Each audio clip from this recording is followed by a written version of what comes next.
Alright. Let's see. Why the fuck? Oh, I see.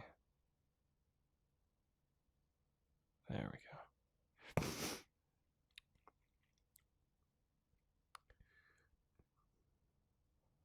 Hello.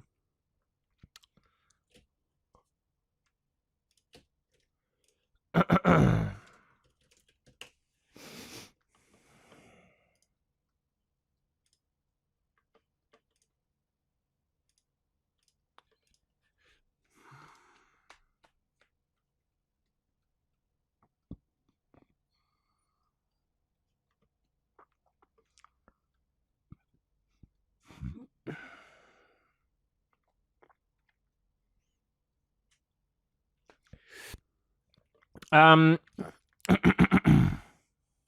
has anyone ever... Is anyone familiar with the Jungle Book pre-Disney?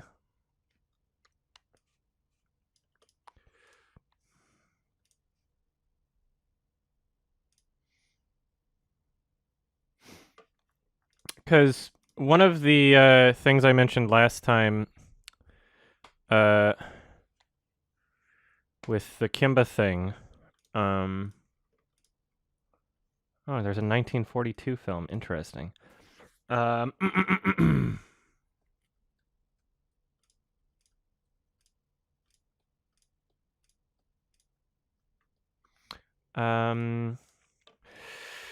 there were clearly things within Kimba that were like inspired by or lifted from the Jungle Book, right? But that's not an argument that I can really use. And the criticism wasn't serious in the first place. It was just to kind of illustrate, like, yeah, well, if you use their logic, sort of thing. But the Jungle Book animated, which would have been the one that I would have been referencing, came out in 67, and Kimba, I believe, is 65, so that would have been 2 years after. But the ideas that I'm talking about, so like hypnotizing snake, or another one would be lightning striking and starting a fire. If those are in the... Oh, wow, nominated for 4 Academy Awards. Jungle Book, 1942 film. I wonder if I could just find a download of this or something. Hold on.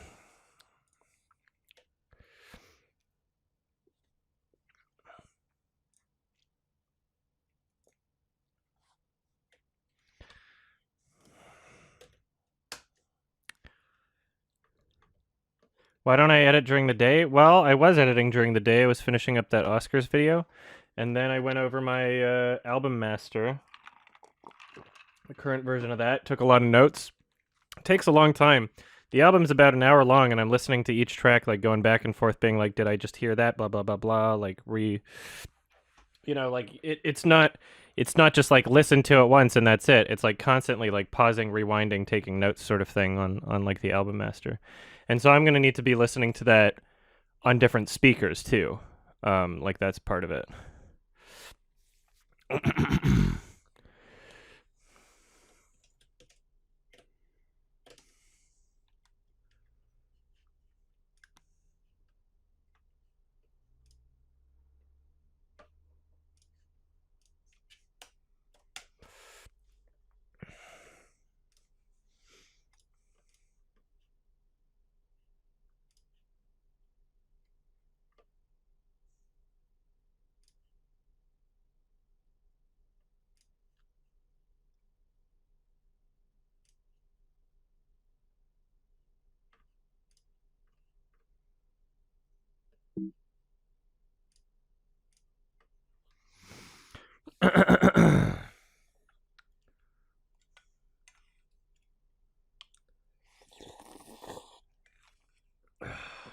So I'm gonna grab a copy of the 1942 Jungle Book, I guess, and see what's in there. Because there's an article here from the Hollywood Reporter. Let's see. that one of the actual complaints, let's see, who's this guy?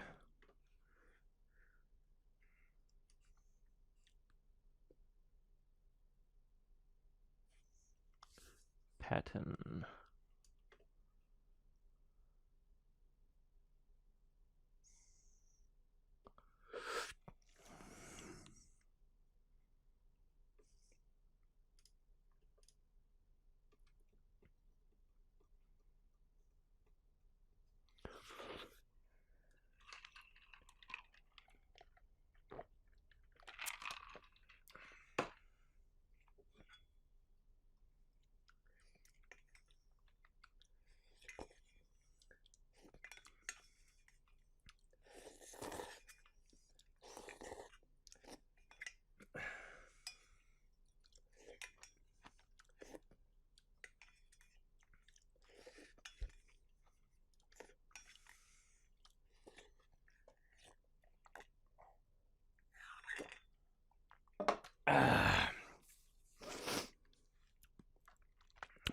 If it's going to be $4.20 for the 420 Awards stream, that would be hilarious.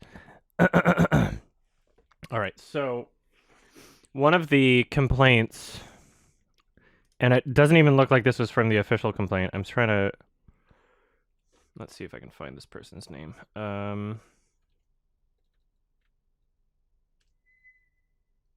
Fred Pattern.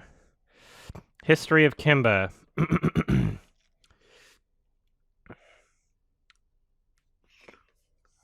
No. Oh, Patton. Simba versus Kimba, the Pride of Lions. Who wrote this?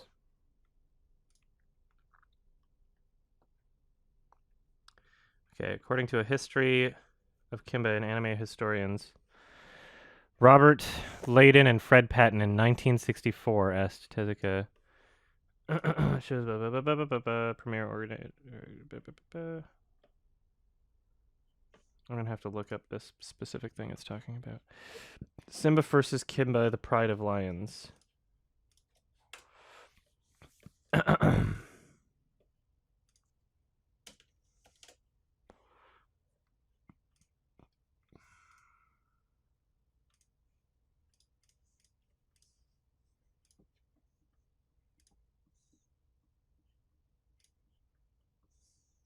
Fred Patton.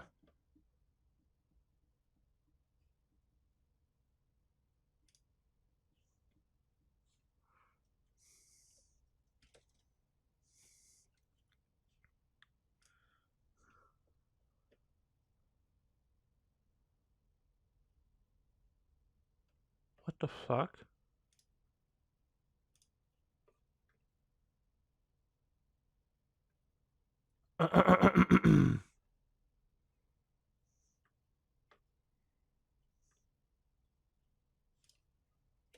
One second here.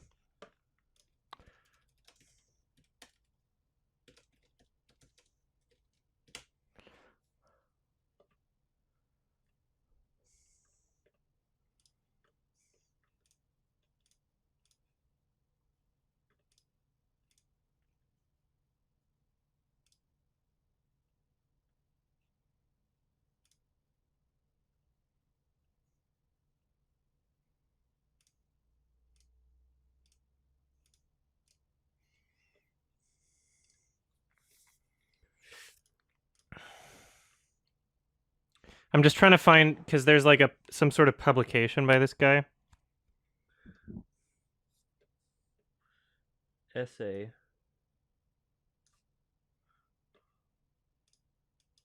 Who lists some very specific complaints that I don't even think were in the complaint from Tezuka, but they're sourced and cited like on Wikipedia and a bunch of other shit, so I think it would be important.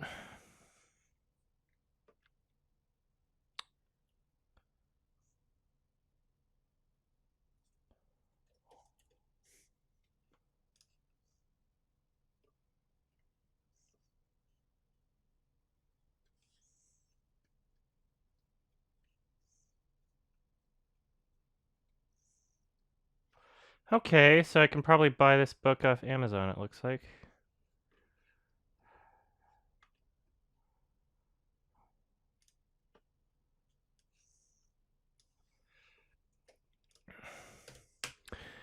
Here we are. So if I buy like a Kindle edition, can I still like read that on like desktop or something? Yeah, I watched that interview. There wasn't much in it that was relevant to what I'm talking about. He mostly rambled. But yeah, I watched it and there was some interesting stuff. All right, I guess I'm buying this Kindle edition. Delivered to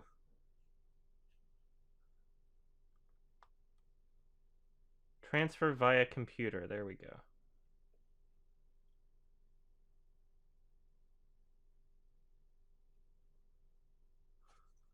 How long would the paperback take to get here?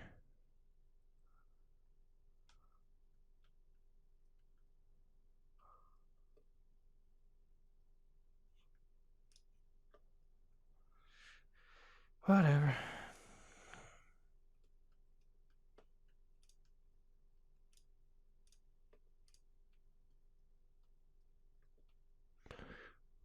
Do I need like an actual Kindle? It says.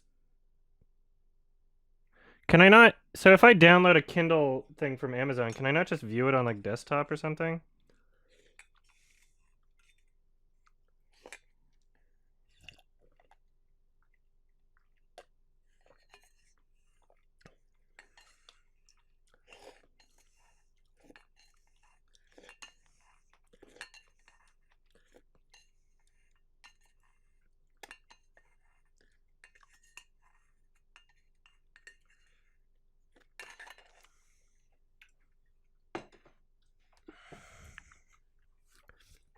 Yeah, let's see. I'm gonna check the App Store. Maybe there's a Kindle app there.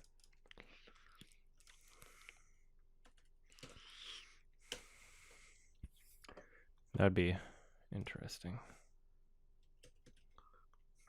Because why would you not be able to do it on desktop? All right, Kindle.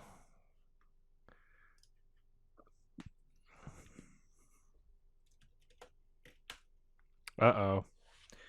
Uh-oh. I changed my password to my iTunes the other day, and I don't remember what I changed it to.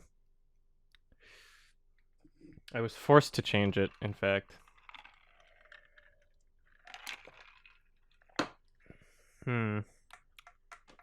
Hold on. That's so lame. So fucking lame. I'm so mad.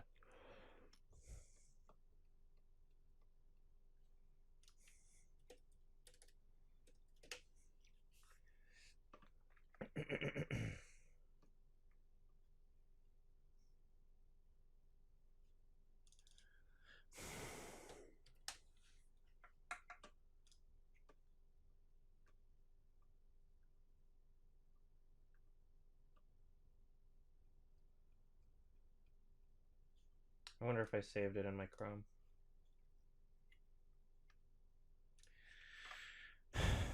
Not letting you guys see any of this, sorry.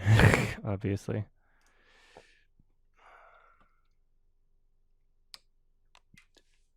Oh,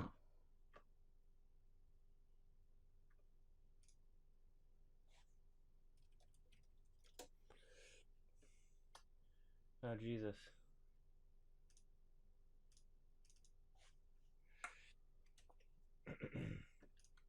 All right, well, so really, I changed it to something really complicated, but at least it's stored there, I guess.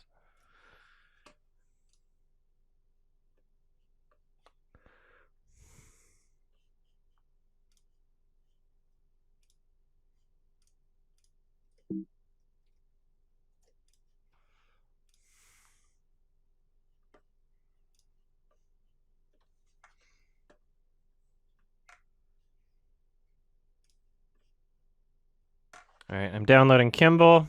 Kindle.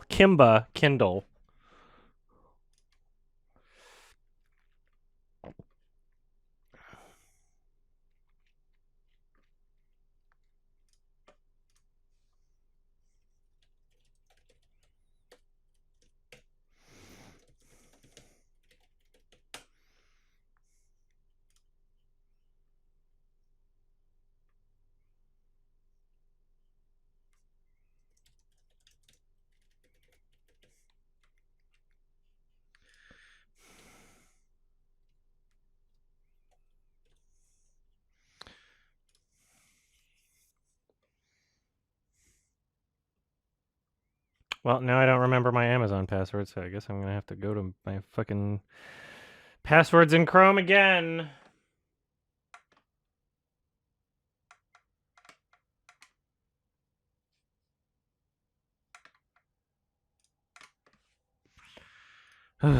Everything just like logs in for you automatically, you know, and it's like, and I try to have different passwords for everything, so it's just.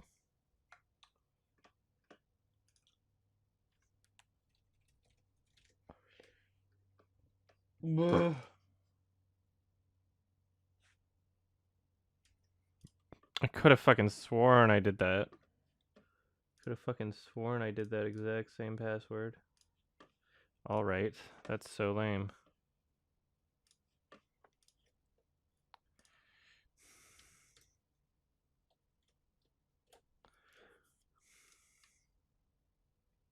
Alright, it worked. And now I need to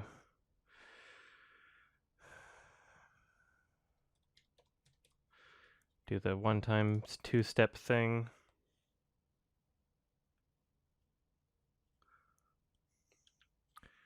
Alright, so I'm logged in on Kindle now. And now, if I buy this Kindle book,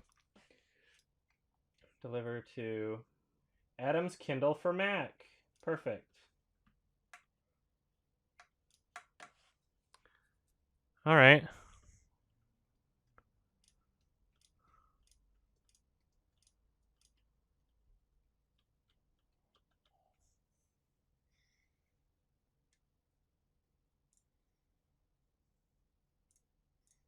Yeah, I've seen that image.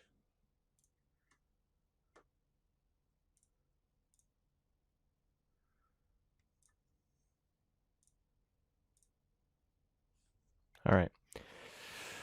So now I bought that, and I'll be able to reference the actual chapter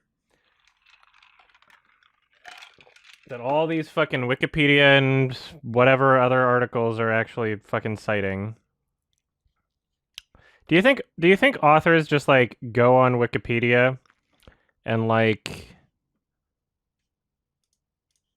add their stuff to Wikipedia articles? I bet they do. Where it's like, this author said this about this controversy. It's like, and then everybody else cites them. It's like,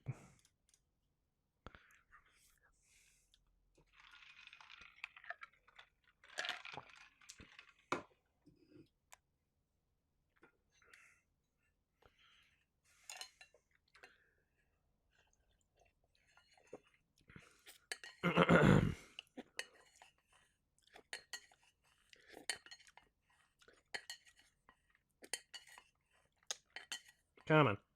All right. Ugh.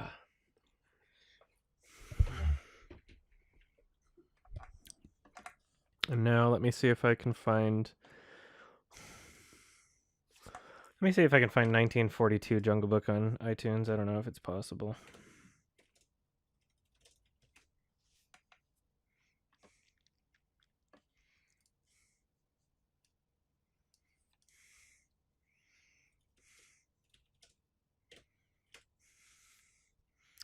Oh, no, 94. No, that's not it.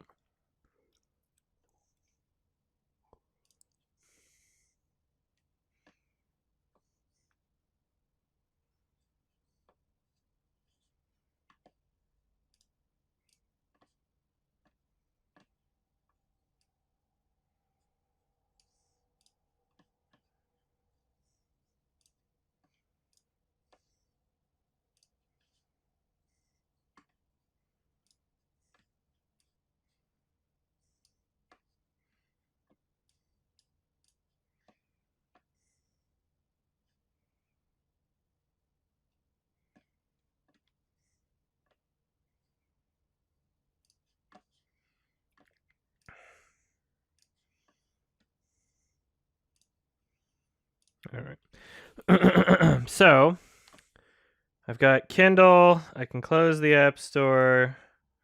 And then now... Oh, shit.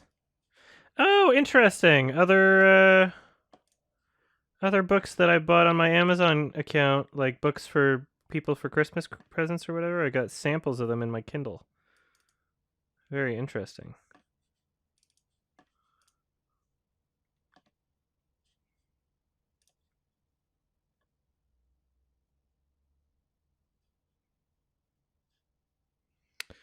Okay, so how do I exit this? How do we go back?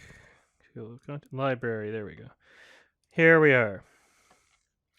So let's search Simba. I know you guys can't see anything right now, but it's like...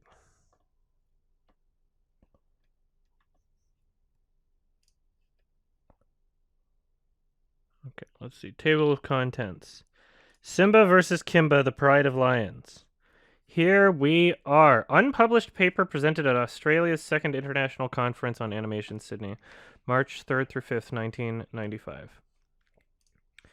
So, if I showed the stream this, it would probably be like, I don't know. It's probably not a good copyright decision, even if I might not get claimed by it. Although technically, I don't know. I guess I'm kind of like commenting on it. I just don't want my Kindle account to like be banned when I need to use this for my review. Let's see. I'm trying the line. However, this is not the first time that this plot appeared in animation. One of the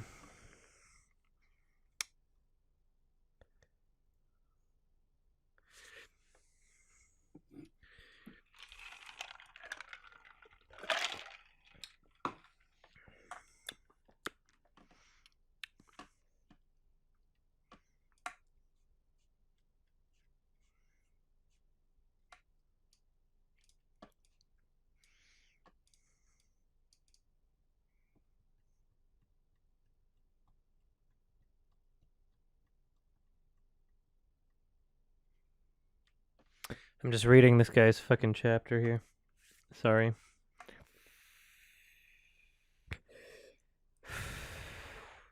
Just want to get to the specifics here.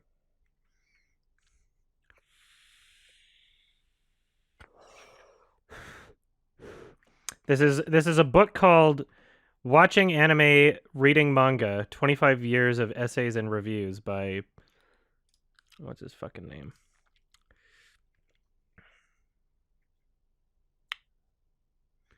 Where'd he go?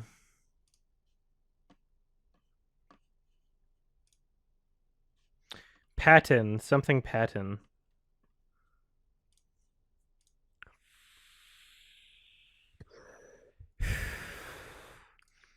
Can we just say that The Lion King took some inspirations from Kimba? That's entirely possible. That's entirely possible. But that's not what my argument's about. It's not whether or not it's entirely possible.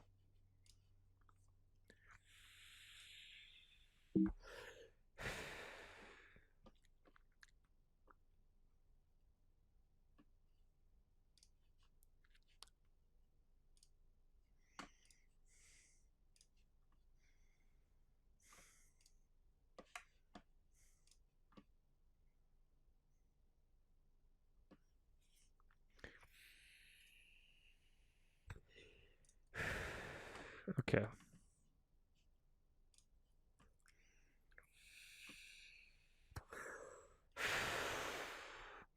So yeah, the guy's given like a little biography on Tezuka here. I'm gonna keep scrolling down until he gets to the meat of the conversation. Might read this part later. Publication and popular influence of Jungle Emperor in Japan.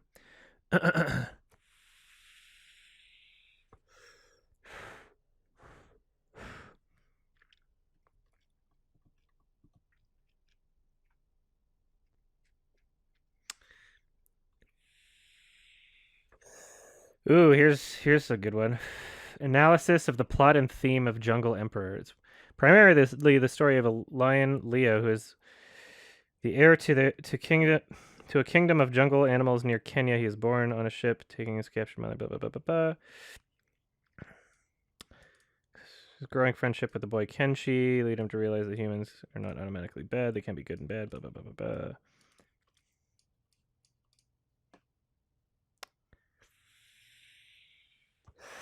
Yeah, I mean, even when he's giving, like, his summary of themes here, it's not really too similar to the Lion King. All right, let's see. Come on, scroll down. Get to the meat here. Ba-ba-ba-ba-ba. Plot parallels between Kimba and the Lion King.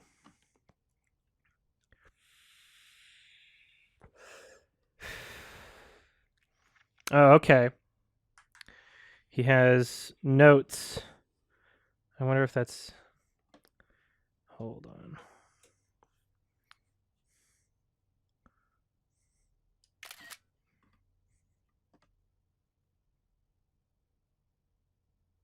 I wonder if the notes are at the end of the chapter or... Okay, let's see. The parallels that go... What the... Okay, hold on. Sorry, I need to read more of this.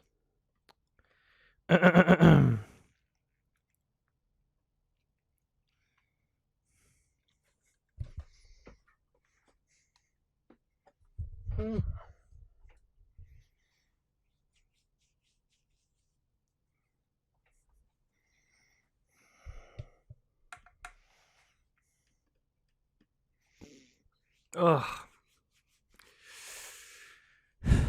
Fred Patton is on wikifur.com.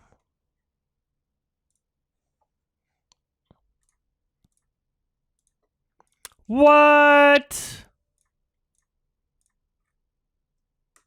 Oh, that's juicy.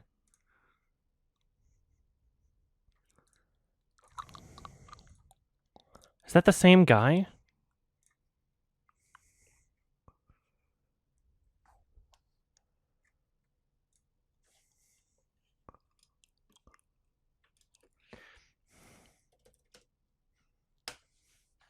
Fred Patton.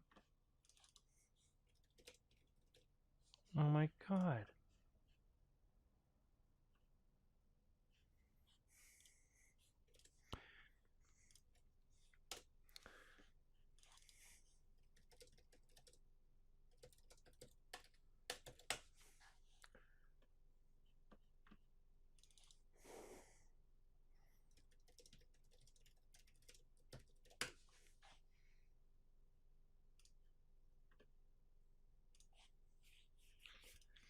Oh my god!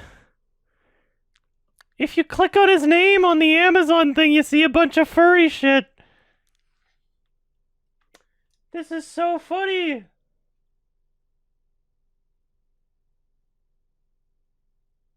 Oh no!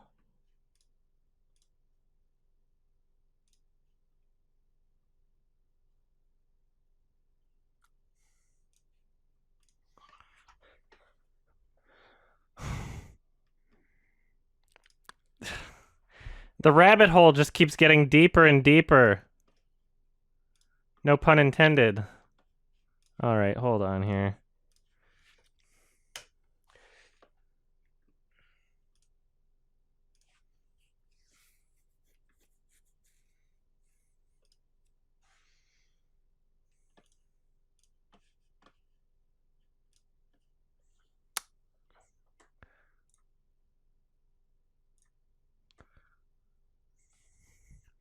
It is the same guy.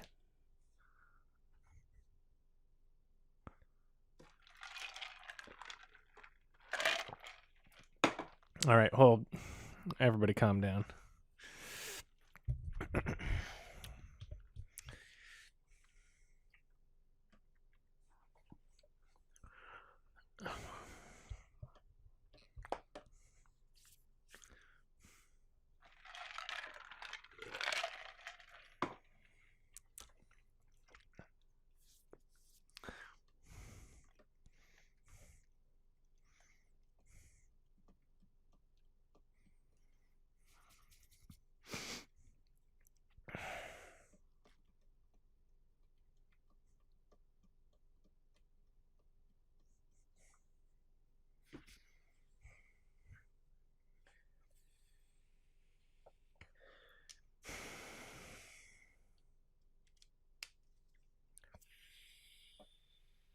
Okay, he admits that Lion King as king of the jungle is a staple of folklore going back as far, at least as far as Aesop's fables, 2,500 years ago.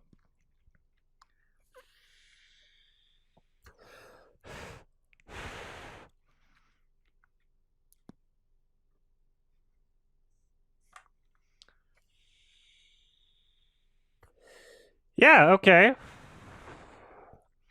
He's saying a lot of my points here. Oh, interesting.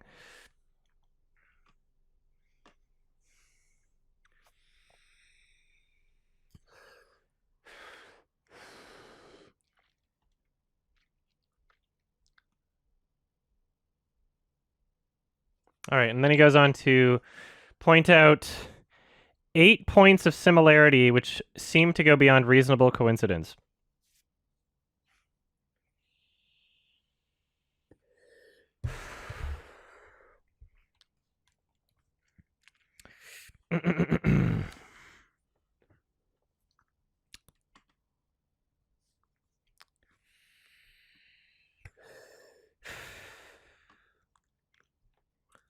I can't believe people...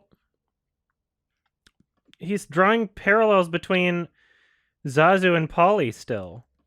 I can't believe people do that. They're entirely different characters. And then he's saying that Timon and Pumbaa... Oh, God. All right. Because I'm actually critiquing this stuff here. Yeah, the first... Okay. Simba and Kimba, yeah, they're main characters. Mufasa and Caesar, yeah, it's the main character's dead and they died. Childhood sweethearts Nala and Kitty, that's an unreasonable comparison. You can't say just because the main character has a love interest that the love interests are anything like each other at all. They're not. The villainous lion Scar and Claw, yes, those are very similar in ways, but also very different in ways. And the Panther Cassius, Scar combines elements of both. I think that's reaching. That's reaching so far. Wise Baboon advisors Rafiki and Daniel. As I'm going to point out as I'm going over more Kimba footage, Daniel's most common character trait is that he's like kind of a fucking punching bag. Like he's not, it's not like he doesn't really have the same role as Rafiki at all. Right? He's not really an advisor. He's just a friend that like tries to convince him to do different things sometimes. Zazu and Polly are not similar at all. They're just birds. And then now he's saying Timon and Pumbaa are like also like Polly and Bucky, which doesn't make sense. The evil hyenas, it's like, yeah, there's only so many animals that they're going to use. If the villain has like any kind of like sidekicks, it's like it's integral to the plot. You know, it's not like they're not the same characters. They really aren't. Anyway, the wise lion king is killed and the young prince is driven from home. He returns to find that the throne has been occupied in his absence by a brutal, scar-faced, over one eye, older lion with whom he must defeat in battle to become king. Yeah, in like maybe 2 episodes, kind of. It's like when you're going over like the 3,000 minutes worth of Kimba, the story really isn't about that. It's really not. And like, if we're talking about the original series, like I don't even think they say that Claw has like assumed power of the throne or anything. Like, yeah, the villains in these types of stories are going to be like, yes, I want to control things and I want to have power. That's like a very common villain trope. And so it's weird when he gives the Lion King credit on these other things, saying like, oh yeah, this is folklore, this is a trope sort of thing, but not on other things that are like really obvious tropes.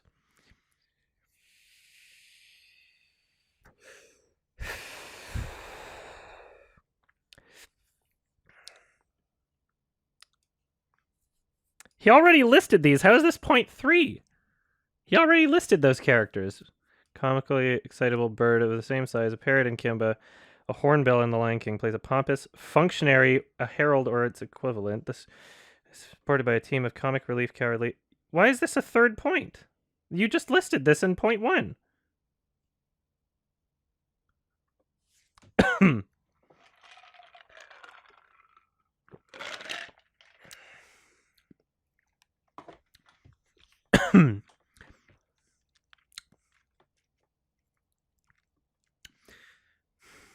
And then this was also in 0.1. It's like...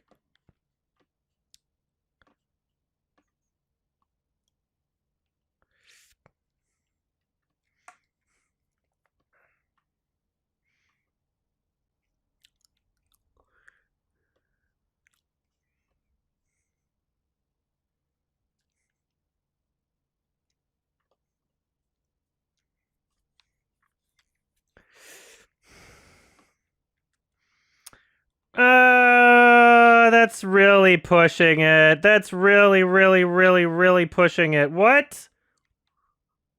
What? That's so... Oh, I can't agree with 0.5 at all here. Eating bugs is not being an herbivore, first of all. You're not vegetarian when you eat bugs. Those are still creatures, first of all. Second, that wasn't Simba's philosophy. Kimba was like, yeah, guys, when nobody wants to fight, so we'll go, don't worry, everybody's gonna be vegetarian. That was Kimba. Whereas Simba was like, hey, what do you guys eat? They're like, oh, we eat this. Because there's no antelope. Or whatever. They're like, Kimba didn't just decide to become vegetarian. First of all, bug eating is not vegetarian. Simba. Did I say Kimba or Simba? He didn't just decide to do that. He was, like, making friends with these people, and they were like, here's what we eat. And, like, the entire philosophy that drives Kimba to do this, where he's like, no animals can fight each other ever. That's completely contradictory to one of the main core central themes in The Lion King, which is the circle of life. His dad's like, yeah, we eat the antelope eat the grass, whatever. When I die, my body becomes the grass. That is completely contradictory to what drives Kimba to do that. How is this a point? I don't agree with this at all. And this is... The image of Parent in the Sky plays an inspirational role. The Jungle Emperor novel is a memorable scene at the beginning where infant Leo sees mother image in the stars and night. Blah, blah, blah, blah, blah.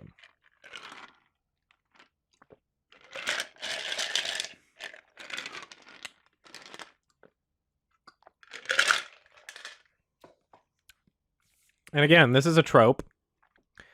Seeing, like, dead people or visions in the clouds or sky or moon or stars or whatever. And if Kimba did every single one of them, it's like, well, the Lion King can't do any of them because it's already done, I guess. Stampede. In The Lion King, Mufasa is killed while rescuing Simba from a tree in the midst of wildebeest stampede. As a result, the stampede of this stampede and his father's death, Simba is tricked into fleeing. In the episode Running Wild, Kimba and his friends are threatened by a stampede of antelopes. Kimba must save Bucky Deer, who is clinging to a tree in the midst of a stampede. Later, Kimba is so despondent that he could not stop the antelope. So I'm going to look up this specific episode. Running Wild.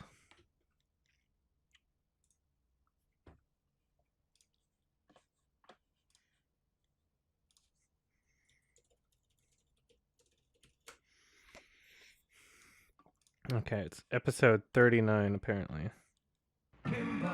Alright. Episode 39. Let's see where we are here.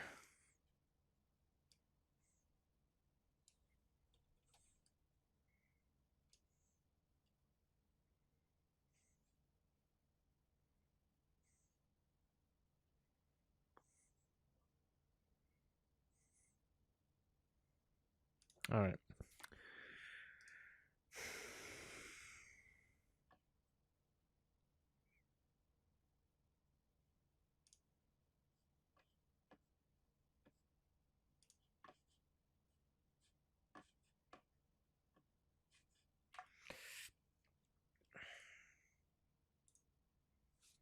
Running Wild. Let's look at this fucking stampede.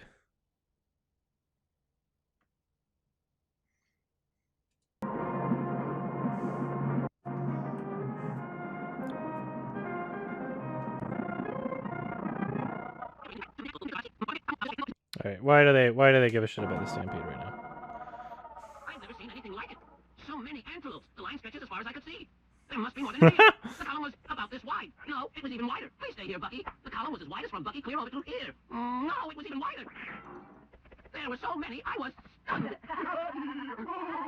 Go ahead and laugh, but it's terrifying. Oh, Polly, a few antelopes are nothing to worry about. But our farm is something to worry about, especially if they ruin it. My relatives, however distant, are too polite to ever want to ruin our farm.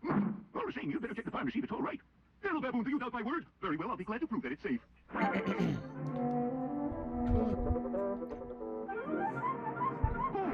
they're smashing our cabbages! They're smashing our cabbages! Cabbage, you're ruining our rutabagas! They're trampling on our turnips! Go away! No, you're making me angry!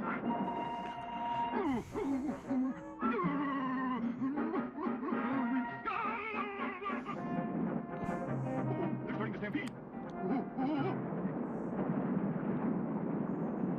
Okay, so he's already, like, crushed also. No, go away, go away! This is our farm! These are our crops! You can't do this to us! Get out of here! What kind of antelopes are you? I'm ashamed to admit we're related! Oh no! Stop trampling on our turnips! Oh, you want to fight, do you? All right, and that! Oh, this is the end! Where'd you come from? Calm down, Bucky. It's too late. The farm's been ruined. Ruined? Oh no, it can't be! What? Oh, it is! Ruined!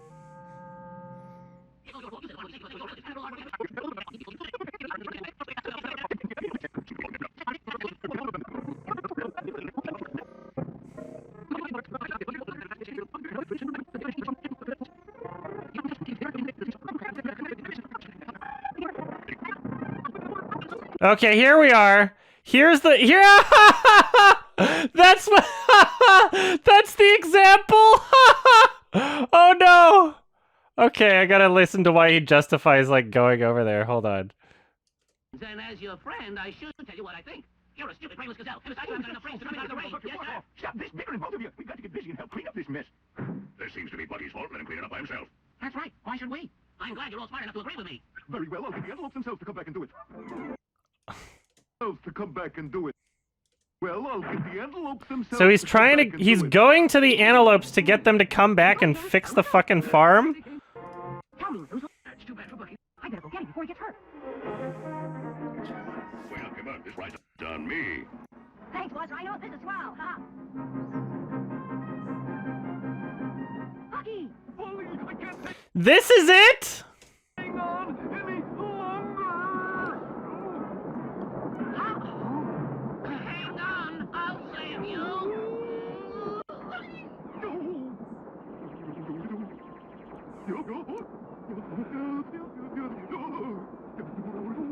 Like, what about this would the Lion King need to rip off? What about this? What about this scenario is like so good that the Lion King needed to rip it off? They didn't do anything close to this. Like, what are you talking about?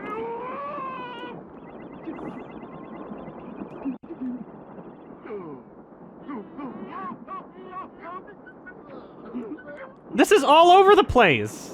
I'm gonna need all the help I can get to bring Bucky out of this mess. Let's go, Buzz Rhino. Time for action. Charge! What the fuck?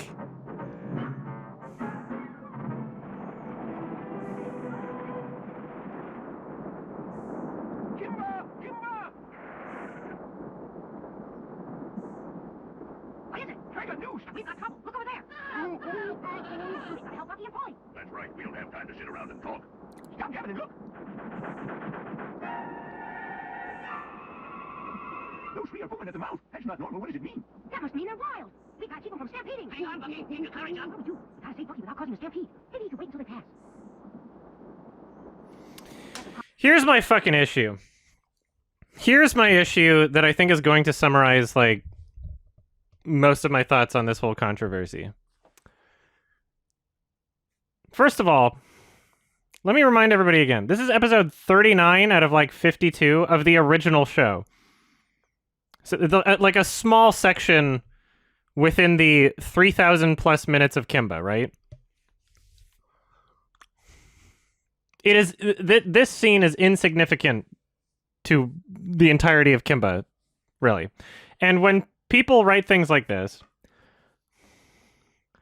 a key event in the hero's life, there's an implication there that, like, these events aren't just, like, completely separate from all the other events in the show or in the entire series. There's an implication there that something important is happening in this moment that affects the plot of the entire show. But it doesn't. Like, this show is all over the fucking place. It's all over the fucking place. Like, there was another episode where their crops got ruined from, like, what was it? Locusts or something? Or, like, ants? Like, it's so ridiculous. It's so incredibly ridiculous. And, yeah, so... Comparing the moment in The Lion King where Simba's dad dies, a pivotal moment in that 90 minutes of The Lion King that is absolutely necessary for the story, to this one-off, bullshitty, like, kind of slapsticky, comical, dumbass shit that only exists because they're on episode 39 and they just don't know what to do with the show. Comparing those two things and saying that, like, oh yeah, The Lion King ripped it off. The issue that I have is that when you look at every single one of these comparisons, whether it be Scar as Claw, or Zazu as Polly Cracker, or any one of these scene similarities or anything, it only works. The only way you're able to convince people of this is if they haven't seen the show. Either they haven't seen the show, or you can convince people who view media in the most reductive, simplistic way possible to say, like, yes, if you reduce something to a single sentence, then they're kind of similar sentences, aren't they? But they're not. That's not what they are. That's not what the film is not that. The show is not that. The show is not a single sentence of a summary of events. That's not what it is. They're completely different products. It's so annoying.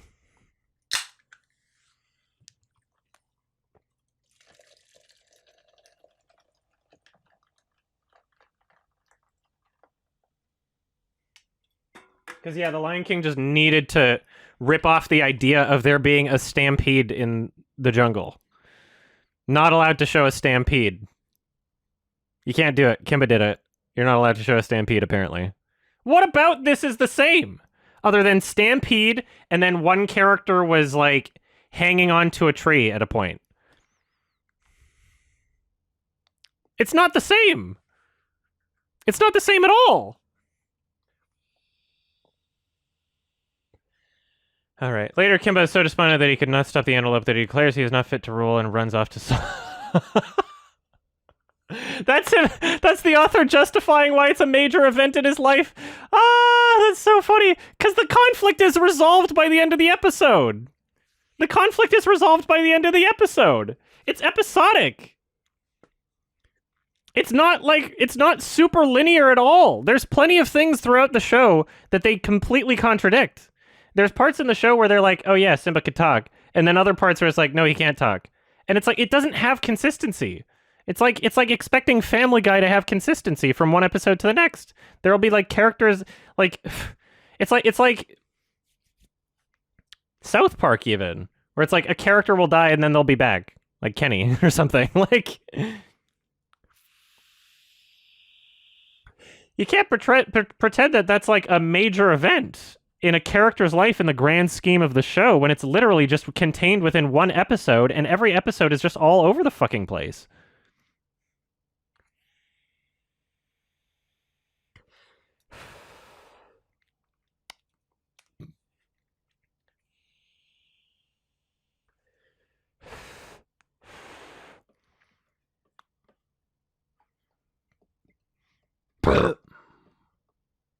Yeah, bullshit.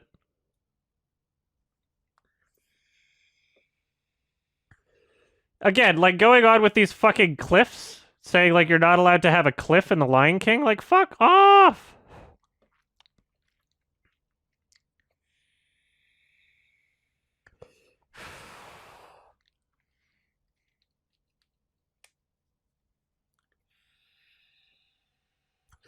Okay, lightning starts a fire. See, this quote from this book was mentioned on the wiki page. It was sourced on the wiki page for this controversy and other articles. The Hollywood Reporter article. The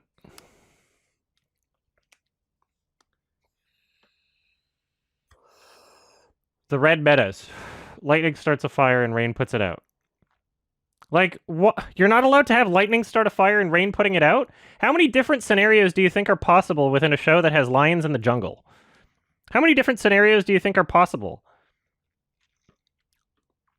And so that's why I want to check out the Jungle Book from 1942, because if that's anything like the animated movie, which I'm pretty sure, I could be remembering incorrectly, but I'm pretty sure lightning starts a fire in that movie and rain puts it out or something. Pretty sure that happens, doesn't it? There's like a fire near the end of the Jungle Book.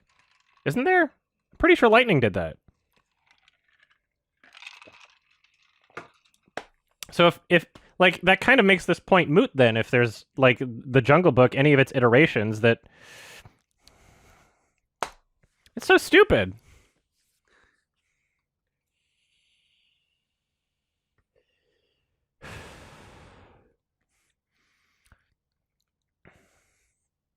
Oh yeah, he kicks burning sand into Claw's eyes in one of the episodes. That's just like when Simba... Oh wait, when Scar scoops a paw full of hot coals into Simba's eyes. Reverse the characters and change what they're flinging into the other character's eyes. It's like, you can't... This is... There's 3,000 minutes of Kimba! There's 3,000 minutes!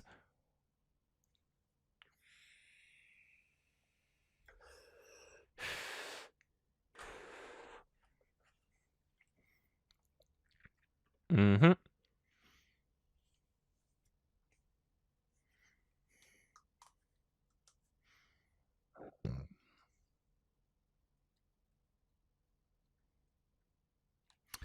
Yeah, that's a trope. We've covered this. Okay, so the main character is not allowed to have, like, a female companion that he plays with? Bullshit! They were playing in this episode, so that's... The Lion King ripped off the original idea of having lion cubs playing.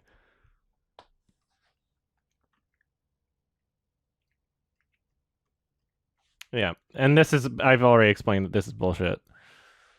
Oh, God.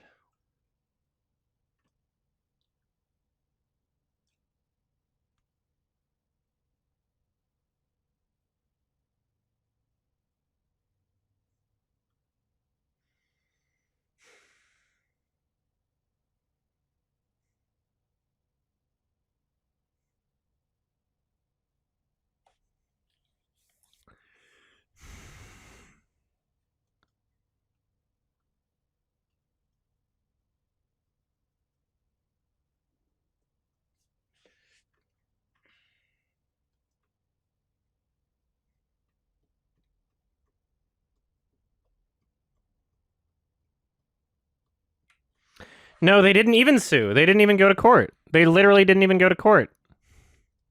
It didn't even go to court. What about the name Kimba and Simba? Well, Simba is Swahili for lion.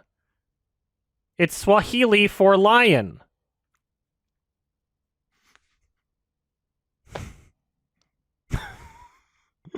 Like, it's as simple as that. It's literally as simple as that. Like... And in The Lion King, there are other characters' names that go along with that exact same motif. Mufasa means king. Like, that's how the characters are named.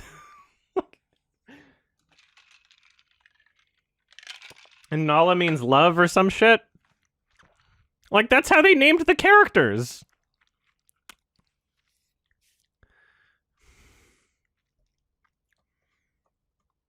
To imply, like, even this author, like, doesn't think that the Kimba Simba name thing is, like, a legitimate criticism. Even this author doesn't think so. I forget exactly where they said it. Anyway.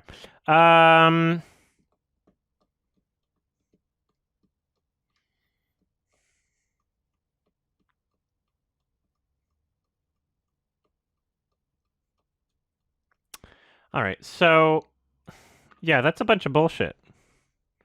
That's a bunch of bullshit.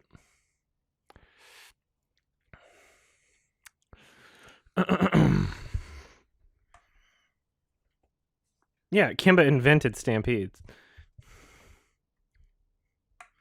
Yeah, that's what I watched in that interview that you sent, Sonex96. In the American adaptation of Jungle Emperor Leo, which is known as Kimba the Lion, or Kimba the Kimba the White Lion in America, they came up with that name because Simba means lion in Swahili, and then they decided Simba wasn't that marketable because other people could use Simba because it's a common thing.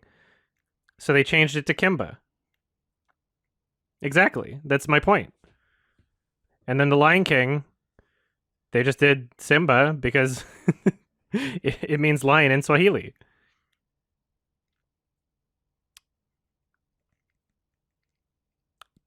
That's literally the point. Is that it is entirely reasonable that both could have come to that name independently. There are logical reasons for that. That's the point.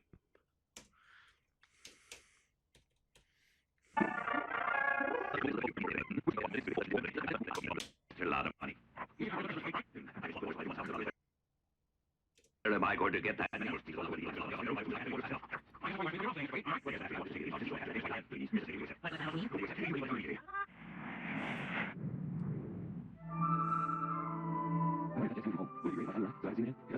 Oh, yeah, I should. All right, so he's he's hallucinating in the clouds too. That's how much of a trope it is. So that I could see them again? It does get lonely here, never seeing a human face. Is that supposed to be tits? Like, what is that? That's his face. Who is that? Is that his mustache friend? I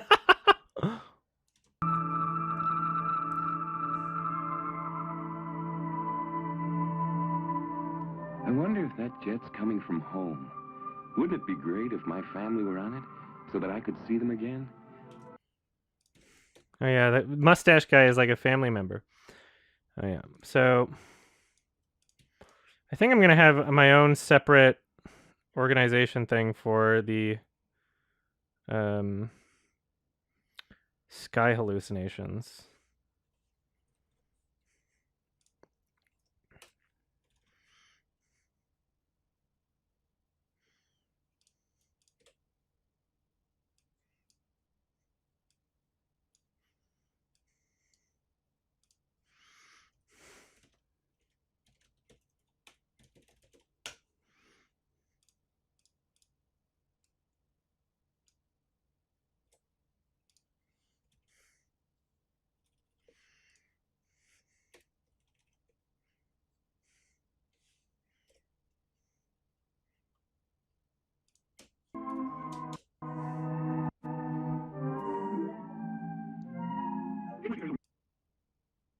Be very lonely, Roger Ranger, living here without your friends. I wish there was something we could do to cheer him up.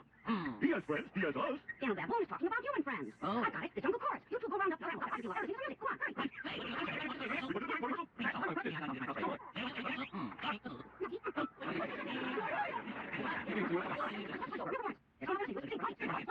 Ah, this part's so funny. He teaches them to sing. Oh. Wait. I wish there was something we could do to cheer him up. He has friends. He has us. Daniel Baboon is talking about human friends. Oh. I got it. The Jungle Chorus. You two go round up the other animals. I'll bet Roger feel a lot better listening to some music. Go on, hurry. Right.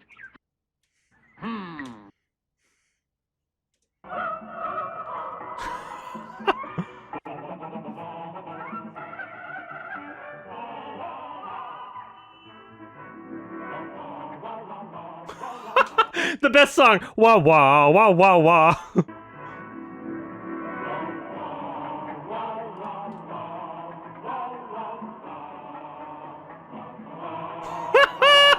Wah wah wah wah wah. Listen, oh, never mind that. Yes, dear. Wah wah wah wah.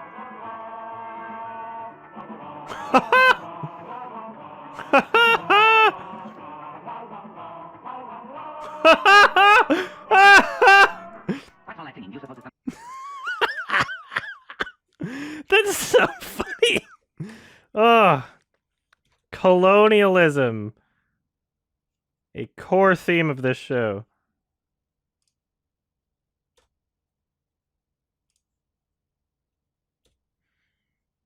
Cliff. Is this the colonial? No, hallucinating. I put colonialism somewhere, didn't I? I had to have. Hallucinations. Differences. Hilarious shit. Where's colonialism?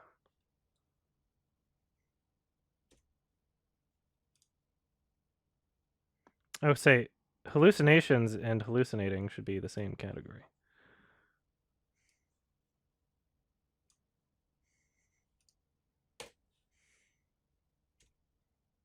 There we are. I'm going to capitalize that.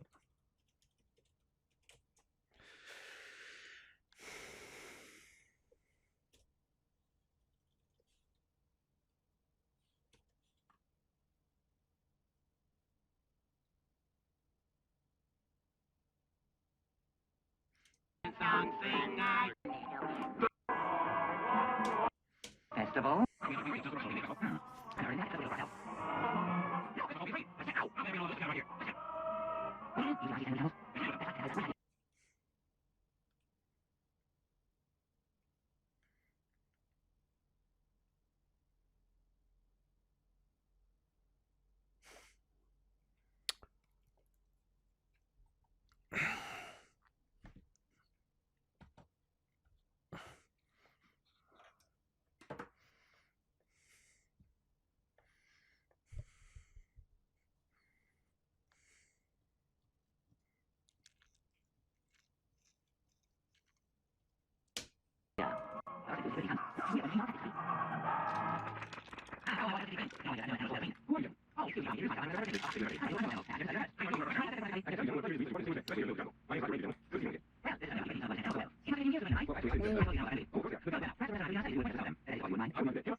I wouldn't mind a bit. Kimba?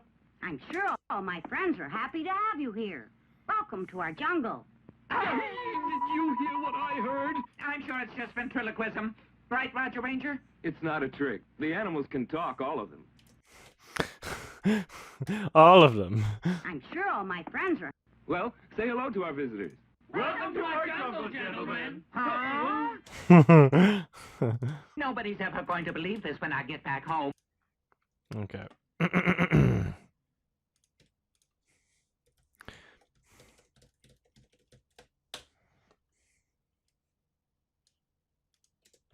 Nobody's ever going to believe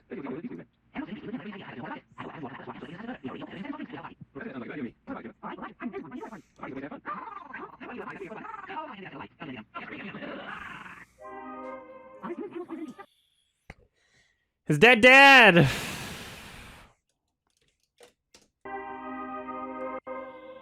Father, humans and animals are going to live in peace, just the way you wanted it. There are 2 humans in the jungle now who want to learn more about us.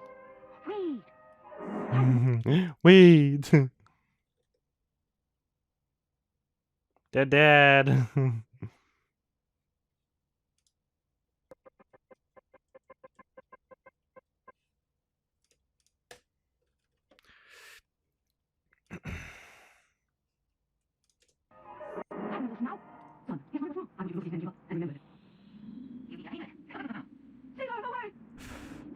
I'll be you.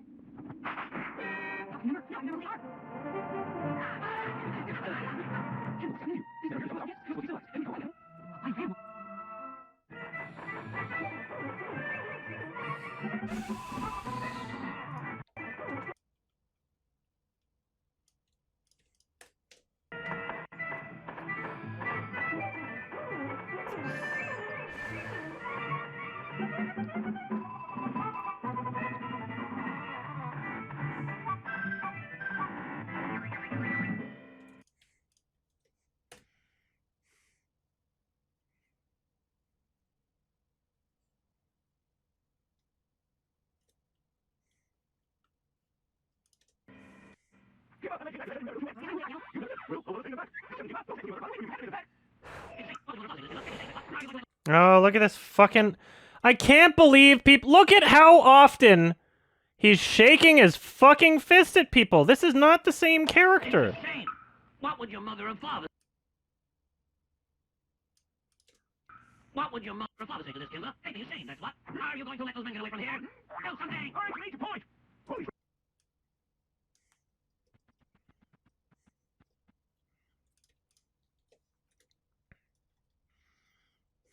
Alright, Polly being a short-tempered little bitch.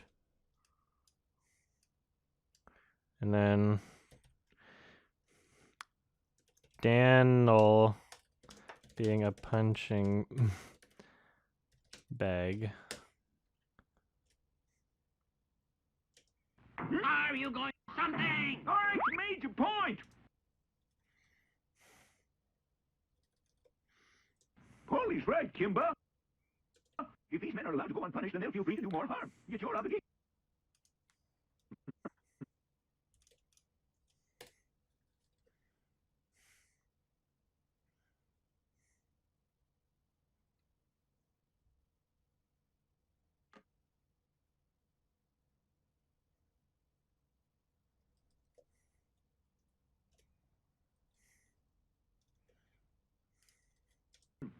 Your obligation.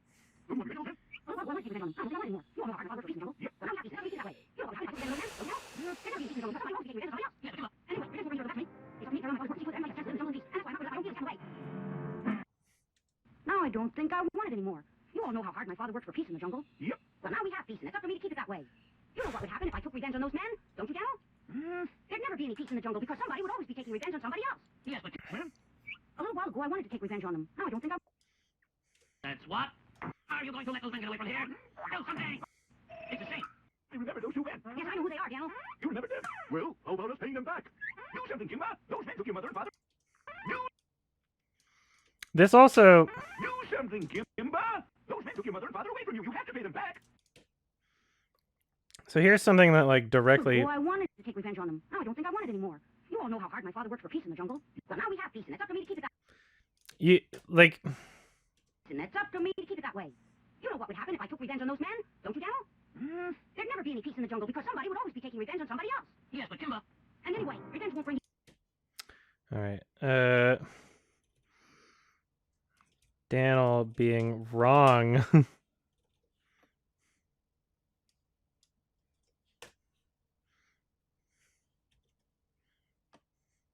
And his name is actually spelled Dan apostrophe L. It's fucking horrendous. So, like, yeah, this completely contradicts him being, like, this wise mentor, because quite often in the show, he says some stupid shit, and Kimba's like, no, that's wrong. He's like, yeah, you should get revenge. Kimba's like, no, you... Like, we shouldn't get revenge, because then it'll just go on forever.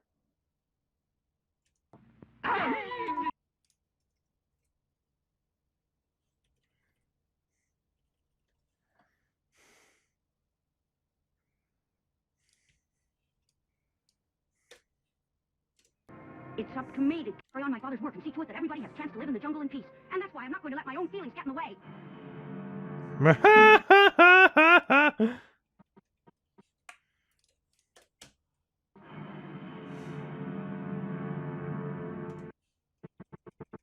What is this shot?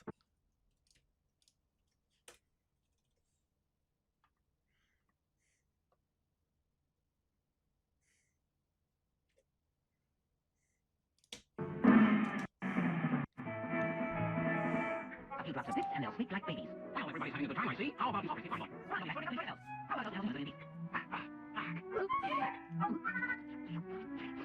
Thank you very much for your help. You know where I can be, so feel free to go anytime.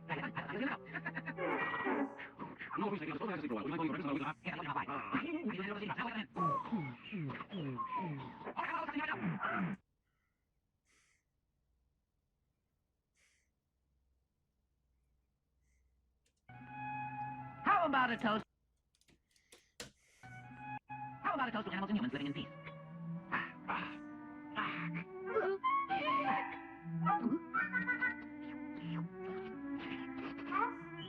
Thank you very much for your hospitality, gentlemen. The animals and I have to be going now. You know where our camp is, so...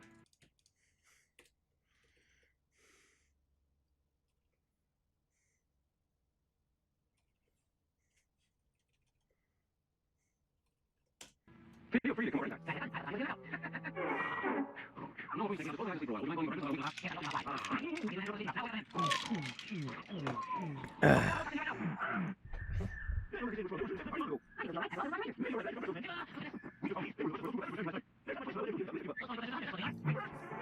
Oh no, look at him with his raised fist again. Well, Spawny, large question about what they're doing here in the jungle. It's almost like this is like a defining character trait that the people making these comparisons are conveniently ignoring. It's almost like this defining character trait separates him immensely from Zazu, and nobody fucking talks about it. The shit that I'm finding here that's like so contradictory, there's more of it than the shit that they're saying is stolen.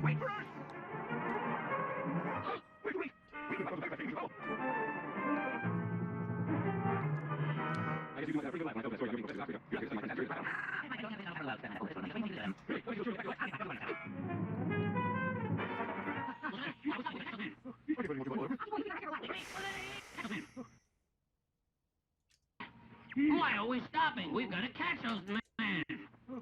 I can't run anymore, Kimba. I'm all out of breath. I'll keep going. You three gotta rest here for a while. Wait for me.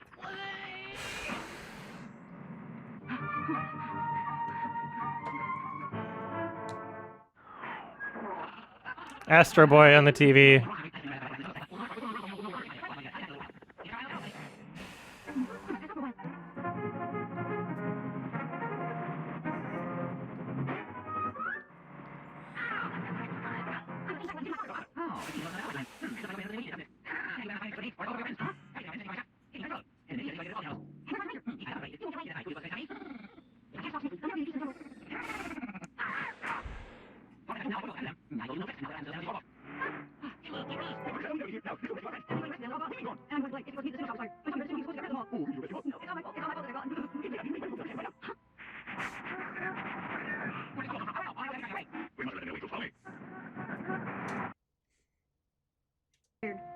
When Tubby heard the signal, he was supposed to get rid of them all. Oh, you did your best, Kimba. No, it's all my fault. It's all my fault that they're gone. It may not be too late. Why don't we go to the hunter's camp and find out? Huh?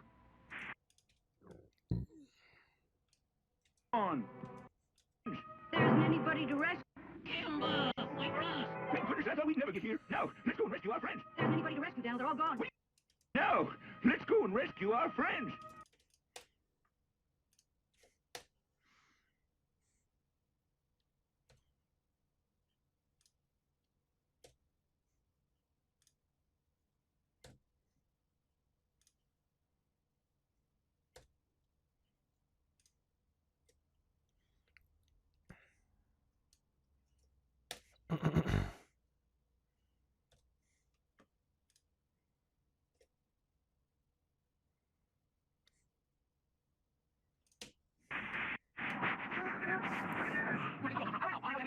We must let him know we will follow.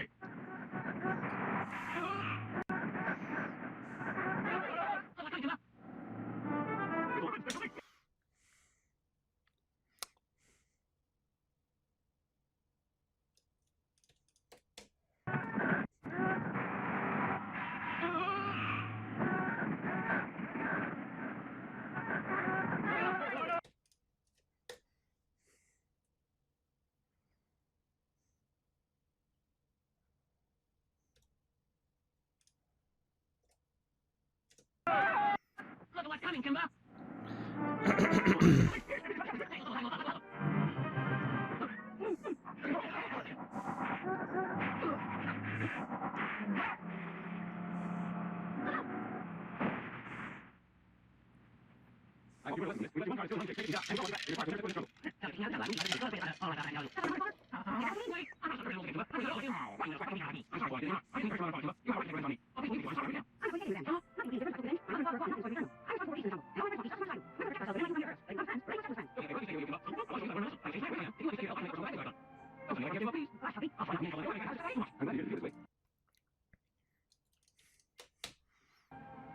Don't send me away from here, Kimba, please.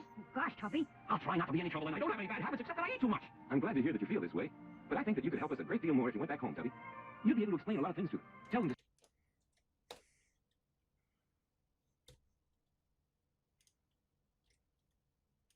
stop sending them. Everyone always leave these. Yeah. Wow, wow, wow, wow, wow, wow, wow. Look at this. Can you imagine if any postcard animal is stuck in yet? Look at this. To Kimber the White Lion. Why, the only address written here is Africa. Can you imagine anyone sending a postcard to an animal in the jungle and expecting him to get it? I'll send it on anyway. I suppose someone's just playing a little joke, but wouldn't it be wonderful if we really could exchange letters with animals someday? Maybe the postcard will reach Kimba someday when animals and humans learn to live together in peace.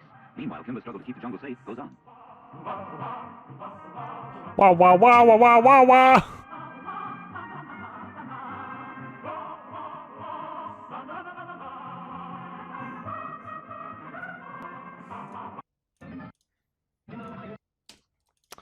Episode 14. Oh, this one has some good fucking quotes in it.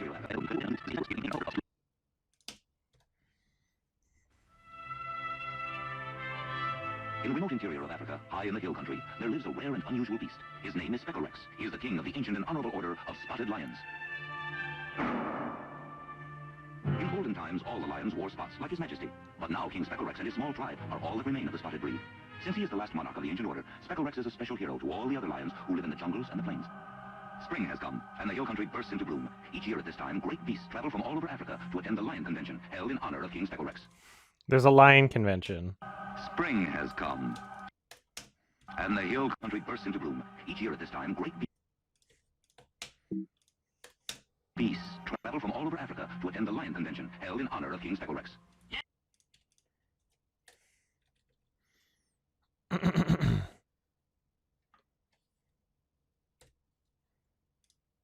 King Speckle Rex.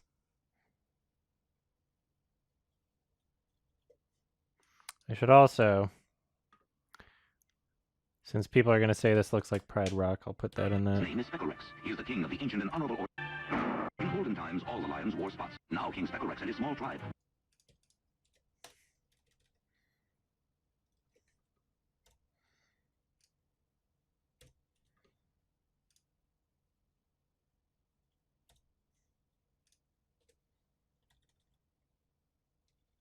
But now,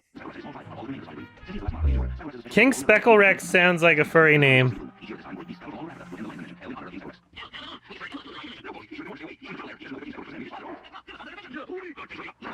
Alright, here we are. Going to the convention. Yeah, Obi! Good. Things are looking up. You can go too, and we'll run things here. Yeah. Pipe down, you two. You're not running anything. Claw, this could be the chance we've been waiting for to get rid of Kimba. He doesn't know Speckle Rex hated his father. He's in for a shock. Hey, Cassius, what do you mean that Kimba's in for a shock? No, see, it's none of your beeswax. You hear? You guys are in for a shock if you don't get out of our hair once and for all. Even among hyenas, your manners are shocking.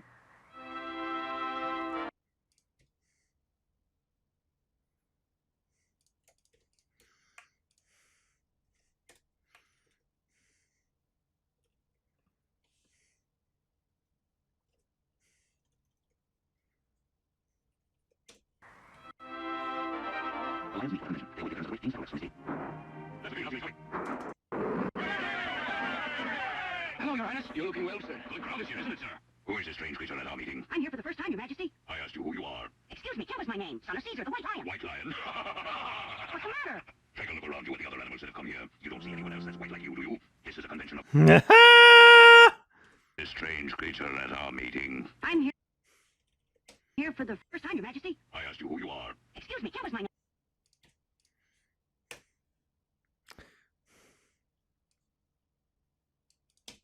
I asked you who you are. Excuse me, Kimber's my name. Son of Caesar, the White Lion. White Lion. What's the matter? Take a look around you at the other animals that have come here. You don't see anyone else that's white like you, do you? This is a convention of lions, and it's no place for the likes of you. We don't welcome pussycats here. Pussycats. You're just a white pussycat like your father. My father was not a pussycat. Hold your tongue, I'm the king here, and if I say Caesar wasn't a lion, he wasn't. He was a lion. Huh? You have no right to call him names just because he was white. You have no right to call him names just because he was white.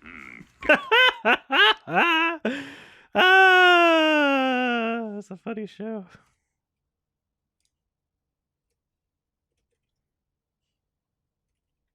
Get this kid out of here. Hey, you lions, get in there now, Claw. Look at him. He doesn't belong. We don't want his kind. Get rid of him. I may have a different color, but I'm still a lion like you. Hey! But I'm still a lion. I may have a different color, but I'm still a lion like you. Kimba! Oh!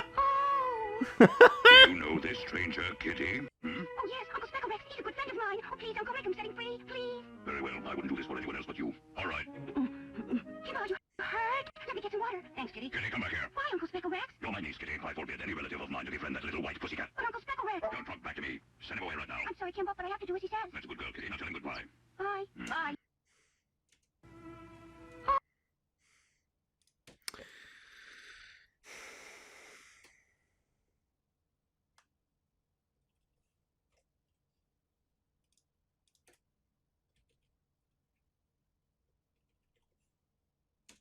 Please. Very well. I wouldn't do this for anyone else but you. All right. Kimba, you hurt? Let me get some water. Thanks, Kitty. Kitty, come back here. Why, Uncle Speckle Rex? You're my niece, Kitty. I forbid any relative of mine to befriend that little white pussycat. But Uncle Speckle Rex. Don't talk back to me. Send him away right now. I'm sorry, Kimba, but I have to do as he says. That's a good girl, Kitty. Now tell him goodbye. Bye. Bye. Oh, Kimba, I had to obey my uncle. I didn't want him to hurt you. But I'm still going to be your friend. I promise. So this is an entirely different relationship dynamic. Like, they were an arranged marriage in The Lion King. In this one, it's more of like a Romeo and Juliet situation.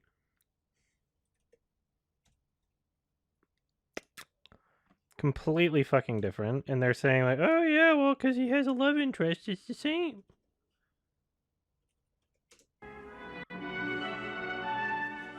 Her name is Kitty.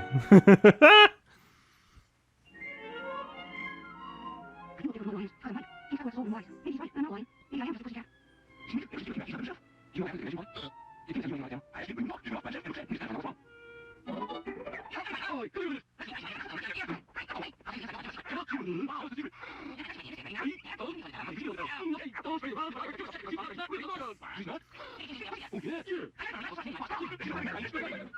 Oh, this is the clip that yeah. Liable source, namely my This is the clip that they use like, see, Daniel has a stick too.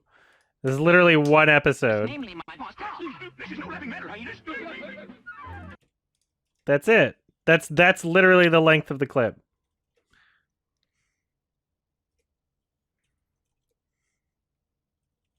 Out of 3,000 minutes.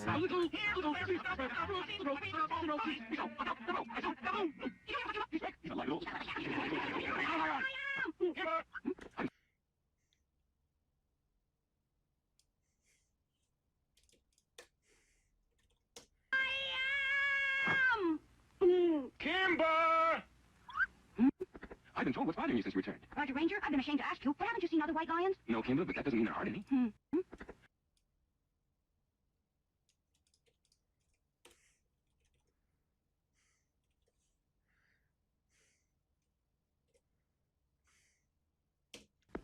I've been told what's bothering you since you returned. Roger Ranger, I've been ashamed to ask you, but haven't you seen other white lions? No, Kimba, that doesn't mean there aren't any. They're rare, just like all species, rare, but don't exist. Doesn't matter what you know, it's all lions. Look here,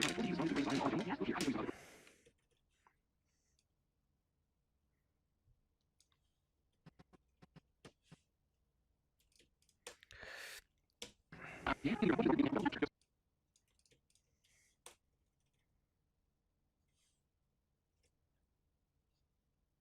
the jungle. Boring. This is really weird. What is going on?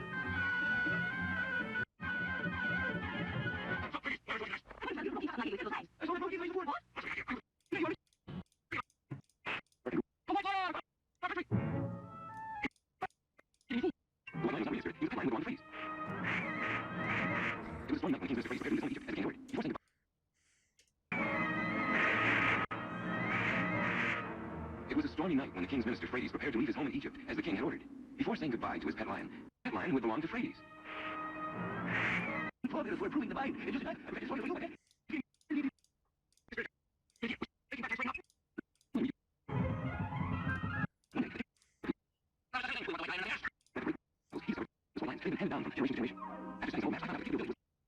Of countless Ranger? that's a shrine, a place of honor.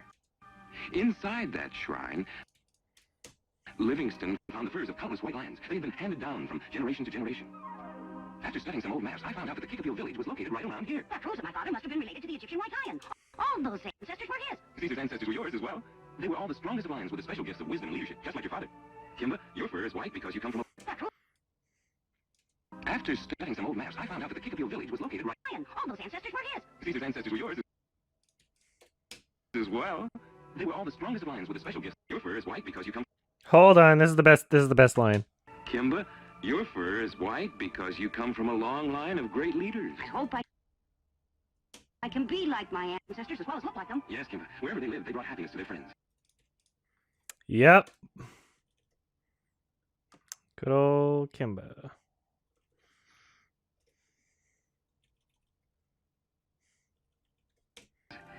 Your friends are worried about you. Will you tell them that you're all right now? Oh, yes, Roger Ranger, I'm fine. Hooray! I go, here, I go, there, seeds, a true thing, proof, the truth, like seeds will grow, like weeds, start out, small and grow, go, sing a song of right and wrong, a little walks of two and false, rumors, doubts, truth will out, A real white lion. Now I know that I'm not a pussycat for sure. right and wrong, a little walks of two and false, rumors, doubts, truth will out, A real white lion.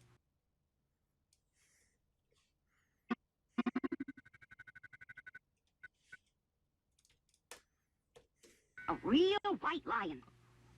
Now I know that I'm not a pussycat for sure. Who's that? Kitty. For sure.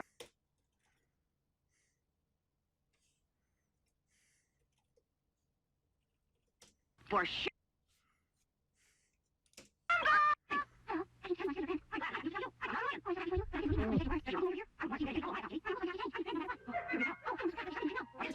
And he said you weren't. Does your uncle know you're here? I wouldn't want to see you get into any trouble on my account, Kitty. My uncle's going to have to change. I'm your friend no matter what. Oh, you're a real pal. Oh, I almost forgot, but there's something you should know. What is it, Kitty? About Uncle Specklerex. I found out my uncle was unfair to you. Unfair? He was an enemy of your father, Caesar. Why should Specklerex be enemies?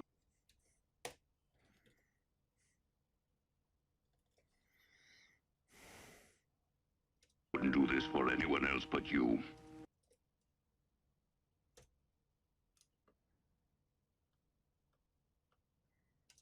What is it? Don't be ashamed. It's certainly no fault of yours, Kitty. Mine either. Come on, Kitty, I'll race you home. All right, Kimber. I'll wait. I'm going to talk to your uncle and try to persuade him to give up his grudge against my father.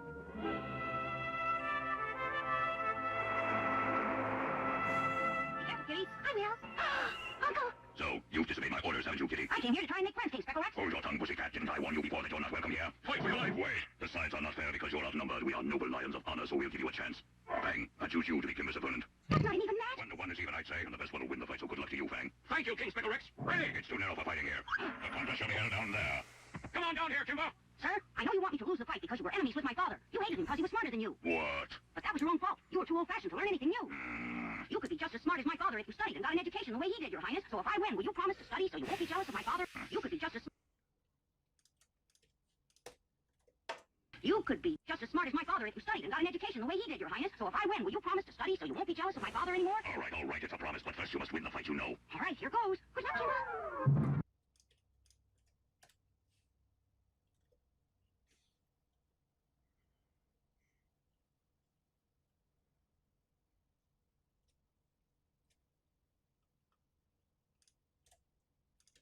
Good luck.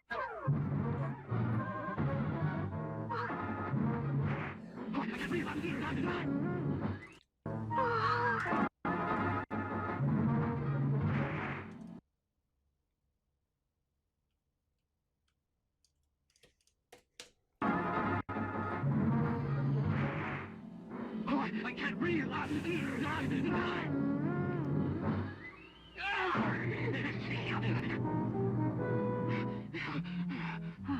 No! Max, get that cannon onto your bird. Do you promise? Cross my heart. That's unfair, you coward! Come on, and fight!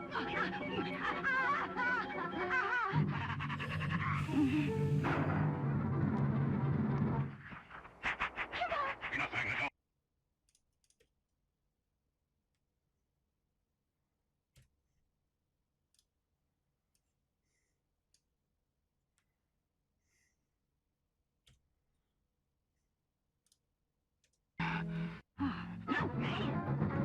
Max, get that cannon onto your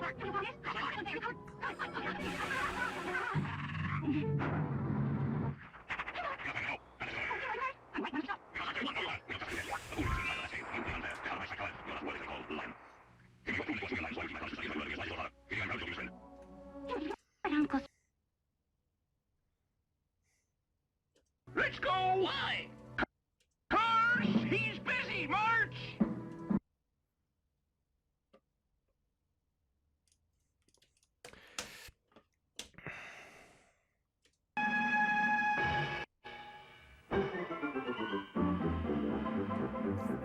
Go to school, yay! Go to school, yay! We learn to live by the rules. Teacher, show us the way and the way.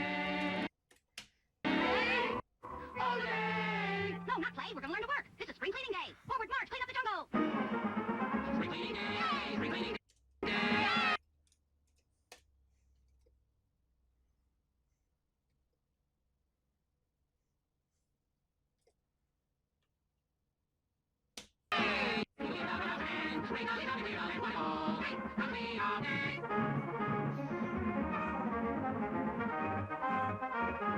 See, this is what we're open your eyes. Cleaning. See, wake up. Oh, we're on. We're late.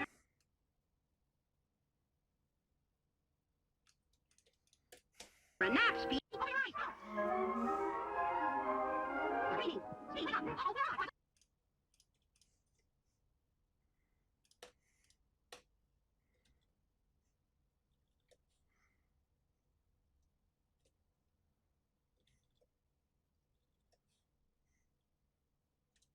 I'll be late. Hey, you're over the speed limit, Speedy! Sorry. Hey, you're over the speed limit, Speedy!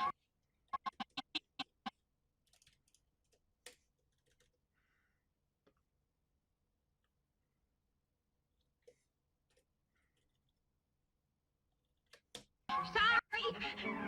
Hurry and get to work. You're late. Oh, I'm sorry, but I'll catch up. Watch my speed.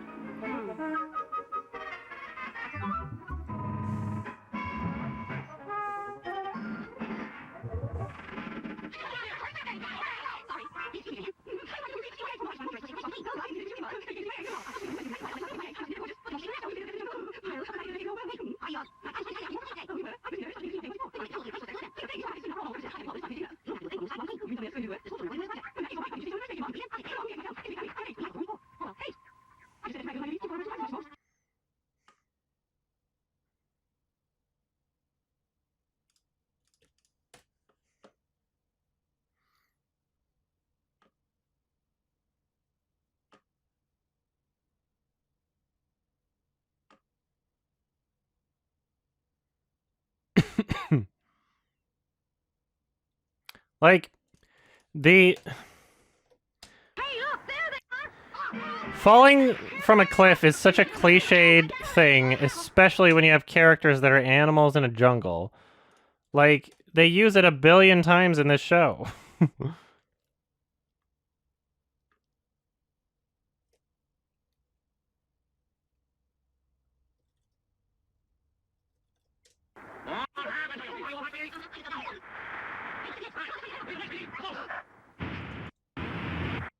What can we do? The eggs are heading right for the waterfall. We've got to stop them from going over. Come on, let's build a dam. Here. Hurry, hurry. Yes, go, go. Oh, look at a tree. Go, go. Sorry, what do we do?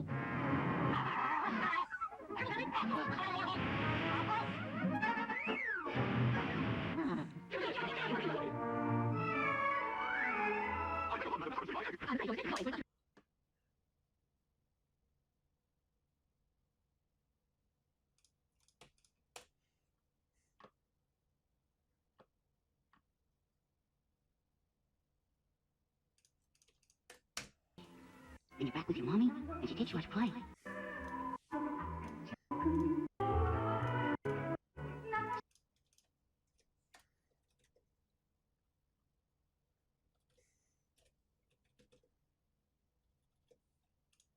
Sleep, little baby. Dream happy. Mom's loves you. Always far away.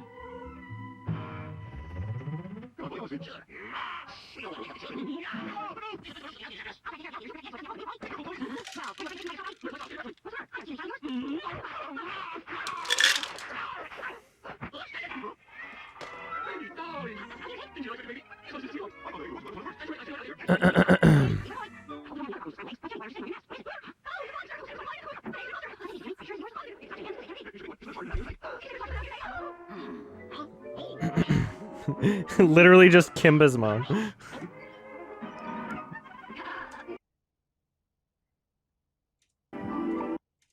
Mother loves you whether you are. La la la la la la la. Where's my baby? La la la la la la la. Where is my baby? They sang this song like 50 fucking times in this episode. It was so annoying. 16. Kimba gets called to save the kids from the alligator.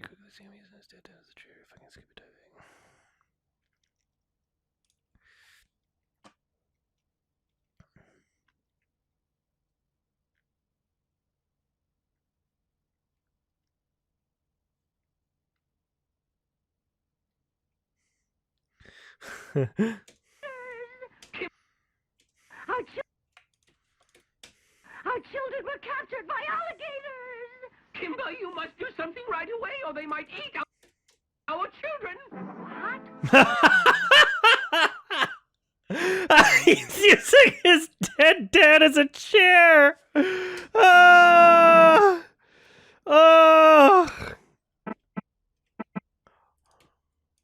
Kimba, you must do something right away, or they might eat our children. If people actually watched this show, there would be like a hilarious Kimba out of context Twitter account, is what there would be.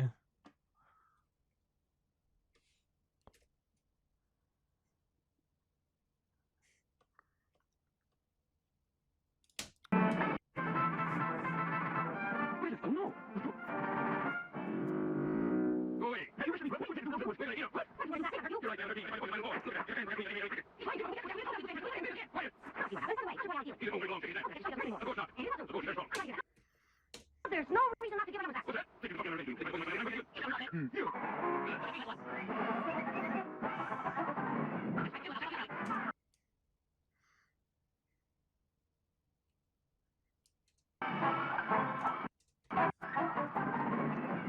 Strike for Kimba, now set him up in the other alley.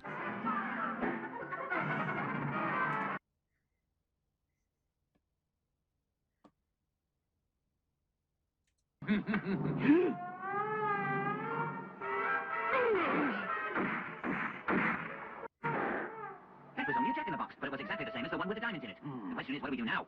If some of the baggage from that plane fell around here, then...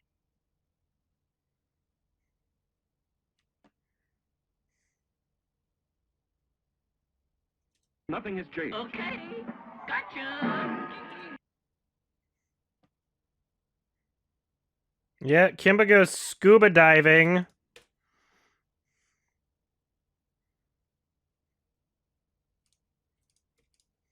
Kimba goes fucking scuba diving.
Story happened in England, where I was walking one night on London Bridge with my friend Mr. Pompous.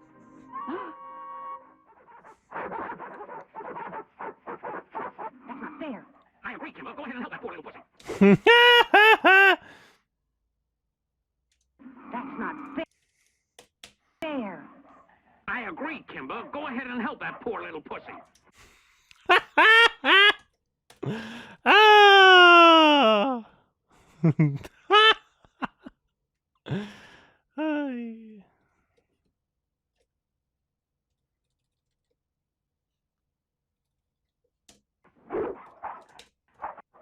Come on, Kimber, come on. I'm on your side. I'm the underdog, I am. I mean the other cat.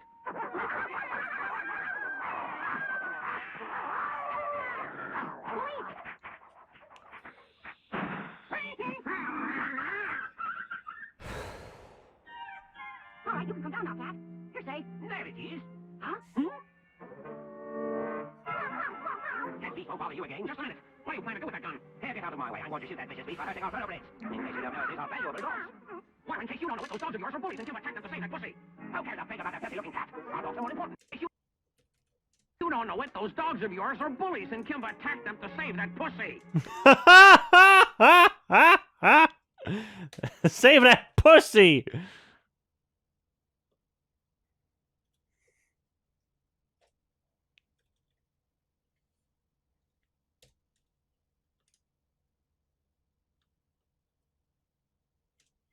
Who cares a pig about that petty-looking cat? Our dogs are more important. Oh, yeah? Yes, you know, cats may come and cats may go. The man's best friend is his dog, and a dog in need is a friend indeed. All animals were created equal, and you can't stop me from standing up for their rights. After that lion dog, show this miserable cur who's top dog. Go!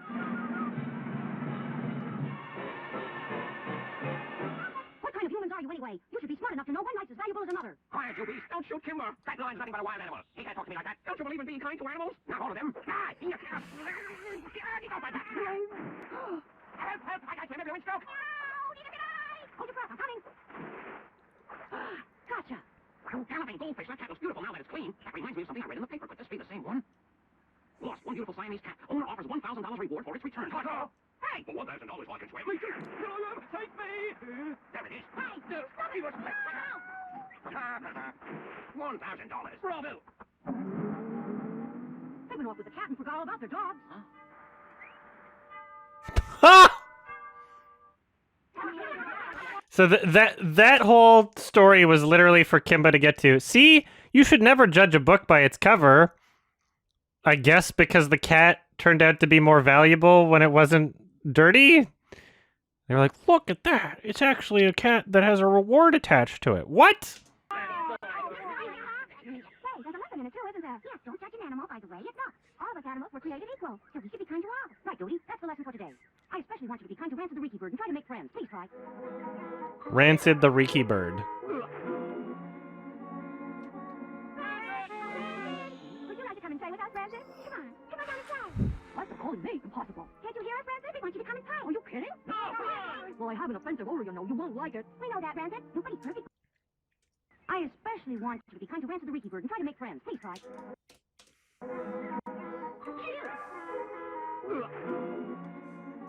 See, what I'm confused about is, like, why didn't they say this was the same as The Lion King? Because Pumbaa's stinky.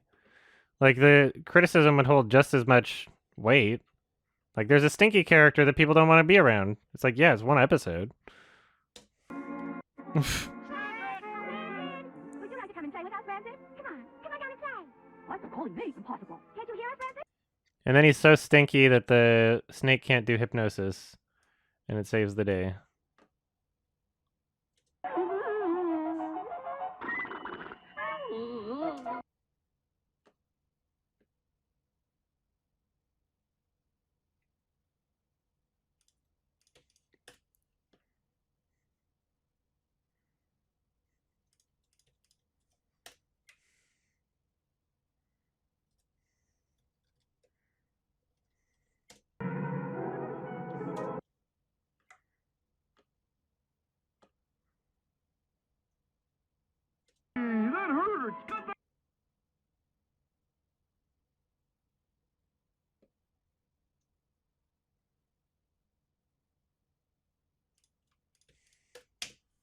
wake up out of that spell. You wouldn't want to hurt your old friend Kimber. Let go. No use. Wake up, Jenny Hen. You don't know what you're doing. Oh.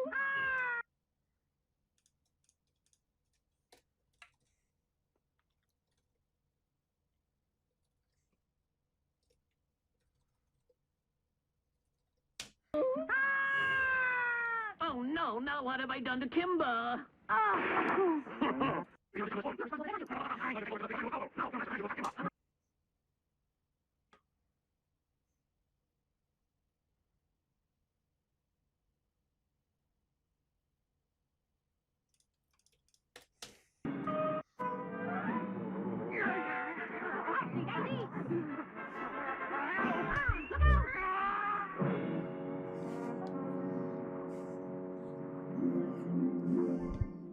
All together now, everybody. 3 cheers for Rancid.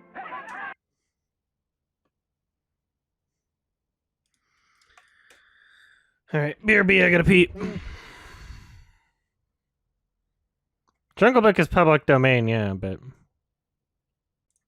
still. Hello.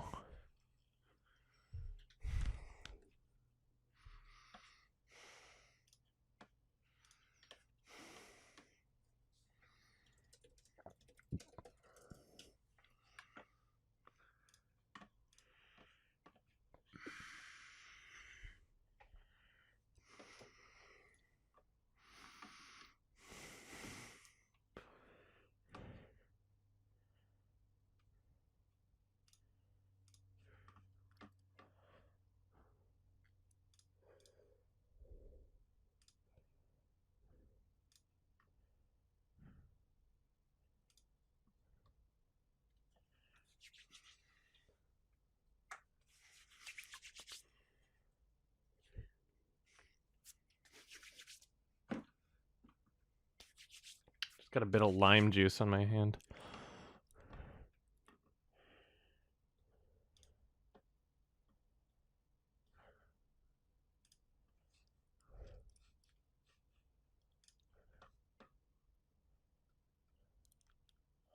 Did I get a donation through Adam Plays? What do you mean by that? Did you use Streamlabs? Shit, did I not put the thing on? Oh, fuck. Shit, I'm so sorry. Oh my god, I thought I had the... Oh. Sorry. I thought I had that turned on. I saw my window capture was on, and I assumed that was the browser capture. I'm so sorry. Shit. Turn that on right now.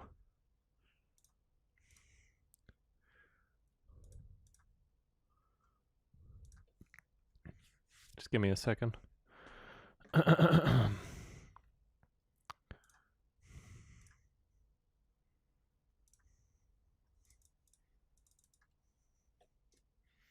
There we go. It's on now.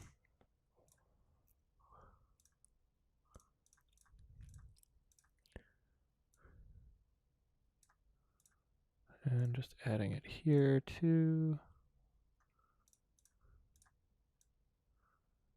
There we go. All right. Sorry about that. What was your message? No, it's not. I mean, what do you mean sometimes maybe? I usually don't make that mistake. What was your message, Moldy Pot?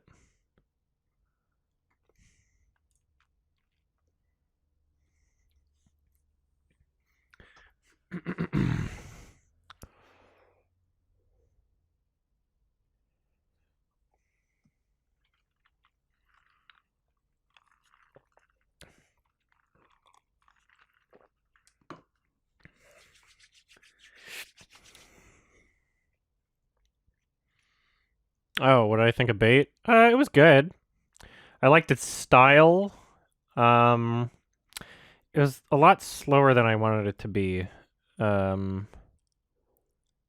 be willing to watch it again knowing what it is, but I was expecting something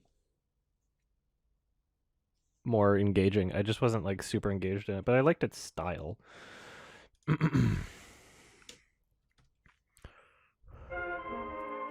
Yeah, sorry everybody. Shit, I feel really bad about that.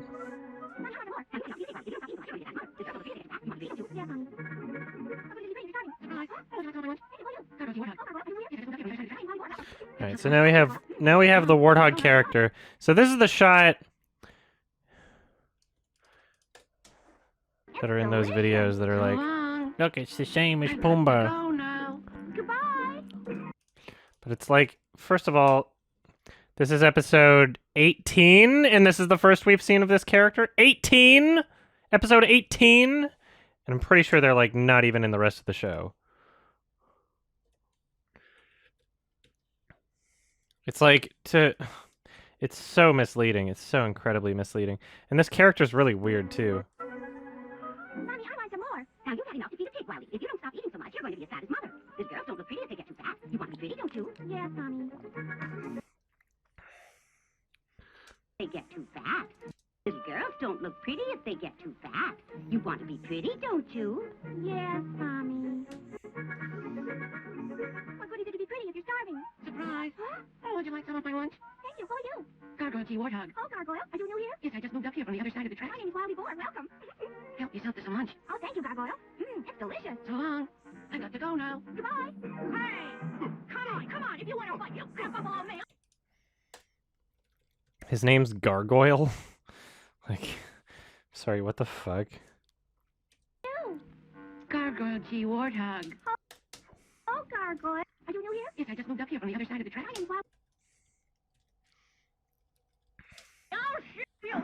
Come on, you big bully. Oh, tell you little pieces of that. Chief! Bully. Wait, don't fight. Don't you know it's wrong to fight? But we like to fight. I hit him and he hits me. Now it's my turn to give him a punch, like this. If you just can't keep from fighting, please don't hit each other. Why don't you hit me instead? Huh? What? Go ahead. There, now, that's the end of the fight.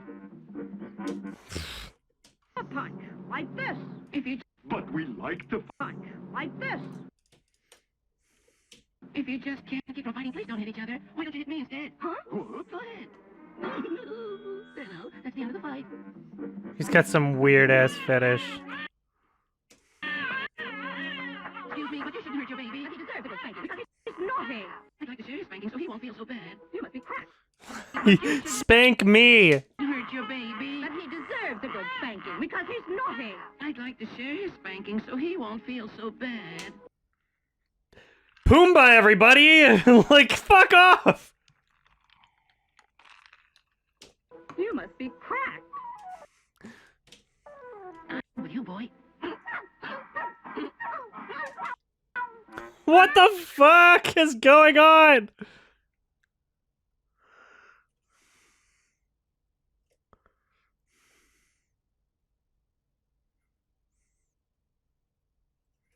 Yeah, I guess I'm putting this one in the differences category. And also maybe the hilarious shit category.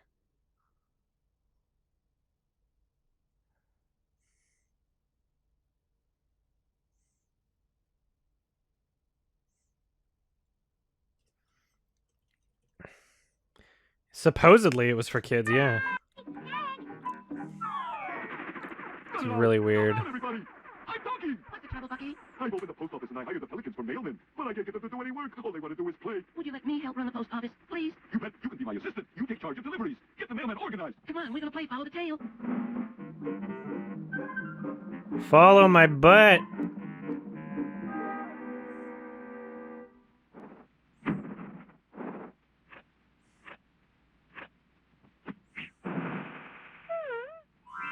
We came to see your new post office, Bucky. This is it. There's our mailman. Appears to me this post office is a knockout. Yes, sir. Congratulations. You've done a wonderful job getting it organized. Thank you. We certainly appreciate what you and your assistant are doing. Hello, Gargoyle. You're working hard. I like to work hard, and besides, the mail must go through, you know. I'd like to say thanks. You don't have to be nice to me. I'm not asking for any thanks. Oh. Well, peculiar, ain't he? Oh. We certainly appreciate what you and your assistant are doing. Hello, Gargoyle. You're working hard. I like to work hard, and besides, the mail must go through, you know. I'd like to say thanks. You don't have to be nice to me. I'm not asking for any thanks. Oh. Well, peculiar, ain't he? Ever since he came to the jungle, I've been puzzled about that boy.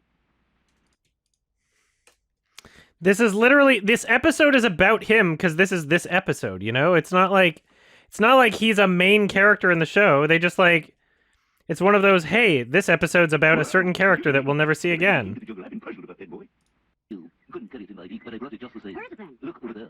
I asked to be delivered to you, Kimber, because I thought you might be able to help me. I'm trying to find my son. He ran away from home. Your son? His name is Gargoyle. Gargoyle T. Warthog is your son? He's working down at the post office. It's this way. I'll show you.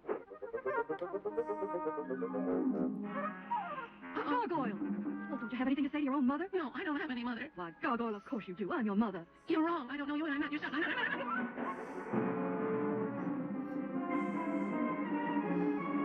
Gargoyle! Go away. Gargoyle, tell me why you pretended that wasn't your mother. Because I don't want to be her son. Why? Don't come near me, Kimber. All right, I want you to leave me alone. Why are you fighting with me, Gargoyle? I don't like you. Why not? Yeah, I guess I should add the post office to the colonialism thing, shouldn't I?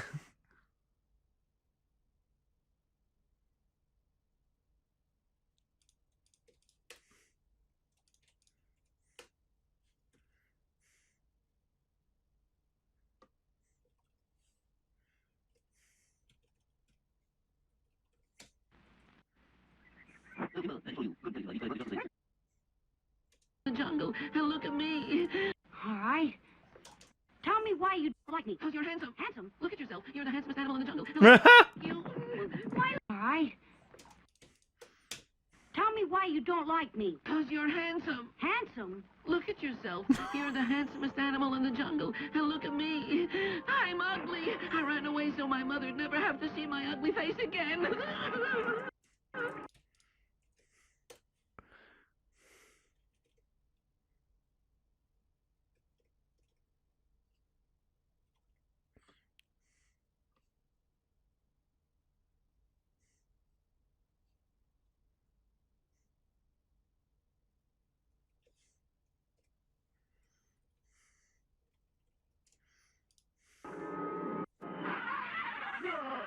That's why you're always laughing at me. I know my mother must be ashamed of me. That's why I ran away from home. Gargoyle, you're wrong. Your mother loves you. She's worried about you. Please, come back with me. No, no. How could you know what I do, Kimber? You're handsome and I'm ugly. What are you doing? You're handsome and I'm ugly.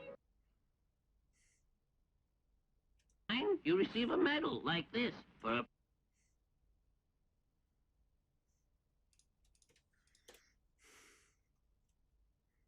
Since he's the oldest.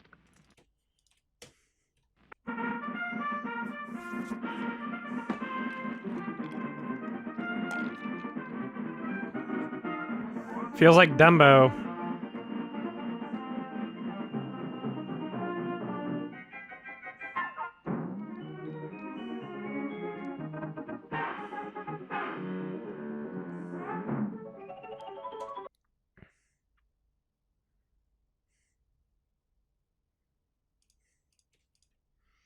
Context? There's barely any fucking context. Let's watch the context. It belonged to a human. Back here now. He just has a medal. Gargoyle, Kim. He wouldn't come back here now. Don't worry, Mrs. Woodwell. He will show up soon. Polly Crocker, what's that shiny thing? It's what you call a medal. I found it. It belonged to a human being. You see, in their world, if you do something outstanding that helps mankind, you receive a medal like this for a prize. Say, Polly, I've got an idea. Why don't we give that medal to the animal who does the most good for the jungle? That's terrific. We could call it the Animal of the Year contest and make Daniel Baboon the judge, since he's the oldest. That's it. That's all the context there is. That's literally all the context there is.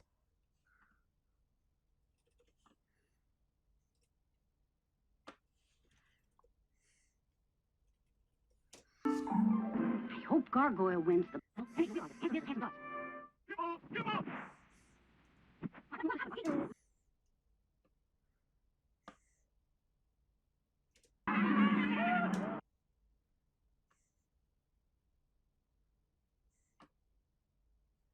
Hi, Gargoyle. Can I go with you? I'd be honored, Wiley. I like to walk with you, Gargoyle, because you're so strong. I don't feel afraid. I like to walk with you because you're the loveliest creature in all the jungle. I mean, We're friends now, aren't we, Gargoyle? gosh, I never had a friend. Wildy boy. Mommy, this is my new friend, Gargoyle. Wildy, what are you doing with that ugly boy? How many times have I told you? Don't play with boys with warts. You want to grow up to be ugly like him. Gargoyle, wait! Just Where's he beat the fuck out of her mom.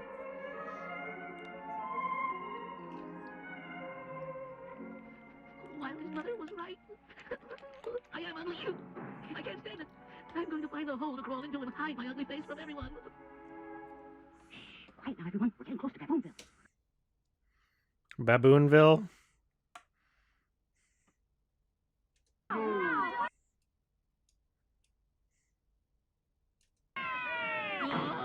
It worked! Yeah, he did. Why did you do that, Gargoyle? Why? You knew the hole was there. wondered. More. It seems like it's every fucking episode that Paulie shows off his anger problem, and yet him and Zazu are the exact same character.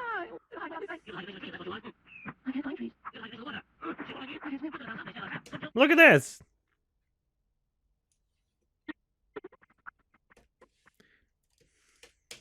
I can't swim. You could have. See the difference between these comparisons that I'm making and the ones that are found, or a lot of the criticisms that these other people have made, is like this is like a consistent thing the entire show.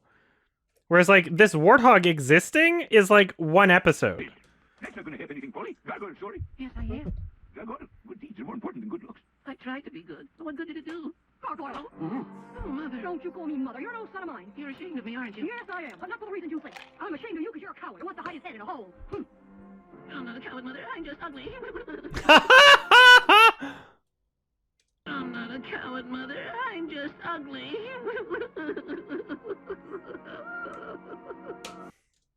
Oh. Gargoyle, now go get him up. I'm not a coward. I'll show them. I'll show them all. Don't go to school tomorrow.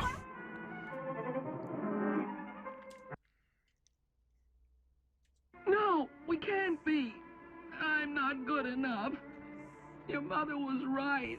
My face is ugly. I hate it. I hate it. I hate it. Please don't do that.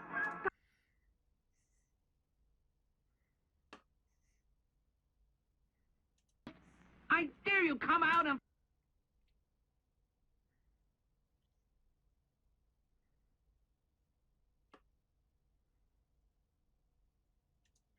You're the animal of the year.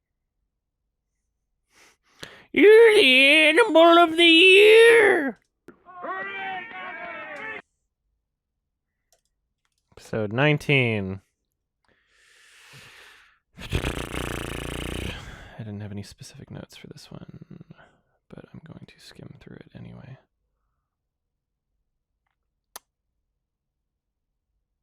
Giving us away. Tom?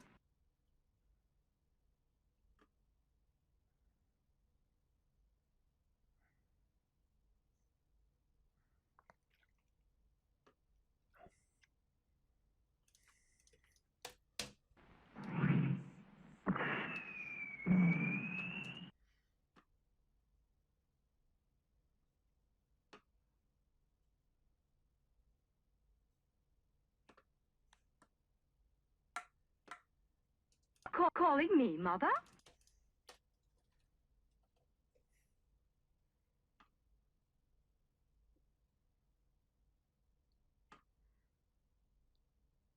Oh yeah, this was a weird one. Holy shit.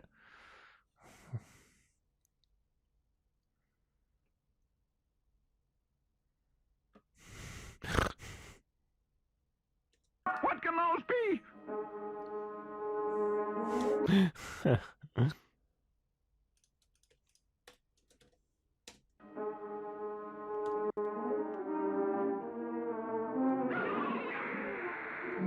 I wonder if I should include that or not. Wait, don't hurt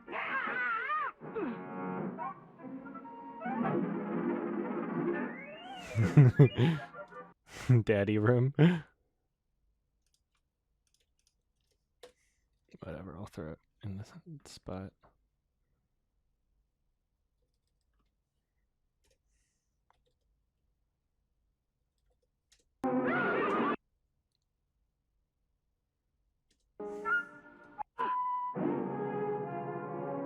Hides of those lions are white, just like my father's. And you're a white lion, too. Who are you? My name is Leona. I'm the daughter of the great Caesar.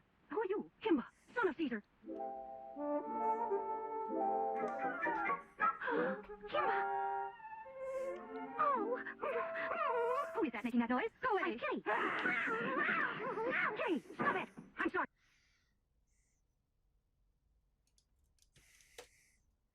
Kitty! Kitty, stop it! I'm sorry, Kitty, but I can't let you fight with my sister. Huh?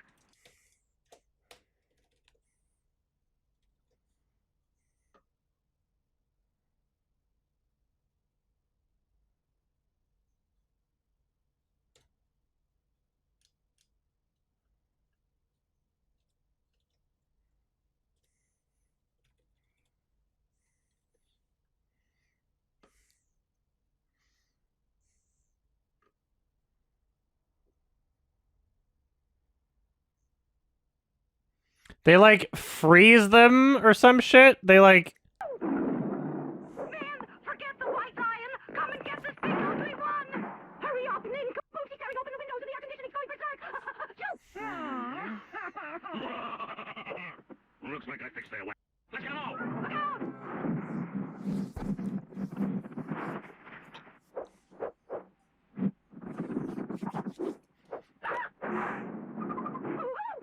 Man, forget the white lion. Come and get this big ugly one. Hurry up, Nin Caboose. Tearing open the windows and the air conditioning's going berserk. Shoot! Looks like I fixed their wagon. Do something, Ignacio, before we all get frostbite. Shoot! All we have to do is turn off the air conditioner. Do it! It's broken. I'll have to go outside to fix it. Move the bus to a safe place. Archaea, no gas. What? We sprung a leak. Oh, it's getting colder and colder. The next time we go on is a Because the air conditioner got stuck on the bus. Here's a hot coffee, chef. Oh, iced coffee. Hey, don't look now, but there's 3 lions. They'll spoil our plans if they stay.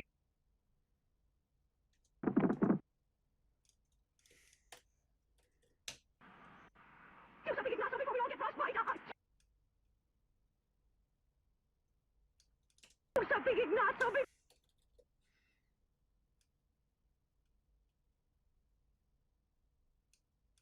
Do something, Ignacio, before we all get...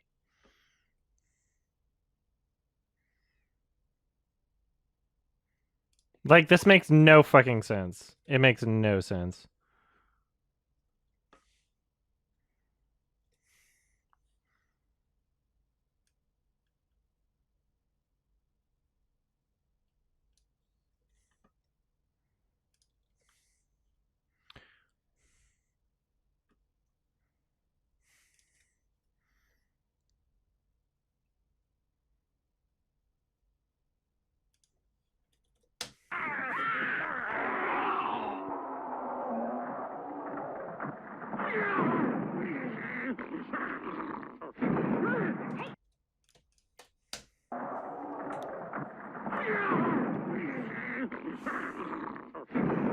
Take that!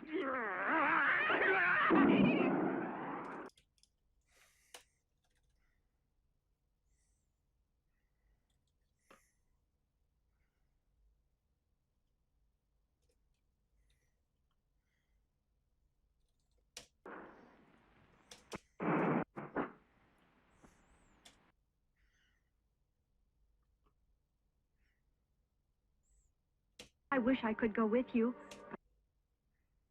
but I must stay here and guard the shrine. The treasures of the past are valuable. From them we can learn all the lessons our grandfathers learned before us. You take care of the future, Kimba. Turn the jungle into a civilized world, just as our father tried to do. It isn't easy, but I know you'll keep trying. I'm proud of you, Kimba. Goodbye, Kimba. I wish I could go with you, but I must stay here and guard the shrine. The treasures of the past are valuable. From them we can learn all the lessons our grandfathers learned before us.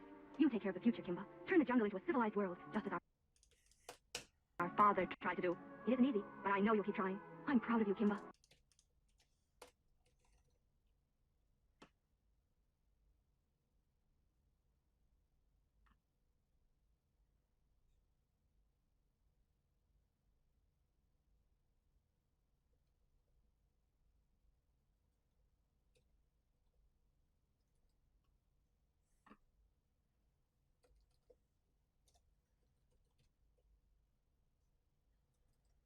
I'm proud of you, Kimba.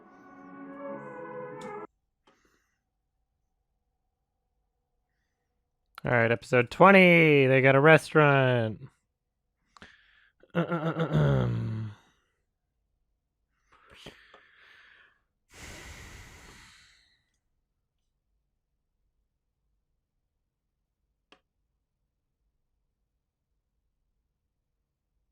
your own restaurant.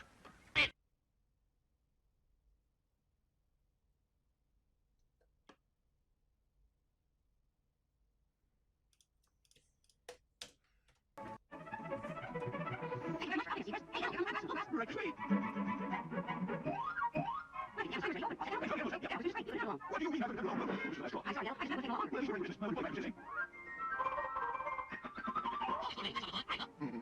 There he is. Thank you so much. Very nice.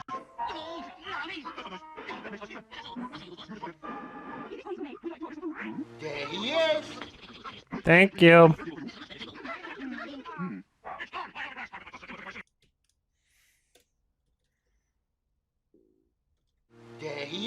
Thank you.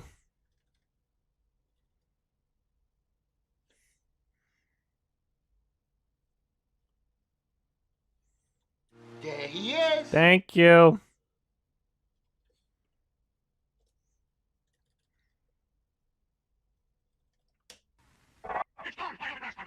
There he is.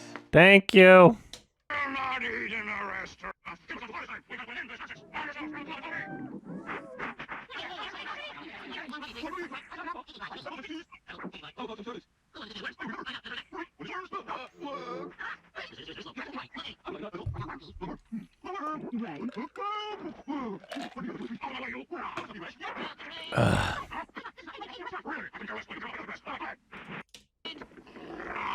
Stop it! Honey Fun, this is not any way to behave in a restaurant. Really? I couldn't care less, but I do care about my elephant grass. All right, go ahead.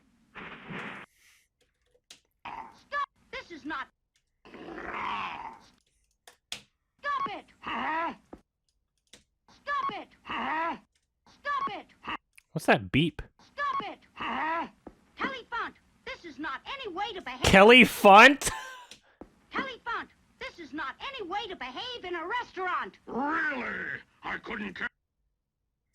But I do care about my elephant. Oh my god.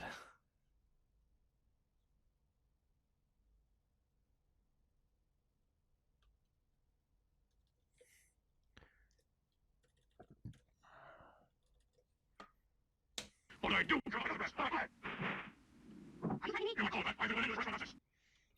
Yeah, elephants are always assholes in this show. No real good reason, just... They didn't do that as much in the remake series, but for whatever reason, just elephants are fucking assholes.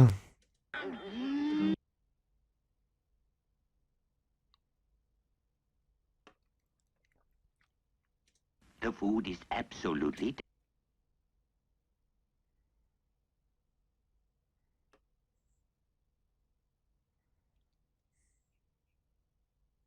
Love garbage. In that case, be my guests.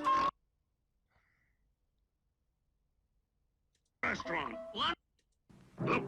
Exactly. Shame on you. Boy, this is the worst tasting food I've ever had. Kelly Fun, you stop this right away.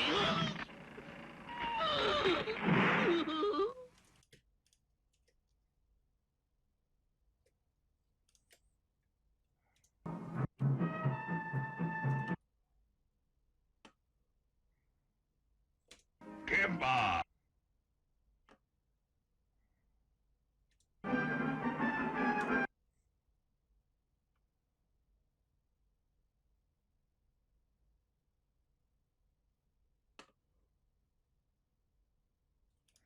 Alright, episode 21.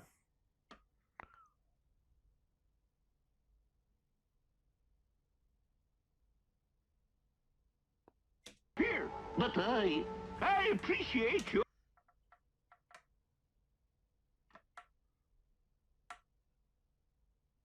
Come back.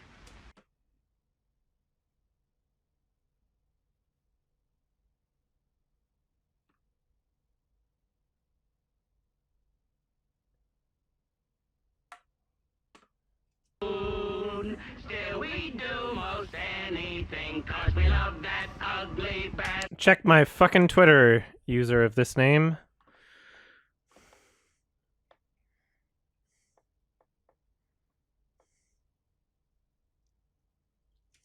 To where it's safe.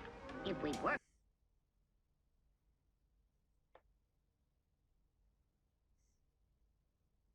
All right, and nobody is going to stop me.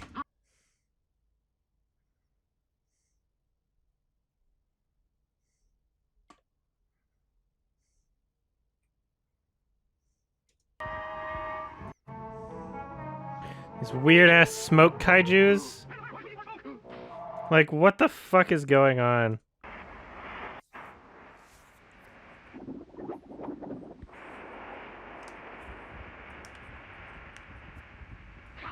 Too bad you can't see the sulfur gas rising from the pond and slowly spreading through the jungle.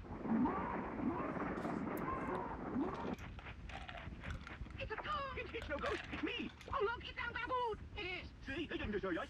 Al Baboon's come back! This should do it, Mr. Ranger. The smoke that comes from this grass when it's burned will chase away the poisonous gas from that awful sulfur.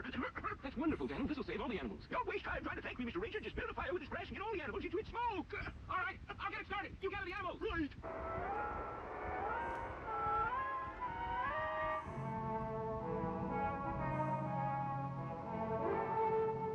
Like, why? Fan the fire, boys. We need more smoke.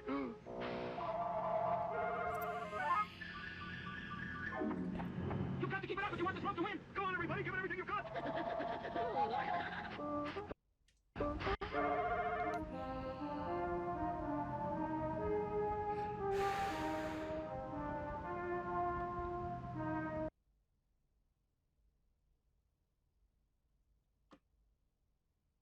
Saved my life. Cause I Episode 22.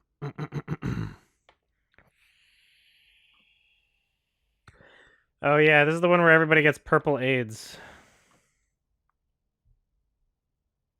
Stony Mountain speckled fever, all right.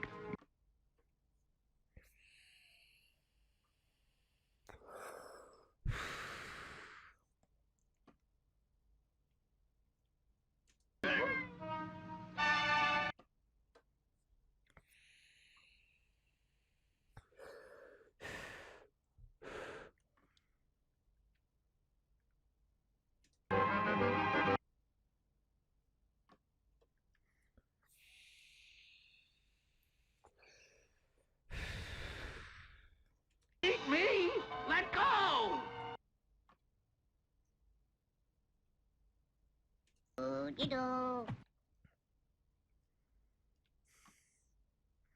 Are we gonna? Yeah, there he is.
Be brave, Kimber, my son.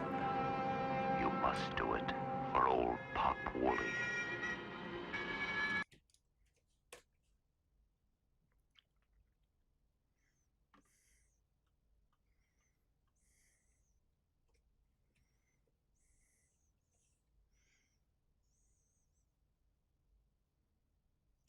First, before I'm old.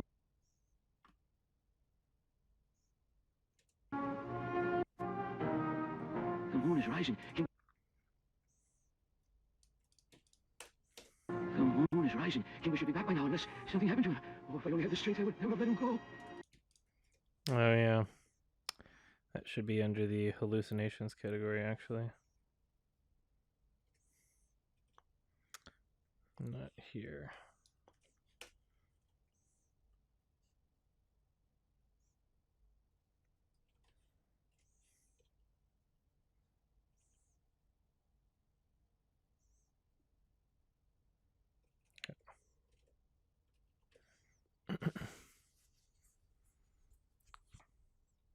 All right, episode 23.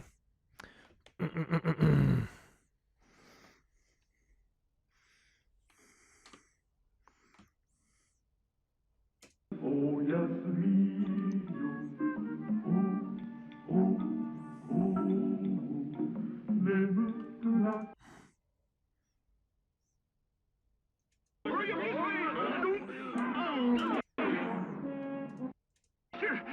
get out of here before it's too late. Of course, I'm all right now that it's the one I've ever seen. Earthquake. Earthquake? Why, shit. You must sleep like a log, Kim. And wake about 2 hours. Kimba's right. I was what I'm talking to you about. But there's been no It's not what I'm talking to you about. 2 hours. Kimba's right. Being very real. You're old enough to know the difference between an earthquake and a nightmare. I'm surprised at you. Did I tell you there was an earthquake? Goodness gracious, what's all the shouting about? Why not ask him? The hedgehog will know if we had an earthquake or not. Earthquake? Goodness, no. All right. I guess I must be mistaken. Sorry. Sorry. I really am. Sorry.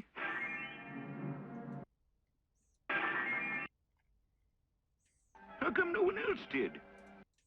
Wait a minute. Things have been mighty peculiar ever since that strange thing fell out of the sky and crashed.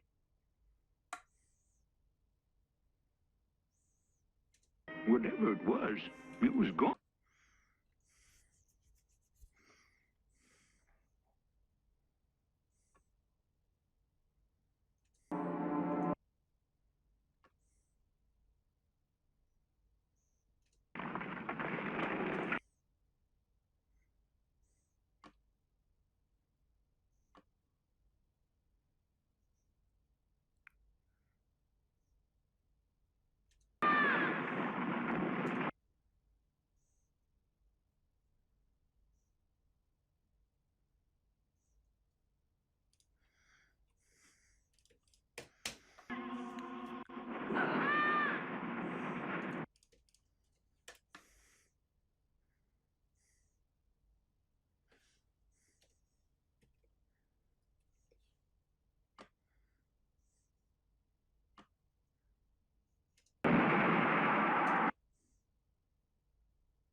They're all eating grasshoppers.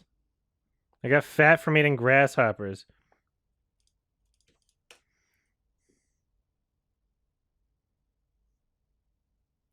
And they contemplate how to, like, properly store food so the grasshoppers don't eat it. It's really dumb and weird.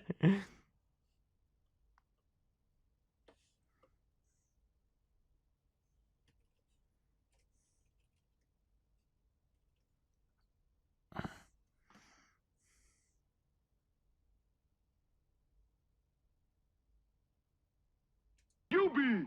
No!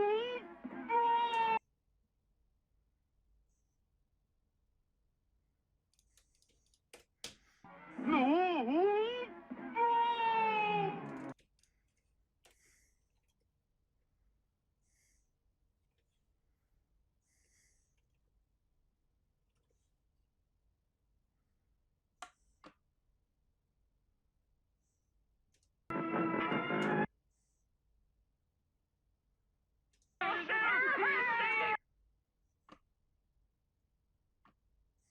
Good. We could bury enough to last for years.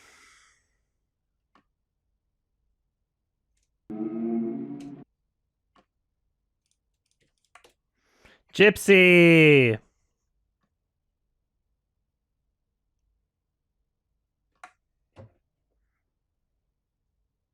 And even in Kim. Aha! Dead!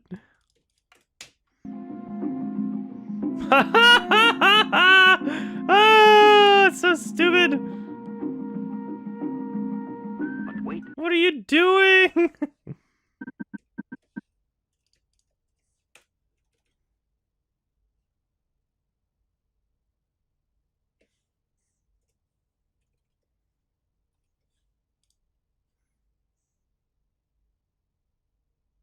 Oh, look at Polly.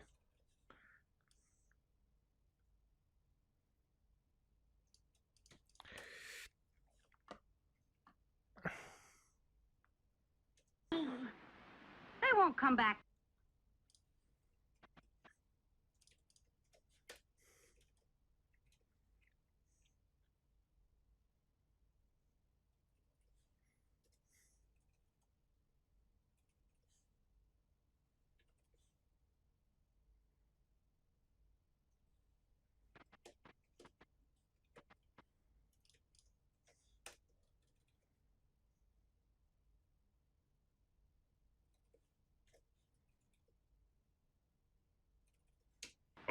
You see there? This big fellow, tell me more. They are certain I'm give up. I will never take place because I was going to the animal over to me. Listen, you know, Jesse, she's very old and our blood is hard and so it's a bad situation. There's no for life. For that voice, so Jesse. Excellent. How will you never speak to me? I was supposed to know you that's my tune.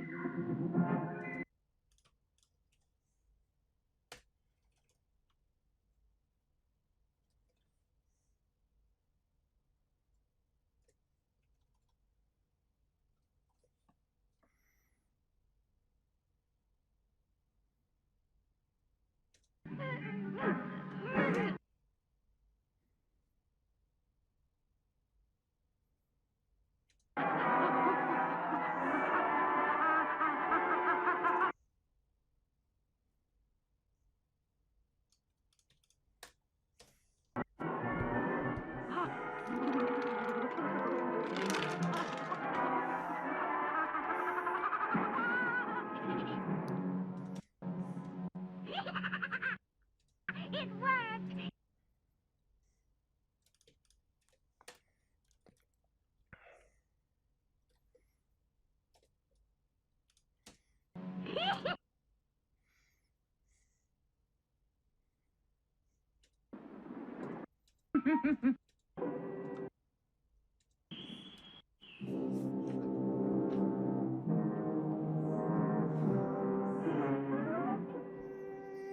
What happens to those who oppose mighty Boss Claw?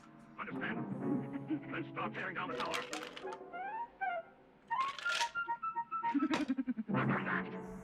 I want it torn down!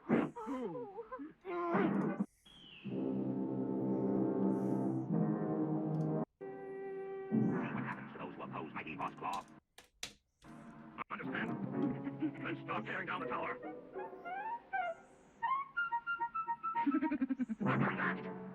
I want it torn down!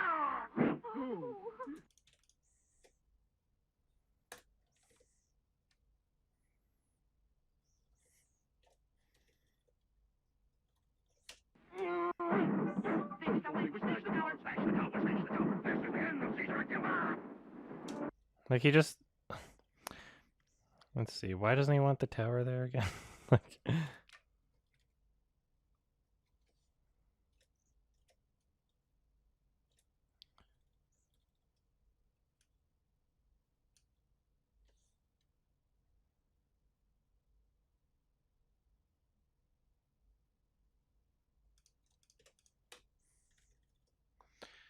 All right, let's look at their justification here. I don't remember what the fuck it is. So they want to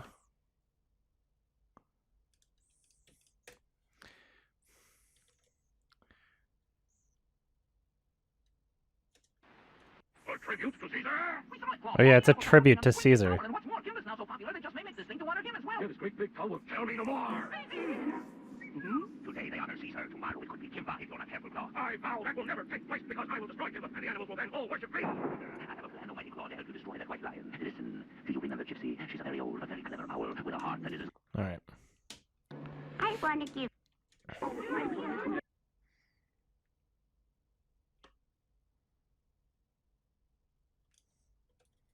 Kingdom? Oh, no, you won't. Not if I can help it.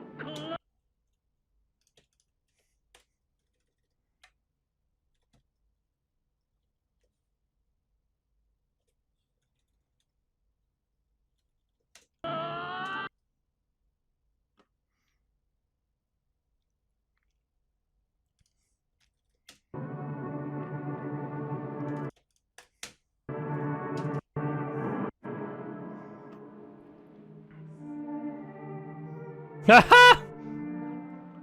Ha ha!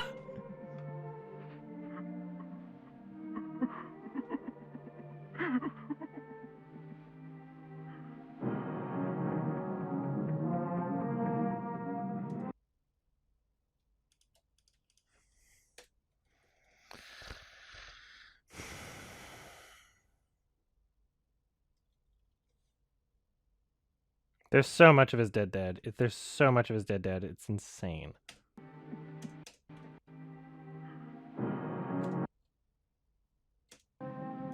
Finished jungle, then we have to... Wait a minute, we want... We can... This potion natural reward.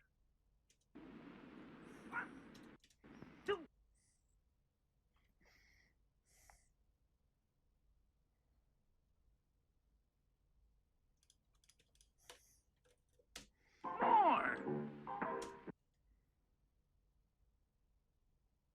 My name is Tom. They would constantly sing the same old bullshit with the same animation. It was so annoying. It was so annoying.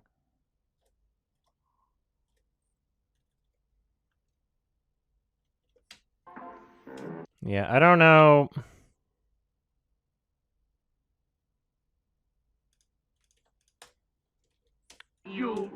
As I'm like going through this, it's like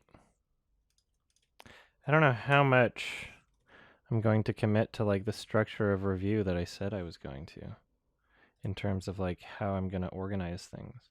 Because there's so much yeah, I don't know. I'll have to see when I start recording, I guess. Well, if it isn't all...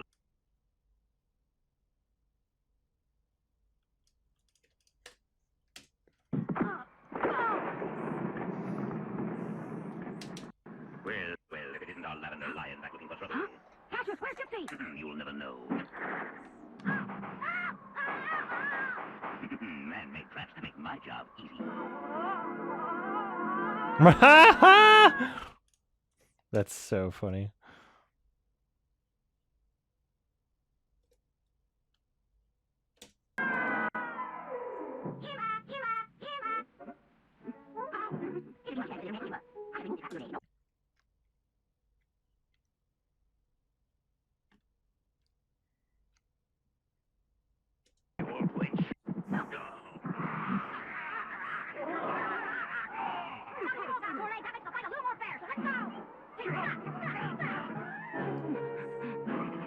How's the time? He's getting away after him!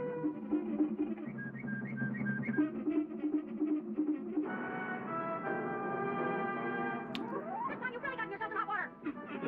And here it comes.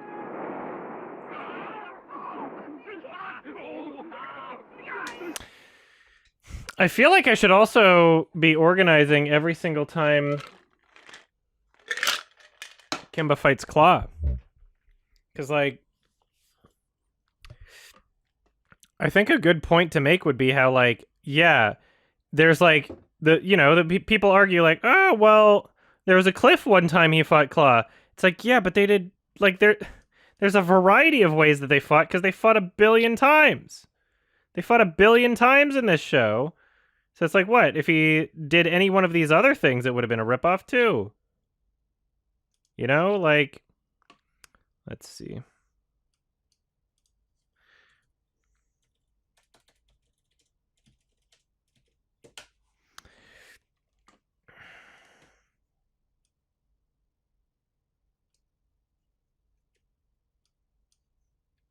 It's like, it's a classic Simpsons did it scenario.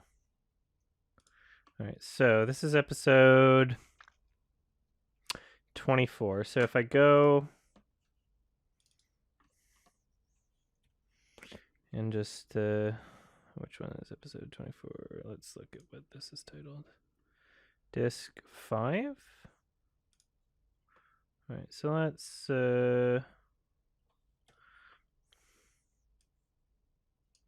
copy and paste the first 4 discs here. Just go through these real quick because that was something that I wasn't necessarily looking out for, and I know I missed some already. So, any episode with Claw, I believe episode 2 is when he first shows up. And then here he is. So I already...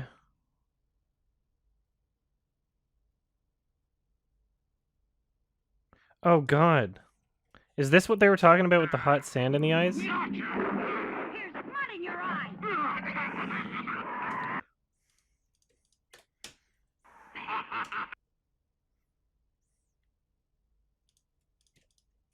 All right.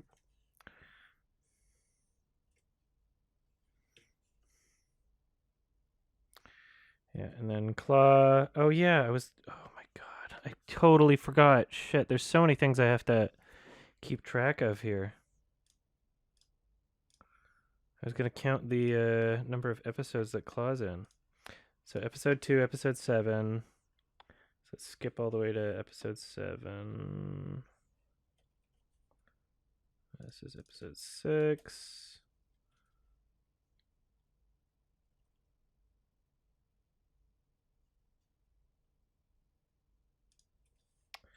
Episode 7.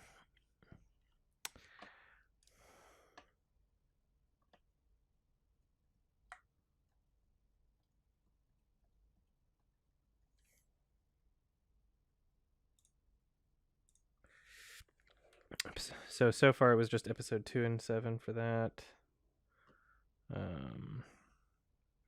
So then if they have a fight scene here, I want to showcase it in some... Oh, here we are.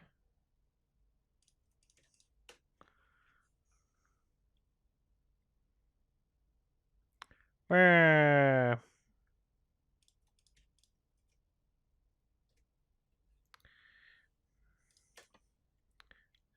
That was a thing.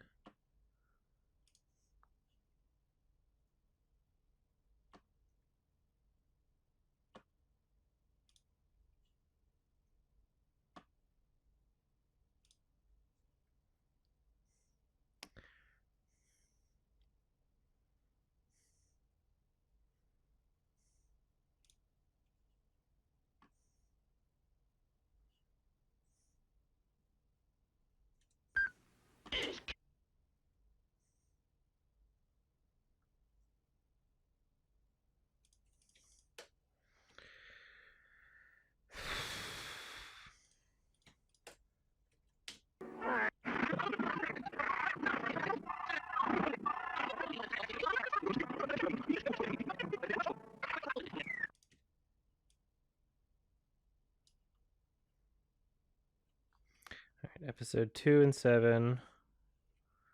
And then episode 8 is Insect Invasion. I do not believe Claw is in here. Episode 9, Flying Tiger. Claw is not in this one. Episode 10, Two Hearts and Minds. I don't think Claw is in this one. Nope.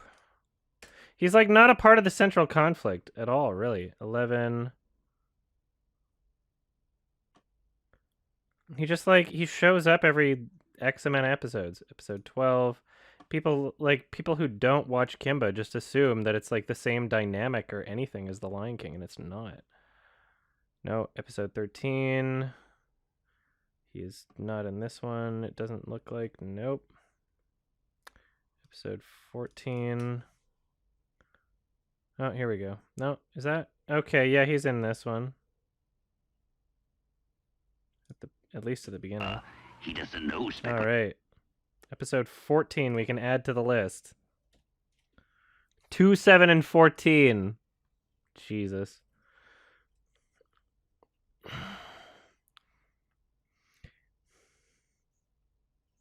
Yeah, exactly. When people don't understand and nobody's done their research, it's like everybody thinks it's 90 minutes versus 90 minutes. And then at that point you go like, oh, there's so many similarities. Not 90 minutes versus 3,000. 3,000 minutes. Not even fucking kidding. Literally 3,000 minutes worth of Kimba shit that people are comparing to The Lion King. It's such an unfair comparison. Such an incredibly unfair comparison. They've done everything. Look, and he was only at the beginning of the episode. He didn't even do anything. Good. Things are... You can go do it. We'll run things here. Yeah. Fight down, you two. You're not running anything. Claw, this could be the chance we've been waiting for to get rid of Kimba. He doesn't know Speckle Rex hated his father. He's in for a shock. Hey, Cassius, what do you mean that Kimba's in for a shock? No, see, it's none of your beeswax. You hear? Things here. Yeah. Fight down, you two. You're not running anything. Claw, this could be the chance we've been waiting for to get rid of Kimba. He doesn't know Speckle Rex hated his father.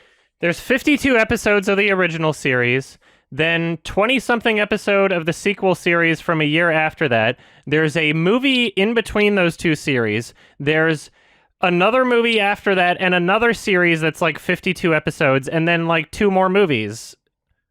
There's 3,000 minutes. There's 3,000 minutes of Kimba. Father, he's in for... Oh, this could be the chance we've been waiting for to get rid of Kimba. He doesn't know Speckle Rex hated his father. Oh, he doesn't know he hated his father. Okay. Yeah, and then literally they're just at the beginning. And they don't come into play at all. They literally... I'm just going to add that.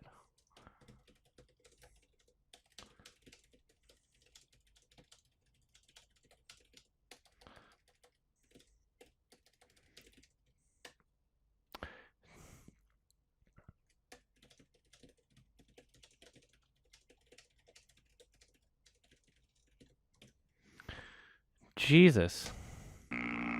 You could be just as... Yeah, they don't even... Okay, 15 scrambled eggs. I don't think he's in this one. Sleep, Nothing to do with the plot here. I was hoping I'd get like a fight scene or something in that one with him, but there isn't because he doesn't have anything to do with the plot. 16 episodes in. Diamonds in the Gruff. This one, he has to save the kids from the alligators. I don't think Claw's in this one at all. Nope. 17, the Magic Serpent. I don't think he's in this one. We're coming to you. Episode 18, Runaway. Yeah, this is literally just an episode about this dumb warthog who has some sort of like pain fetish. Episode 19. Episode 19, he's back. Yeah.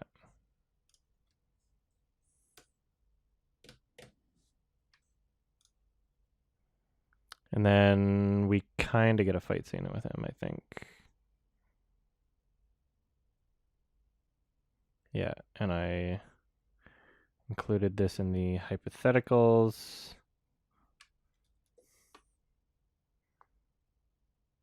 Which are here. I will move this one over here.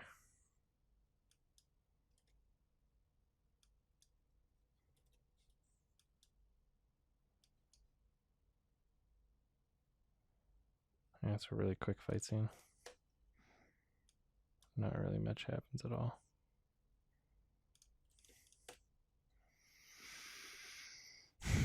$19.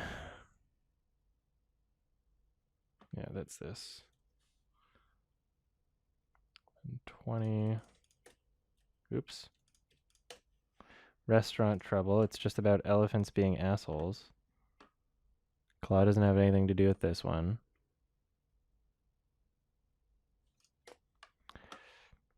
Episode 20. Oops. Am I missing a disc? 20. 25. Oh, oops, because yeah, I see.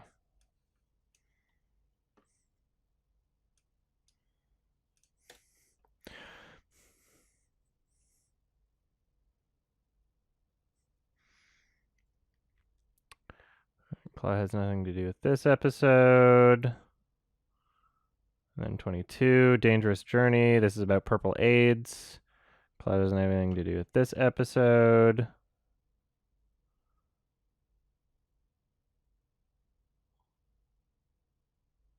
'23, Gigantic Grasshopper. No Claw. I don't think. Yeah, no. No Claw. Episode 24, Gypsy's Purple Potion. This has Claw. Yeah. Alright, and is this the one that I already included the fight scene for?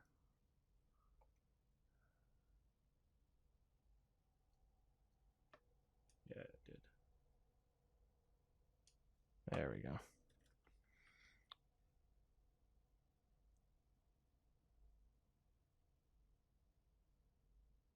That's what I was doing. Okay. I got a PBRB.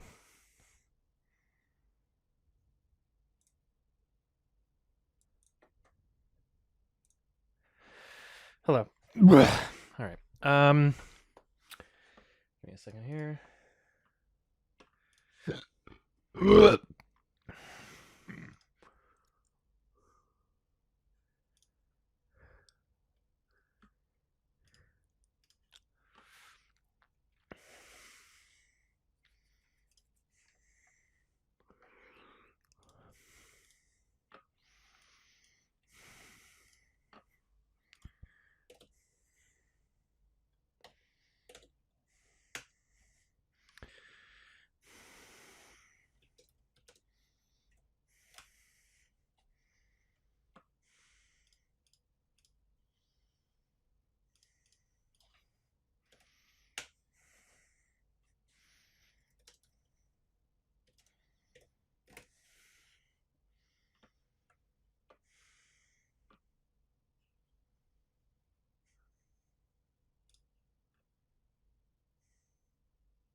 Gotta love how every article uses shit like this where it's like 1966. I'm sorry, that image is not from 1966. It's literally not.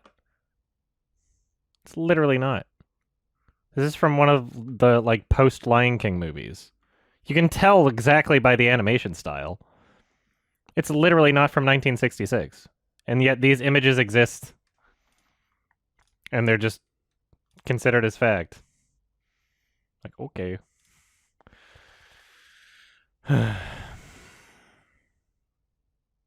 Muted. I'm not muted.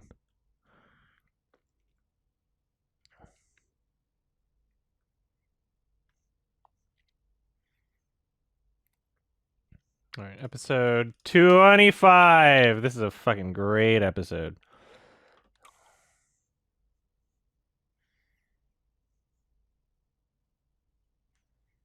Elephant genocide episode.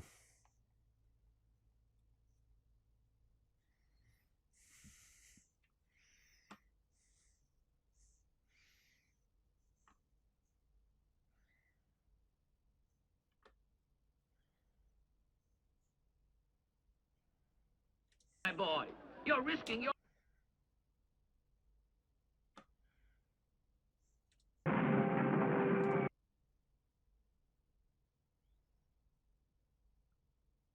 Here we are.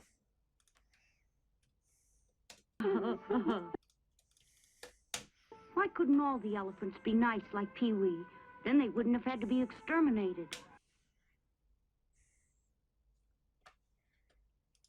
Why couldn't all the elephants be nice like Pee-wee? Then they wouldn't have had to be exterminated. Yep. Yep. Where's my hilarious shit category? Is this the one? Yeah, it is. Oops. Yeah, I'll make sure I mention that.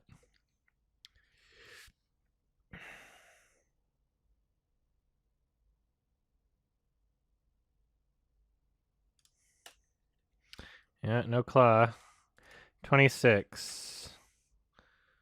Online call. Okay, yeah, let's find that clip. About to tell you, all of you should be ashamed. Allowing zebras to treat members of the cat family that way. Disgraceful. But he's so big, what can we do to him? If he doesn't behave himself, eat him. Eat him? Oh, no. Oh, no. No. No, sorry. Peace in our jungle would be impossible. Really, Kimba, this silly idea of yours about meat eating animals not eating meat is absolutely ridiculous. Perhaps you've got a better plan. Why, of course. Let us eat whatever we want to. Our jungle would be impossible. Really, Kimba, this silly idea of yours about meat eating animals not eating meat is absolutely ridiculous. Perhaps you've got a better plan. Why, of course. Let us eat whatever we want to. I won't. You want us all to be vegetarians? That's right. You're a big liar. What about those grasshoppers? They're not vegetables, you know. That's different. Kimber trapped those grasshoppers in the cave in order to save our farm. Then a few of the animals decided they were a good meat substitute. Kimber said all right, but he never liked the idea. Well, let me tell you, they're a pretty poor substitute for real meat. I want something tasty I can sink my teeth into. Oh. And I'm not alone. Give us meat or we leave. Don't worry, little bird. I wouldn't eat you. I got a bellyache. All right, where am I gonna put this? I guess differences. There he is. Thank you.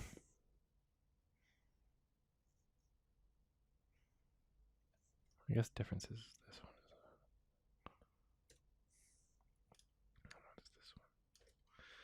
What is this one? Oh, Claw's back.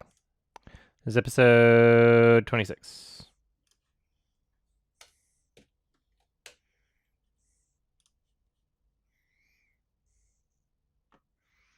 Their like evil plan is to like get the kids to eat meat. Hello, members of the cat family. It's time that we stood up for our rights. What I mean to say is, have you forgotten the taste of meat? Wonderful, delicious meat. Out here, we're not allowed anymore to eat meat. So I say, let's go someplace else.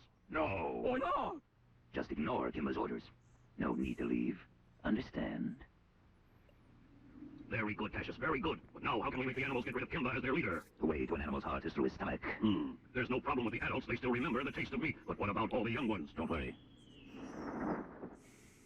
We'll teach him with his meat. Oh, wait, this here is fresh meat. Did I'm a bird just dropped off some meat? Worry. We'll teach him with his meat. Oh, wait, this here is fresh meat. It comes in many forms and tastes great. Yeah, it's great. According to Kimber, we mustn't eat it. What? That shows how dumb Kimber is. Look at me, I'm big and strong. But Kimber's our leader and Kimber says... Give me that meat. Yes, I insist that you take one bite. Wait, no, I don't want to. Take one bite or I will take one bite of you. Yes, sir.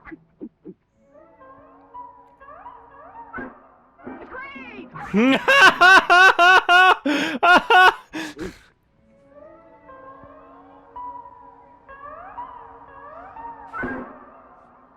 It's great. Oh, I like it.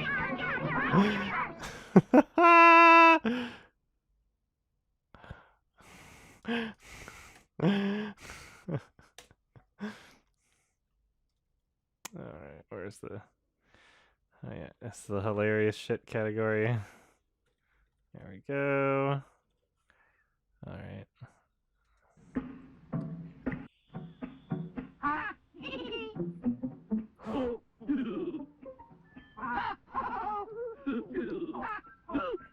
They do this shit all the time and it lasts forever and it's so annoying. It goes on for so long.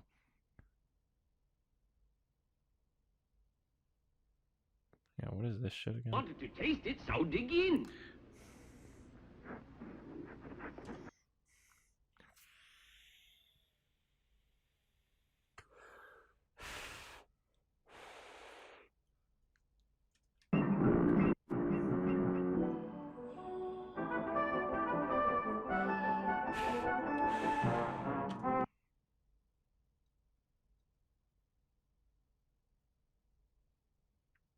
What do they do again?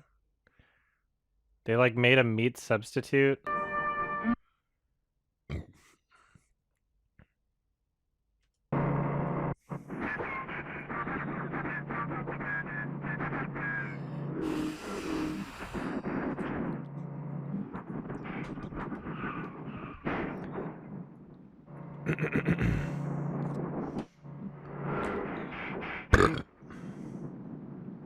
Professor Hodge, are you all right? I'm in much better shape than you are. What is the meaning of all this immersion? We came to save you from being eaten by the animals. Kimba! Professor, I brought you some blossoms from the Tickle Chickle tree. And there are so many more where these came from. The Tickle Chickle Tree. That's the restaurant. It's got the fucking logo.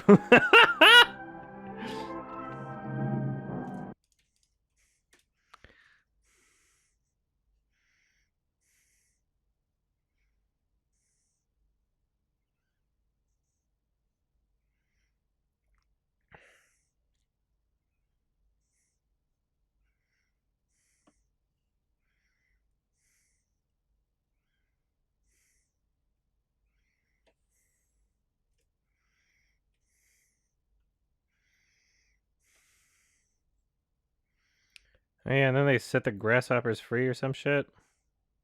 They're like, now we're full real vegetarians. Like, all right, Chameleon Who Cried Wolf, episode 27. No specific notes here. I'm just gonna skim through it. Oh, dead dad. He's sleeping on him. Kimba, help! It's Gaboo! He's coming in here to get me! Oh, no! Not!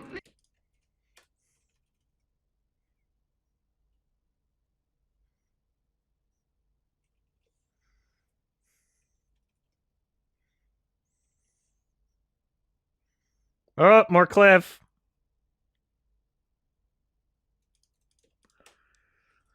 This is why I'm skimming through them, even if I don't have specific notes, because it like there's certain points that I'm making that like I don't know until after I've seen so many episodes where I'm like, wait, this happens a lot, right?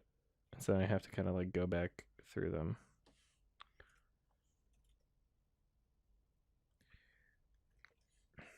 It's like only once I have the full context of the show can I really... Dash told me. Oh, alright, school.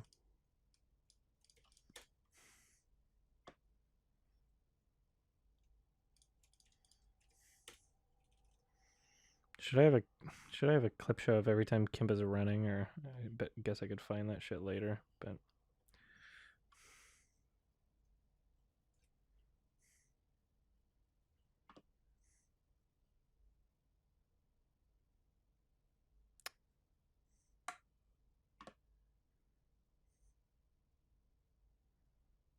Oh, yeah.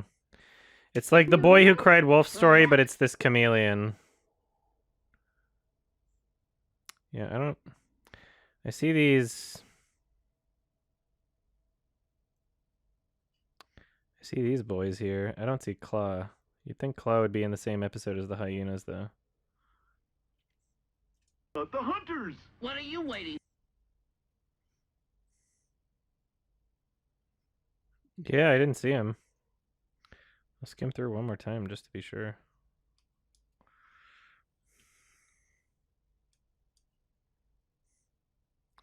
Episode 27.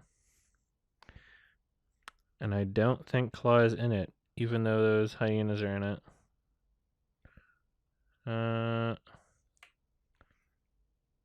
Yeah, Claw is not here.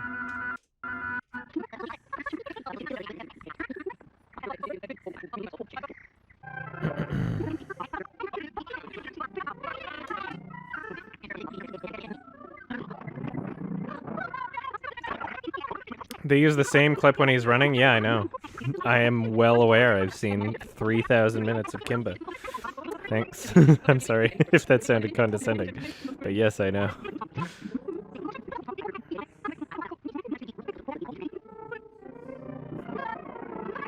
They reuse a lot of animation. Which is understandable. It's the 60s. It's expensive. Whatever.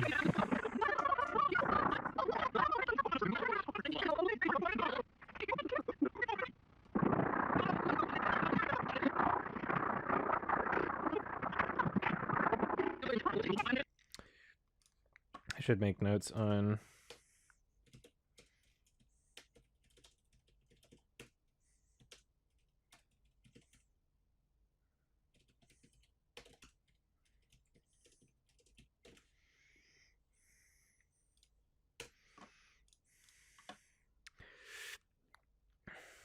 All right, episode 28, I guess. I think. Oh yeah, this fucking asshole. That was a weird episode. Oh, dead dad. Oh my god.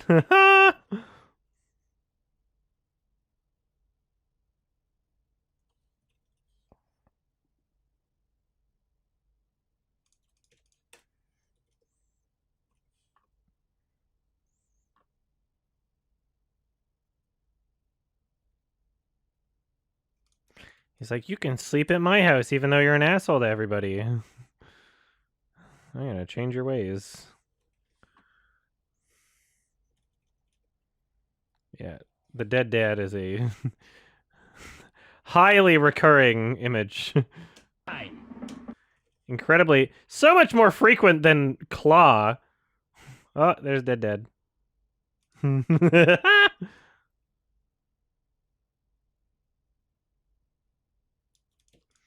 Claw, who's been in like, I don't know, we're on episode like 28.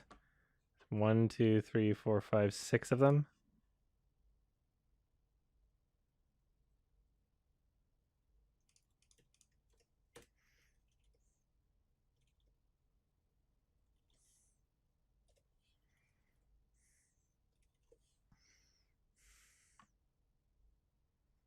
Oh yeah. So this is just Mom and the Stars. I mean, it's a flashback to something else that already existed, but I guess I'll put it in there.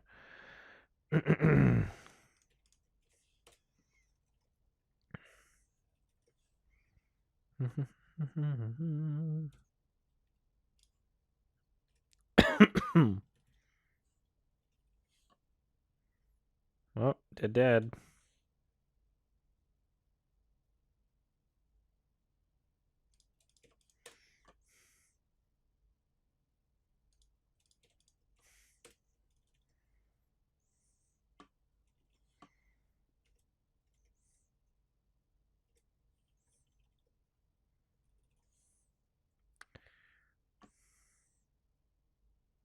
Don't get away with this, you juvenile delinquent, you hear? Wiley, I said stop that! Hey, stop that! Wiley, I said stop that! You won't get away with this, you juvenile delinquent, you hear?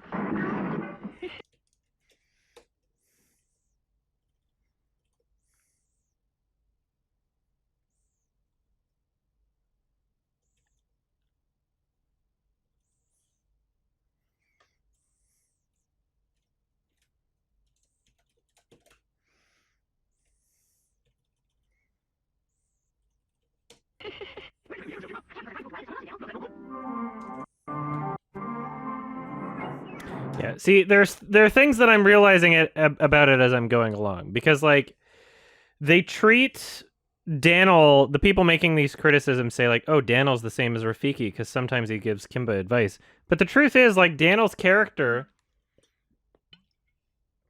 they said before he's like the oldest in the jungle, but there's far more references to him just being an old kook. Like, he's just the old one. Like, that's more of his character. He's not like some crazy witch doctor who gives like tons of advice and doses the main character and shit. You know, it's like, it's completely different context. And for many parts of this show, he turns into kind of like a punching bag later on, too. It's kind of weird. It's like, haha, Daniel got hurt. Oh. Dead.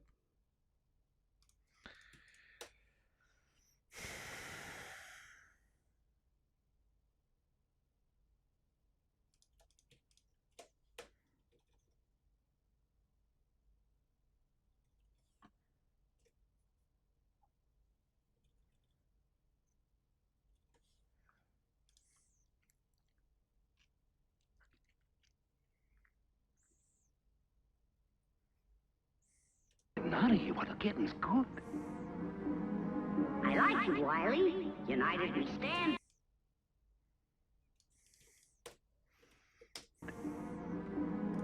Wiley.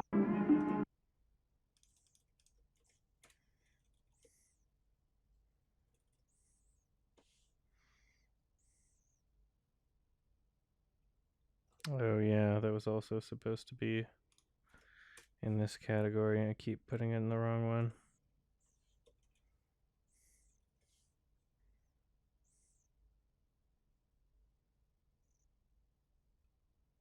All right, episode 29. No specific notes. I'm gonna go scroll through it anyway. Oh, dead. It's fucking everywhere.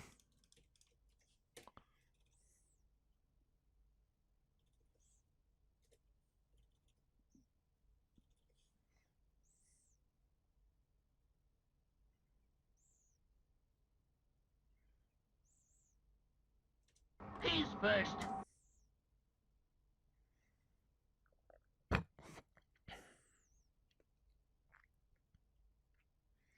What year was Little Shop of Horrors? I don't fucking know. I guess the 80s one was a remake, right?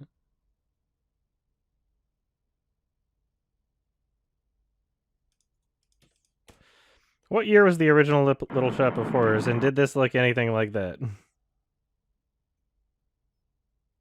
Was the 80s the original? Oh. Oh, yeah. I think the 80s was the original.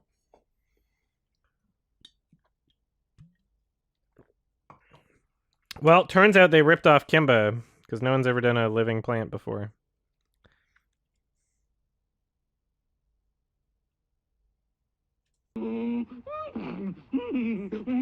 Oh, it was like 1960? Was it? Well, I'll put this here for later. Was Rick Moranis the original one? Yeah, there's a 50s one? Okay, well.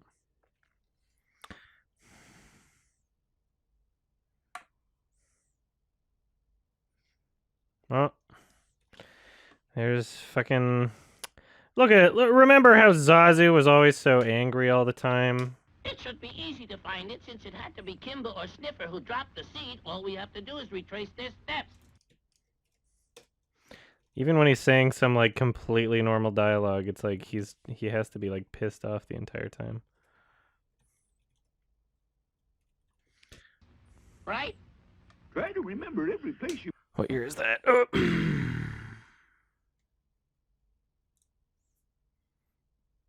1960 film. Very interesting. All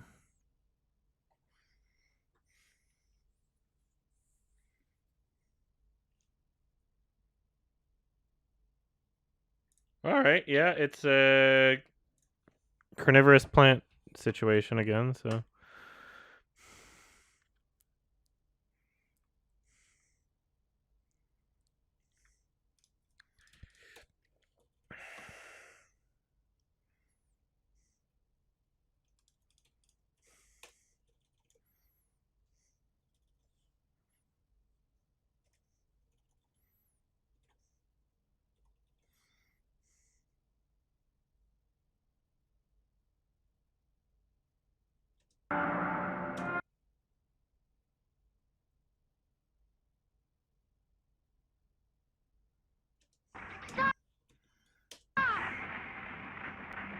Don't quit it! Oh yeah, the plant's making everybody fight or some shit.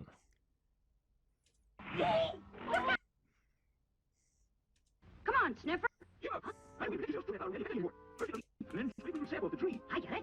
Then paste it on. That's sensational, Dal. We won't have any more nonsense from the scent of that flower. It covers everyone, Kimba. Good. Let's get going. Let's attack that smeller.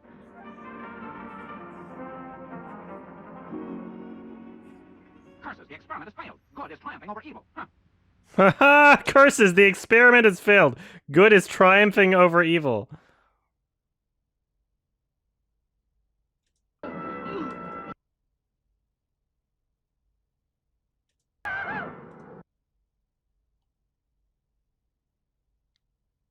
Dal, but we did it. Without a lightning storm to help us. Kimba! Kimba! Hi. Hi, thank goodness you're safe, and all because you had the sense to use static electricity. We did what? You see, when you rub fur together, you make sparks, just like lightning does. Now I'm beginning to see the light, I think. Well, I'm glad the animals are safe.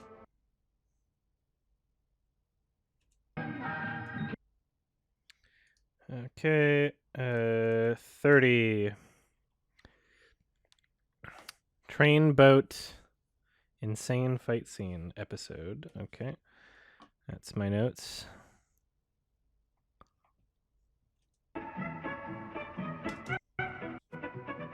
don't know why we have to work so hard to impress Kitty's uncle. He's not that important. Well, is he?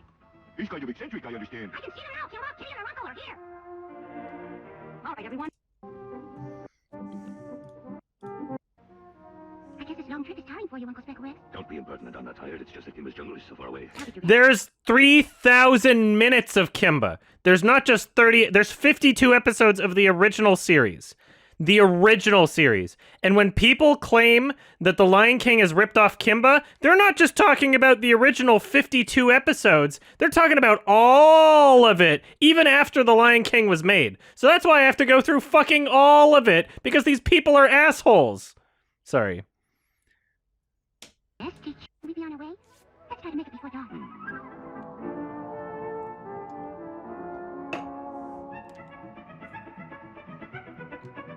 I don't know why we... Yeah.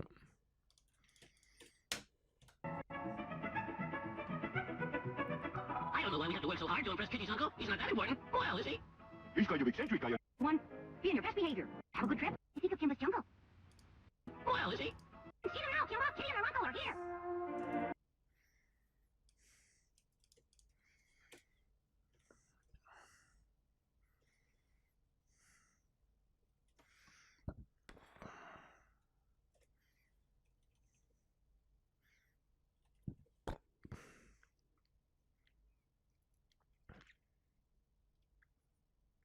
Me like an old relic. Like,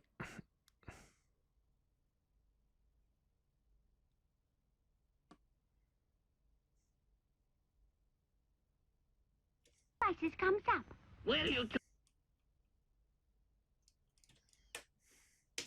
Will you two stop arguing before we lose the trail? Right, Paul.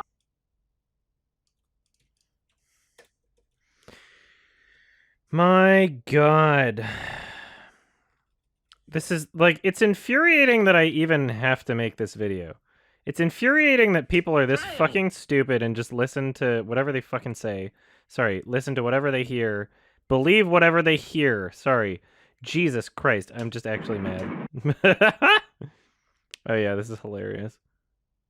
This weird train... Whoa! This whole part is just so fucking ridiculous. Yeah. See that swamp.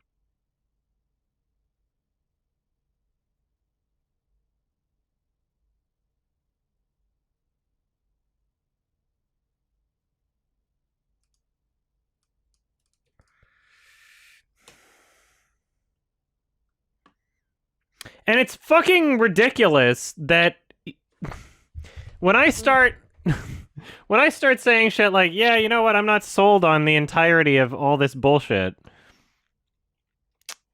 people show up in my subreddit arguing with me, and they haven't seen Kimba.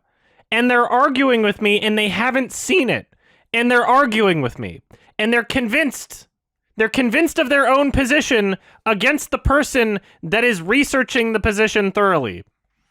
That pisses me off a little. That pisses me off a little. Like, very frustrating. Very frustrating.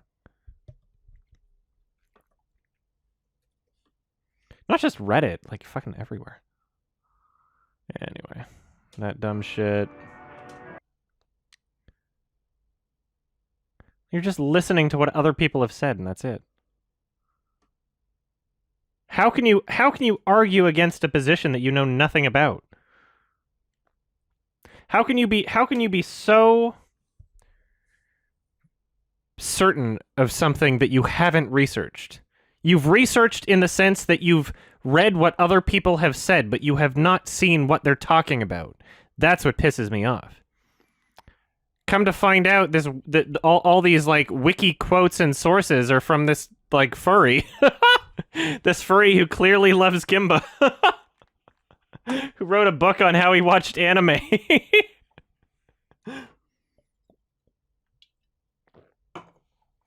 Oh my God! All right, episode 31.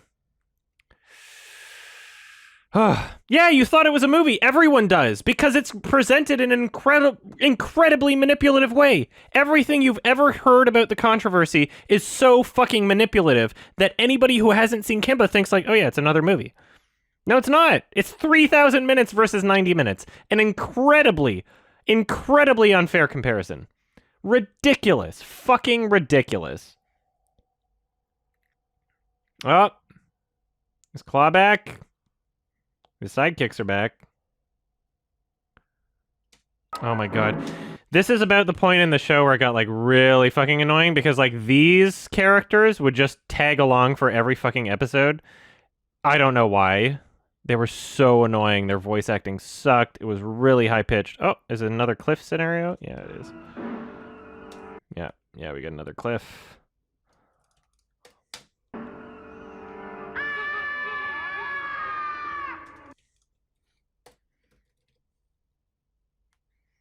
I'm angry all the time, but I'm particularly angry about this shit. Because when I saw that huge, long, detailed Reddit post in my subreddit that was also cross-posted to the, like, Flicks subreddit or something, I left the tab open. I was like, I'm going to read through this later. This person has clearly done their research. Read through it. And there's so much in there that makes it so incredibly clear that they did not watch the show.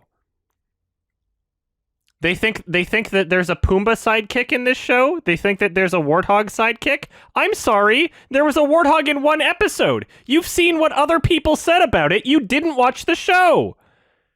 You didn't watch the show. If you're making the comparison between Pumbaa and a Warthog who just appears in one episode that has nothing to do with Pumbaa, whose character is not the same at all. Literally one episode out of 52 is about this Warthog. Rest of the series, he's like non-existent. If that's in your fucking Reddit post, you haven't seen the show. If you're making the comparison between Zazu and Polly Cracker, you have not seen the fucking show. You're an... I'm sorry. I'm about to get really fucking mean here. Oh, I gotta stop myself. You haven't seen the show. And I'm upset that you would make that entire post and pretend like you have. Pretend like you're an authority on this when you're not. You've read what other people have said. You've listened and you've believed to what other people have said and you didn't do your own research. I can't believe it. It's so ridiculous.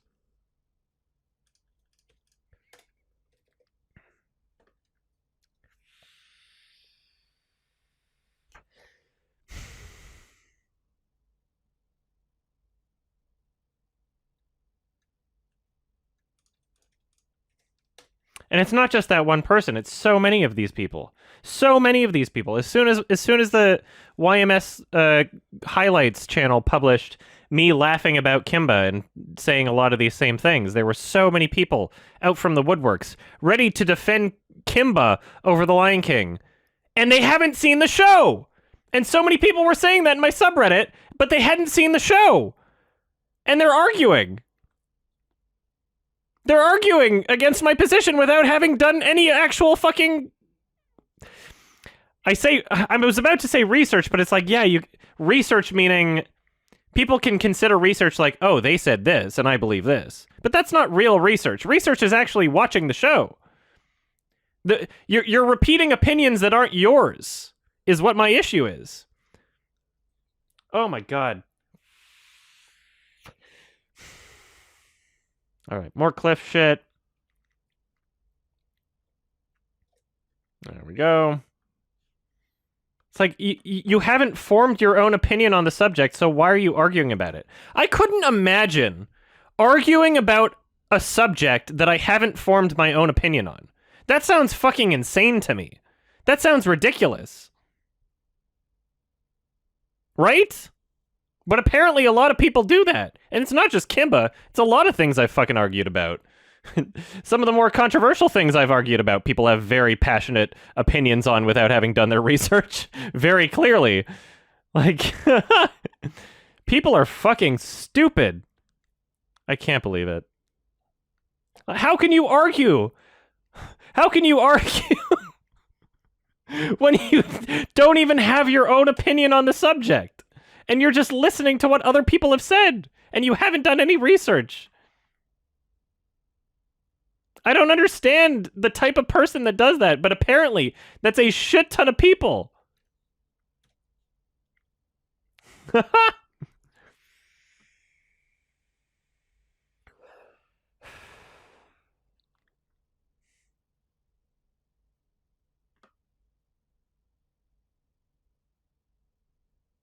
All right.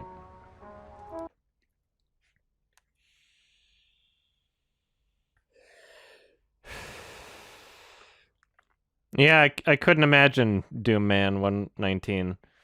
I feel your pain. All right, so the hyenas were in this episode and Claw was nowhere to be found. They're just... All right. So, still can't even add another episode to this list with Claw here. All right, episode 32. Africa is changing and must say goodbye to the devil's masks and voodoo drums at the end, apparently. The end of the episode, apparently there's a funny... Study hour!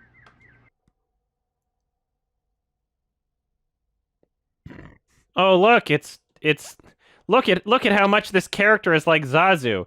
Wow. I'm being so dishonest and manipulative with these like 800 clips that I've pulled so far of this character doing this exact same thing, this exact same character trait that he does over and over and over again that is in complete contradiction to Zazu's character. I'm being manipulative here. I'm just picking and choosing what I want to see. I'm biased because I like The Lion King. That's the story here. I'm the biased one. It's not the people who really love Kimba and are upset that The Lion King is more popular. They're not biased. They're not biased, and I trust that they're not biased because I don't want to watch the show. All right. Is this the elephant graveyard thing?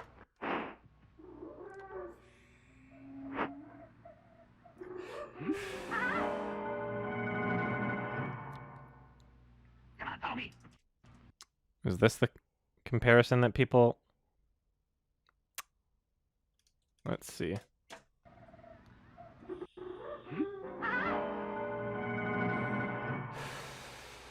Come on, follow me. Was that it? Must be the poachers. It's a goal, Lion Dog. Let's get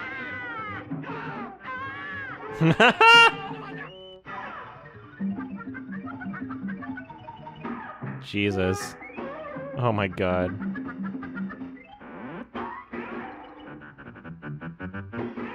What is happening?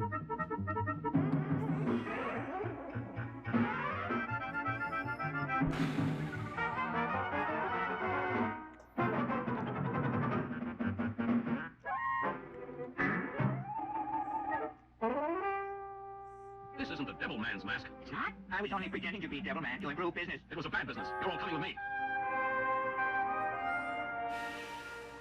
This may not have been the work of the devil man, but it was plain bad. All poachers just have to be stopped. Was this the elephant graveyard or no? Or was it just like... Only. Okay, I guess I'm gonna have to watch through this again.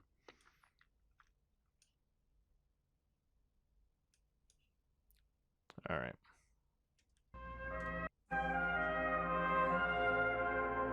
Even Pablo Jonalanga lies in this kingdom. It is a place of great beauty and instant adventure.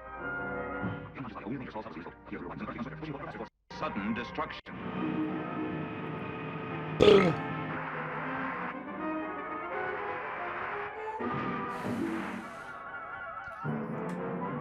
Sometimes I have to like Time, Kimba leaps to the rescue and pulls the wounded ranger to safety.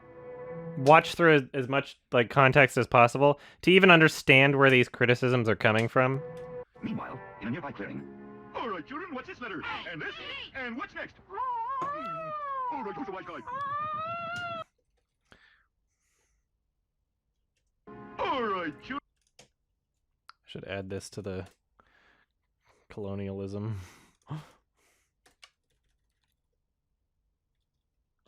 Segment here.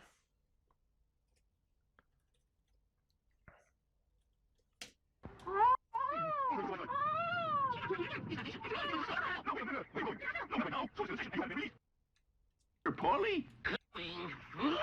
Sorry about that. I'll get more. What's going on? Is a man seriously wounded? No. Oh god, I almost missed a clip of Polly being an aggressive asshole. Seriously wounded? No.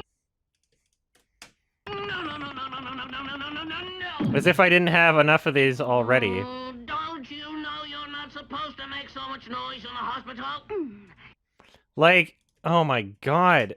Yeah, this is totally Zazu, guys. This is totally Zazu.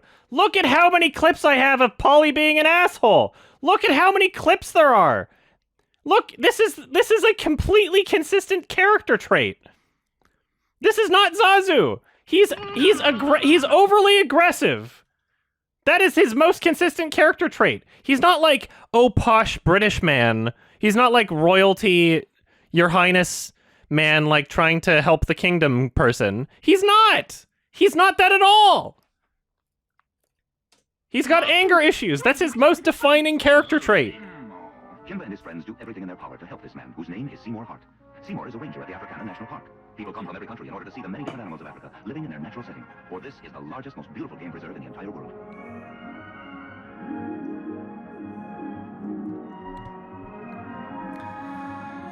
Here, young men learn how to help all the animals for money. The rangers are... And my job. But isn't it a miracle? Kimba, who says all of us want to go? That could be dangerous. That's right, it could, Bucky, but I'll bet Dan will want to come. We're almost there. That's right, we are. And I'd like to ask you a favor. Would it be possible for us to go into the park with you and help you capture the Devil Man? Kimba, who says all of us want to go? That could be dangerous. That's right, it could, Bucky, but I'll bet Dan will want to come along. Yeah, I suppose I'll go along if Mr. Hart says it'll be all right. Mm-hmm. Good.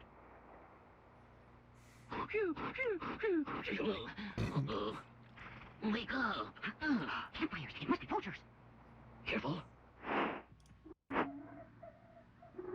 Who goes there? Okay, so there's no...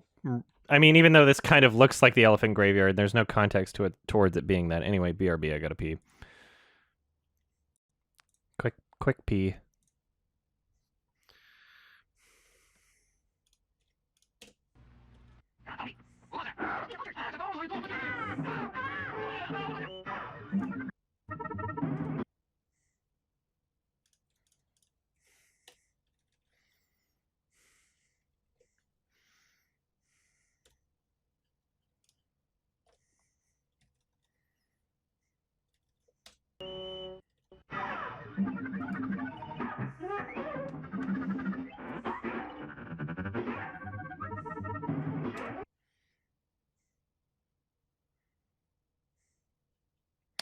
All right. So I might throw this into the Devil Man's mask. It's not? I might make a new category here called racism. And I know that this clip in of itself, it's like not really. You could be like, nah. But as soon as the second series starts, you'll be like, holy shit. Holy shit, man. There's a lot of problematic stuff in the second series.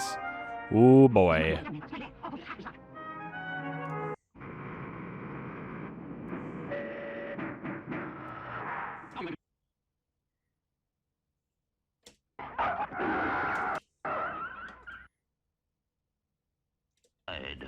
The Devil Man said you would take our men to jail.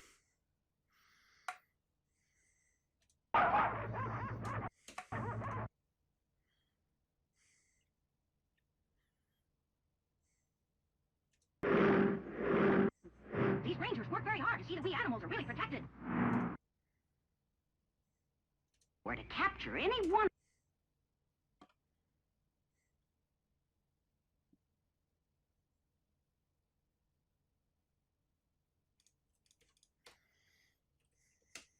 What's the big idea stopping short like that? But, Bucky, we're supposed to let ourselves get caught. Oh, that...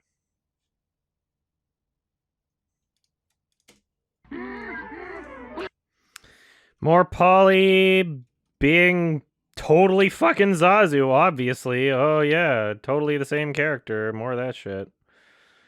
Ugh, I can't believe how stupid people are. None of you have watched it! Nobody's watched this show! Nobody's seen it!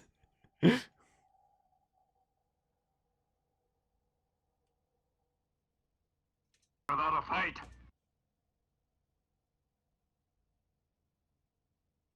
Alright, where's this line here? Bucky and Polly must have been captured by Devil Man, or they'd surely be back by this time. Let's try to pick up their trail. Did I watch the movie too? Yes, I've watched all 3,000 minutes of Kimba. The trail leads right to the river, but now what? The water's washed away their smell. I don't know what to tell you, Kimba. Maybe somebody around here saw him. Think so? All we can do is try and find out. Hello? Anyone around? If anyone can hear me, please answer. Hello? Hello! Look! It's Polly! Oh, gotta go. Gotta find Kimba. Gotta find Dino. Gotta find Seymour. We're here! Oh, Kimba. Bucky. He's alive. What's the matter with Bucky? What happened? They barbecued him. They did what? Of course. That is, they haven't actually begun. Daniel, please take Polly with you and try to find Ranger Seymour. Meanwhile, I'll do my best to find Bucky and try to rescue him in time. Hey! Anybody? That's Bucky's voice. He must be close. Help me, somebody! knew you'd come. See that fat man? He's Mr. Kitty, the big boss behind all the poachers. Oh, he is he? Devil man, do something. Don't let him attack me. Stay away, lion. Stay away, I say. I won't let you hurt my master. If you come any closer, I'll use my spear, and my men will use their arrows. Shoot all together now.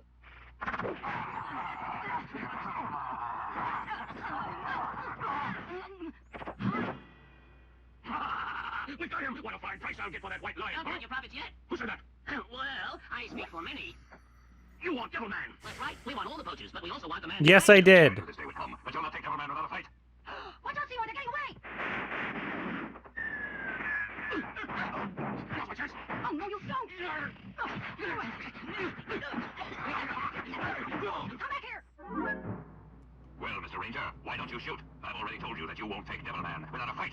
I don't want to have to fire. Please, come along peacefully. You forget that I have my pride. I am a hunter. I couldn't live without my bow and arrow. You don't know that. Should I add this to the colonialism part? I guess maybe. Who said that? Yeah, I don't know. I think I'm like when I'm talking about it, I'm more like in relation to like the animals, like thematically. This is kind of like a one-off thing where it's like, anyway.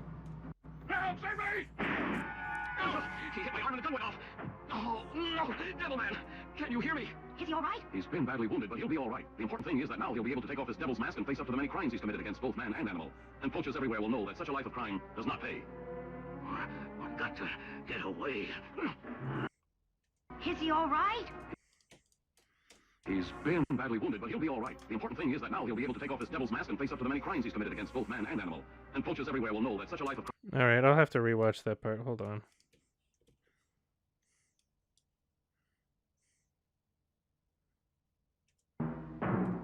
See what I have for you, Master. Master, who's that? Not only have I filled all the cages, but I've just captured these... Yeah, I guess he is. Master, who's that? See what I have for you, Master. Master, who's that? Not only have I filled all the cages, but I've just captured these two. What's so special about these? Are they rare? No. I thought you would like the gazelle. Matt, I've seen better specimens of pawn shop. Are you? Don't say anything, Bucky. But, Master Greedy, the Rangers have been watching. It's getting very difficult to capture these animals. That's not my concern, is it? Right, Master, pay me what you think they're worth. Coward, why don't you stand up to that bully? Who said that? I did. I tried. All right, we'll see how well that fits in there. Government, I have been dealing with poachers. Oh, no, you...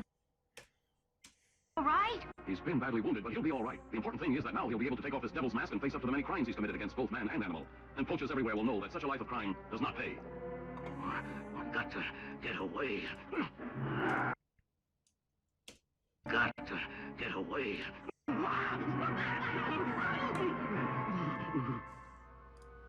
And so the criminals are captured, and shall soon be brought to justice. But there's more meaning here than you might guess. For with the defeat of this hunter, unlawful poacher though he may have been, there comes the realization that Africa is changing. Oh, this part, this was the line I was looking for. For with the defeat of this hunter, unlawful poacher though he may have been, there comes the realization that Africa is changing. The continent is coming of age. The people must say goodbye to devil's masks and voodoo drums. The continent is coming of age. The people must say goodbye to devil's masks and voodoo drums. All right, that's pretty good. Yeah, right? Holy shit, Japan. $100? That's a lot of money. If I'm a good boy, can I be unbanned, please?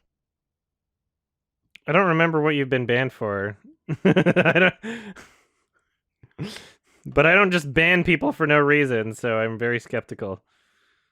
So, I don't know. What's so special about your fucking Twitch account that you can't just create another one? Is my question.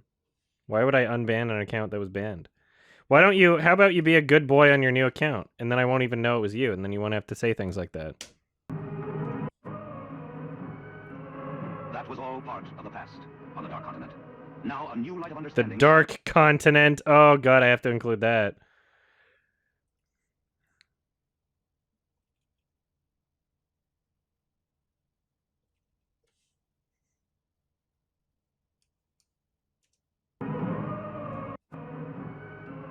That was all part of the past on the Dark Continent. Now a new light of understanding is shattering that darkness. This is pretty bad.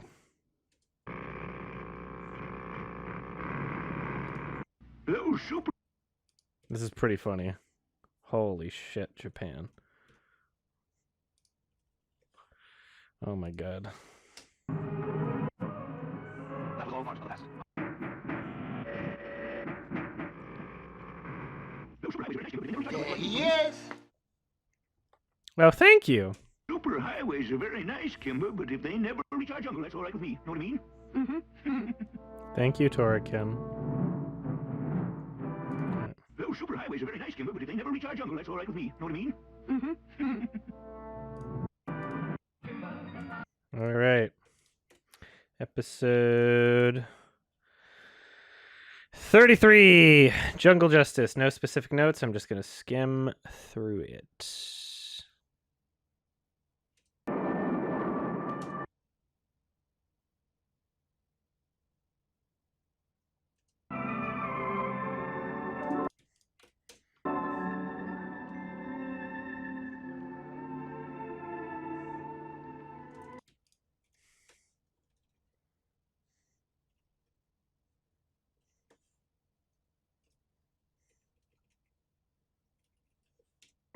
The storm is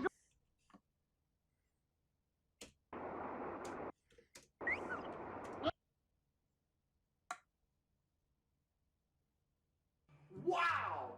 $100? That's a lot of money! I can't change accounts because I'm following over 100 Twitch thotties on this one and when the mood strikes I need quick access to their profiles. Why don't you just compile a list of the same ones and then follow them again? I am very skeptical towards unbanning people because I don't ban people unless they deserve to be banned. So I don't like it's weird that someone would say like, "Hey, I'll be a good boy," when it's like, "Why weren't you?" By the way, if you're planning on refunding any of those donations, I will report your account.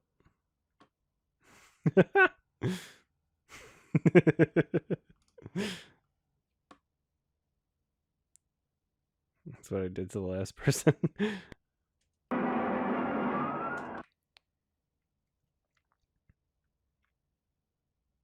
Yeah.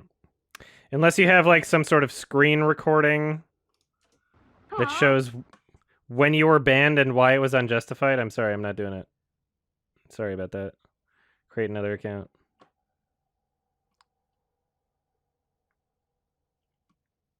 Is that the same person who tried to... Is it the same person who tried to refund their donations?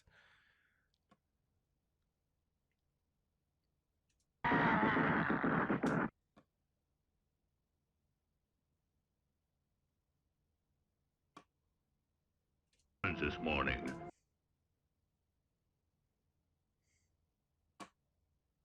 It is? Okay. Well, I'll make sure. I'll make sure to check those in my email later.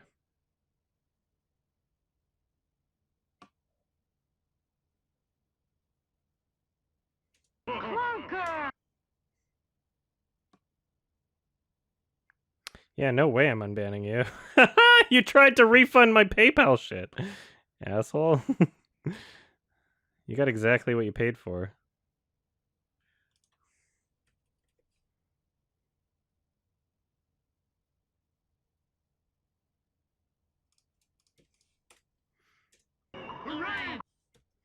Kimber!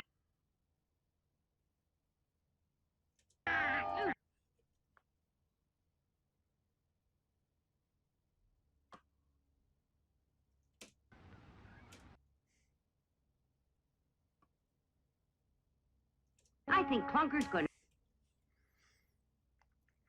P.S. If you create a new account, don't draw any attention to who you were. Just ride with your new persona. Pretend you're a new person. All right, 34, Jungle Fun. The Birds ripoff I have written as notes. Well, I see...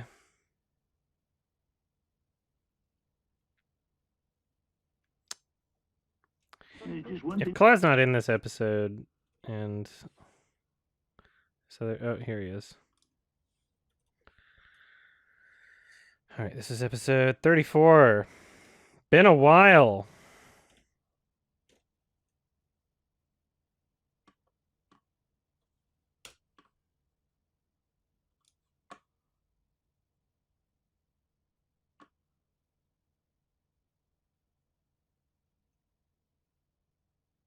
Oh yeah, what are they building?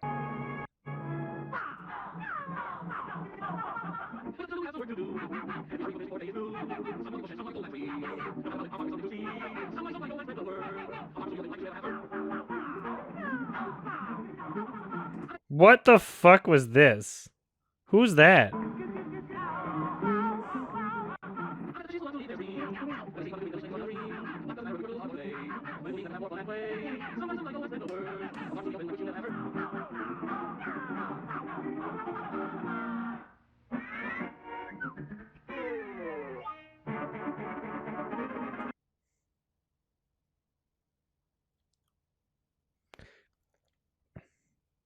Like, they have white skin though. That's why I'm confused. If that's supposed to be like a caricature of black people. I don't know if I'm going to include that in my racism thing.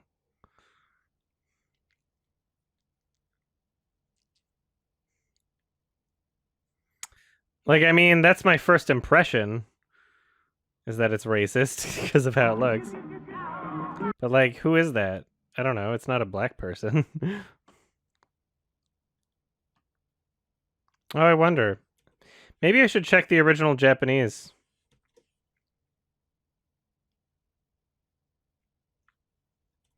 Maybe I can find some of the original Japanese footage. Chat ain't nothing but tricks and hoes. IDIDNT ever attempt to refund anything? I can't actually remember what I got banned for, but you said to contact you when I next came by the channel, so here I am, fam. Okay. Well, perhaps it wasn't you that did it. I don't know. My advice would just be create a new account.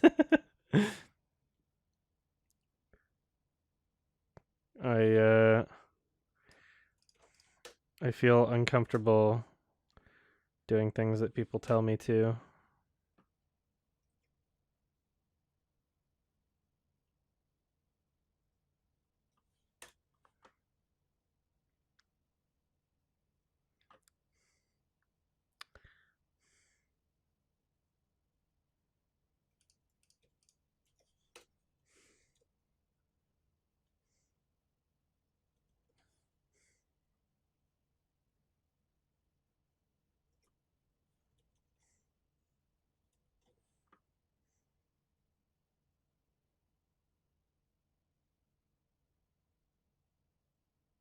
Oh, yeah. Here we are.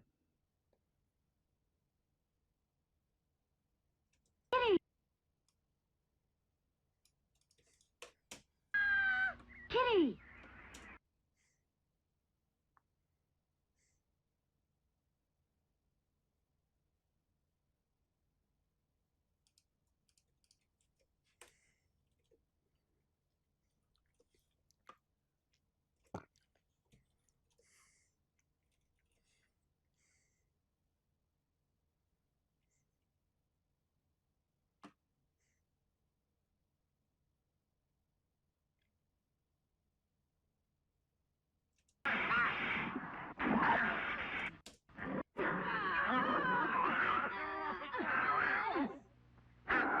That's right, Kimber. You beat him. Now destroy him. You'll be doing me a favor to get rid of him. And then you can get rid of those stupid hyenas, too. Because if you don't, I will. You're mean, huh? Wild beast is supposed to be. You're mean. He's right. And I am a wild beast. Well, Kimber, go ahead. No, I won't do it. I may be a beast, but I'm not that wild. And I never want to be. Kimber, wait. Please take us with you. Because if you leave us here, you know what Claw will do. How about it, Kimber? This time I think they're really being serious. Maybe now they realize the kind of leader you are. Kind and compassionate compared to that mean and vicious troublemaker Claw. Candle's right, Kimber. We know it now. Please give us another chance. Please give us another chance. That's not my way of doing things, Kimber. As far as I'm concerned, you'd all better stay out of my way, because I'm tired of being a nice guy.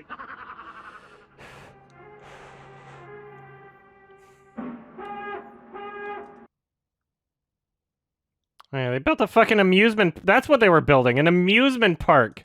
Ah! Kimber, wonderful. It shows what the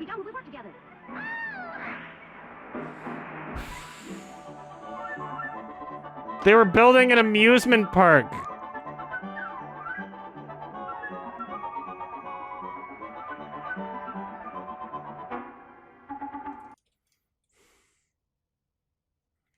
Why? How? I don't know.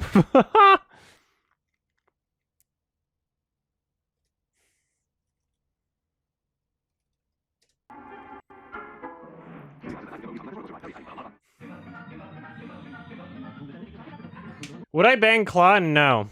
No, I would not. There's no character there. I need the character.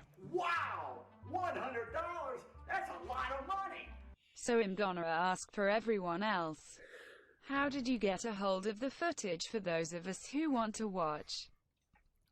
There's a complete DVD collection of the first series of Kimba. Everything else you're gonna have to look very, very hard for on the internet. Much of it is on YouTube. Not all of it. Oh, Claw's in this one.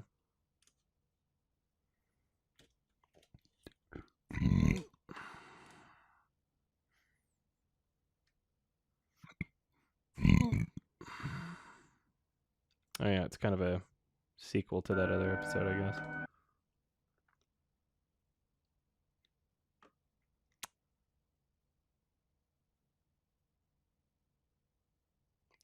What? If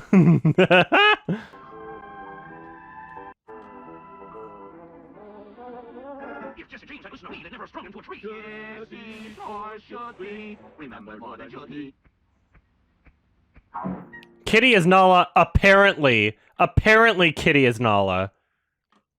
Apparently. Sure be careful loving. Was one who really got under his skin. The flea! Now listen, you guys, see them dogs? Let's... Was that racist? I don't know. They look black, but...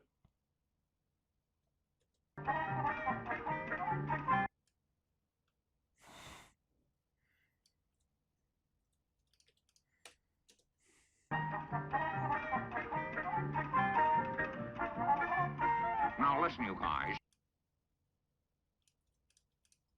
This show is all over the fucking place.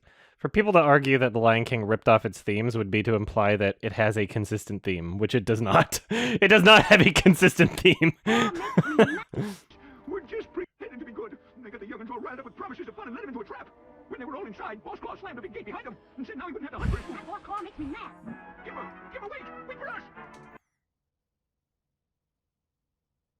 Of this jungle.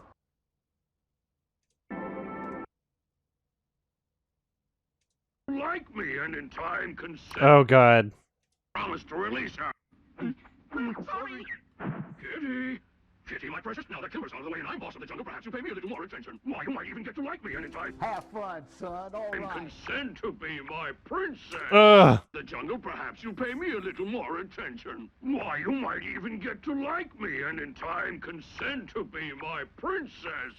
Wouldn't that be nice? She's a child. There must be a better way. That's right, boss. She's a child. She's a child. Fucking Christ.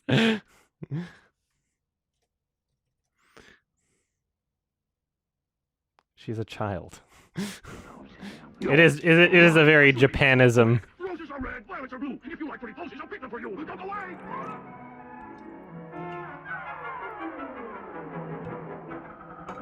Well, No! Yeah, I gotta add more to that.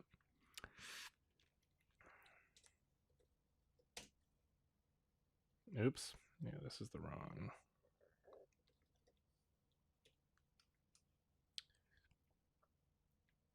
right, I forgot. He tries to bang a child.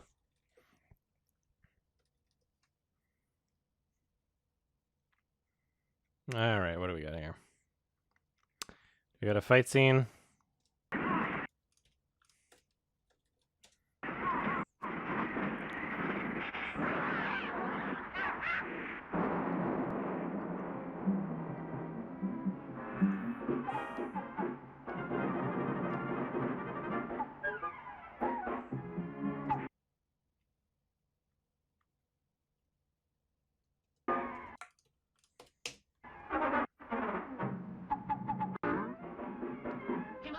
that Boss Claw broke his promise. Now all the animals are fighting him. And what's more, Kitty is fighting the hardest of all. Yay, Kitty!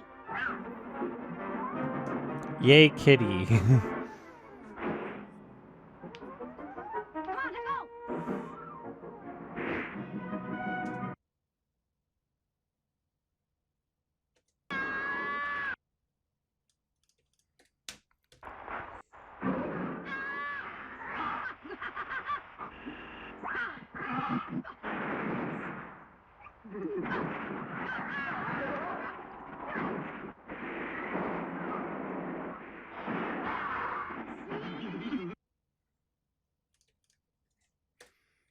See, here's the fucking thing. The reason why I'm compiling all the clips of Kimba fighting Claw is because there's only so many fucking things you can do when your characters are in the jungle, right? So if the Lion King, this is part of the argument that I'm gonna make. I'm gonna be like, okay, so if you're not allowed to have Simba and Scar fight on a cliff, if you're just not allowed to do that because Kimba's done it, then it's like, well, how about you knock over something and it crushes him? And it's like, oh no, that already happened. How about you get the other animals to help? Nope, Kimba did it. You know how, like, all these different scenarios. How you tried drowning him? Nope, Kimba did it. You tried crushing him with rocks? Kimba did it. So it's like, how many possible scenarios do you think there could possibly be for the Lion King writers to have Simba fight Claw? Or sorry, Scar. I'm interchanging the names already.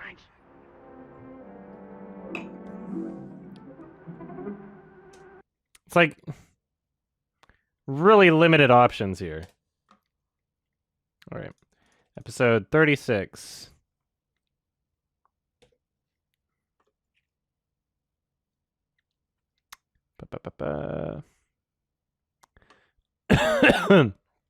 Oh, look at it's another character trait of Zazu of how he's so angry all the time. Do you think I told you about this so that you can go sightseeing for monsters? Just go rescue Charlie and Harley. All right, I'll rescue them.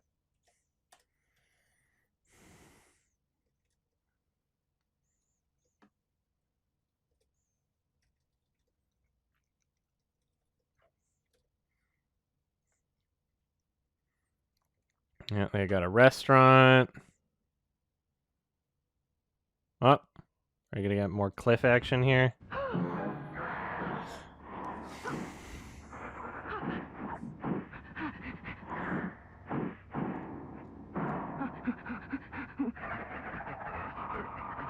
He's not even the same type of bird. I agree.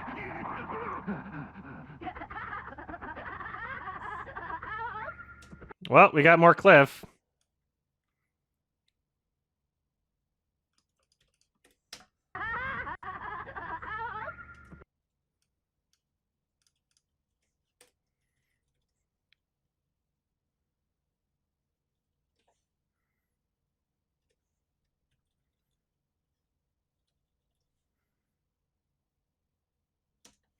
I'll get you out in a minute. Stay here, I'll be right back.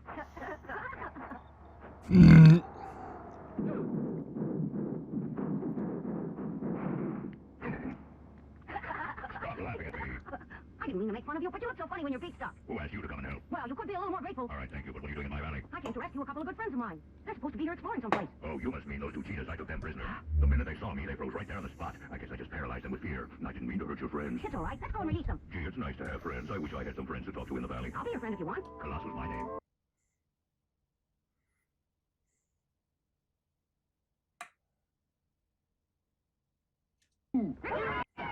See, Polly, I knew we'd get him back. You mean they escaped from the monster? No, the monster's with him.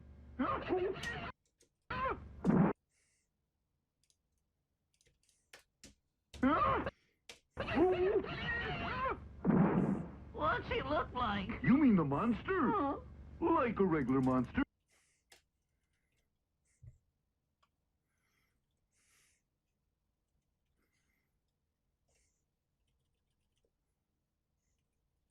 Like a regular monster.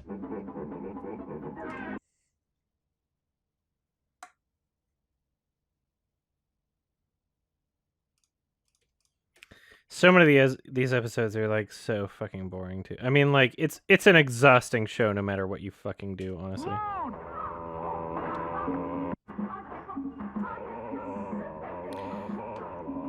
You know, a lot of this shit is just like watching the shows. Oh, look at totally a fucking Zazu here. Are you going to get up and start work or not? You're supposed to help build your own house, you big ox.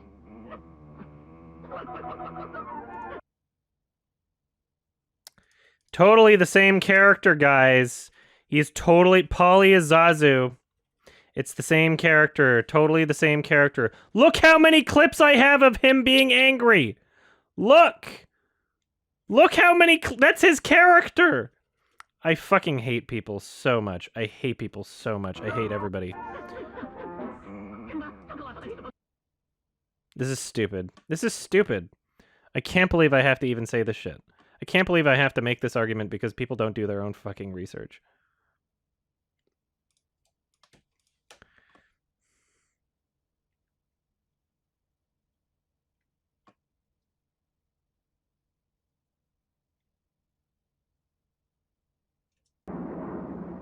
The legend.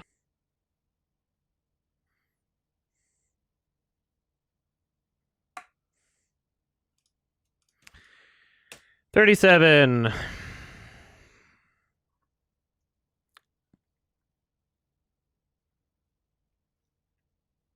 Soft. You do a little work and you're ready to fall asleep. The trouble is everybody's getting too soft. The trouble is everybody's getting too soft. You do a little work and you're ready to fall asleep.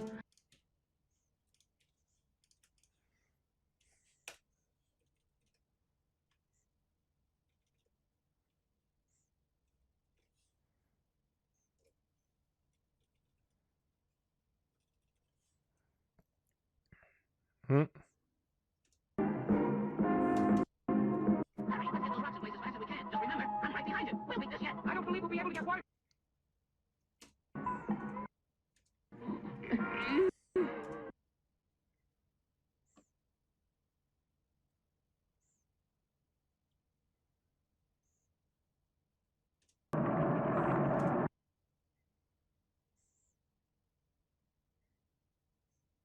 Cliff.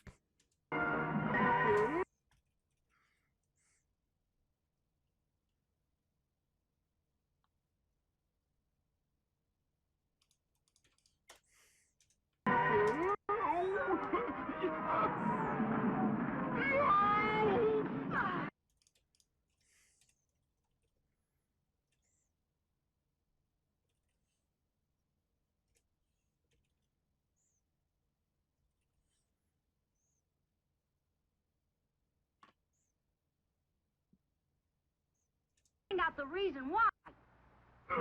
Be careful. Did you actually see who did it? You know this is a serious charge.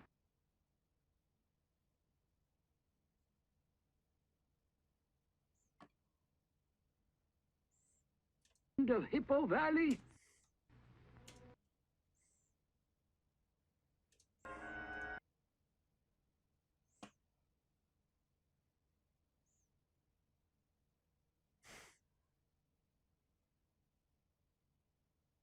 Raise the level of the river until it...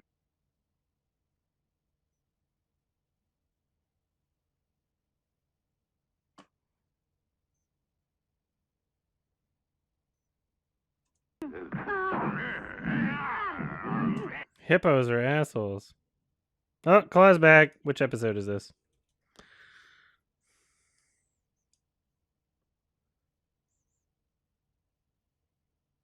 $37.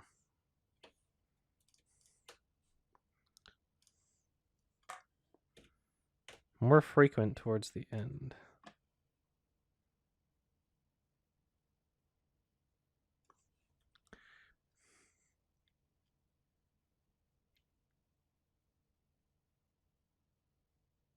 Oh, Cliff.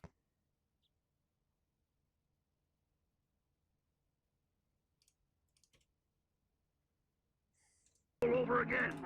You can't open your big mouths. Warner Brothers.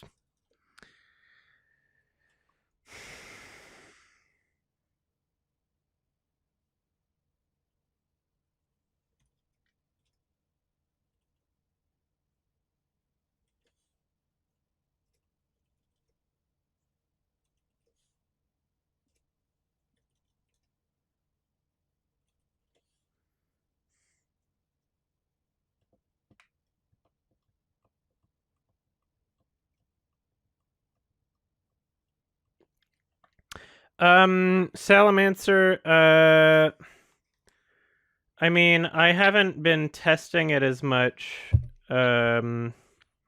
recently because most of the videos that I upload just get monetized anyway. It seems like a lot of them, it's just they wait for like, because as long as I'm publishing them in a way where it's like I say that there's some, like I say like, yeah, there's some profanity, some violence, blah blah blah blah blah, but it's still all monetizable in that sense. Most of them come back positive. This is like one of the only ones that didn't. So and I'm actually shocked that part 2, if part 1 wasn't able to be monetized, then why is part 2 able to be monetized? This was confirmed by manual. That's weird. But yeah, so I don't really, that trick seems like a waste of time. But I don't know, maybe I should do it for this one because the Academy Awards videos are pretty important for the channel. So maybe I'll make a copy of this video and try that out actually. That's my thumbnail I made. All right, Oscars. Is this the Oscars? I think it's the Oscars. All right, here we go. I don't know. Maybe I'll try doing that.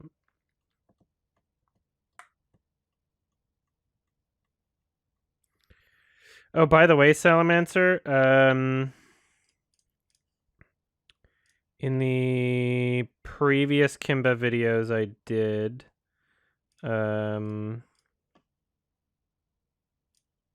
or the previous Kimba streams I did over the past couple days or so, I think I mentioned the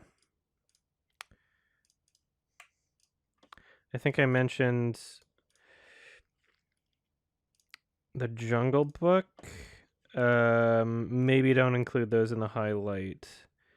Because I didn't specify which Jungle Book. I think I might have been talking about like the Disney movie, which was created 2 years after Kimba. So I'm going to be watching the 1942 film. And that will theoretically support my argument, but I haven't seen it yet, so.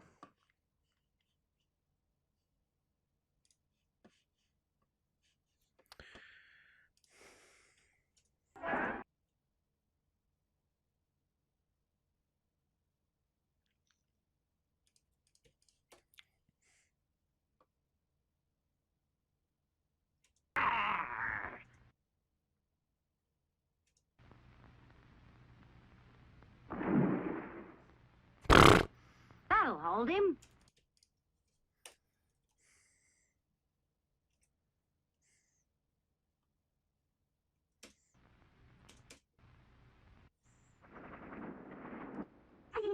Yes, I think so.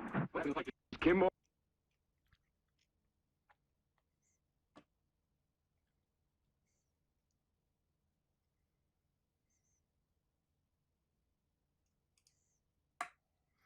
Claw was like not even important in this episode at all. 38.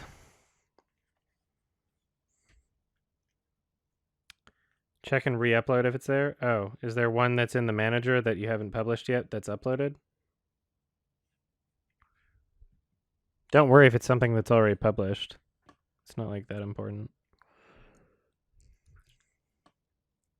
I clarify later. I mean, I clarified today.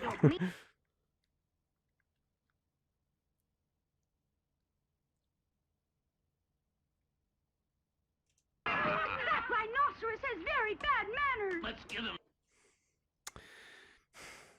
Like, should I be counting the amount of episode where rhinos fuck him up? I think I should.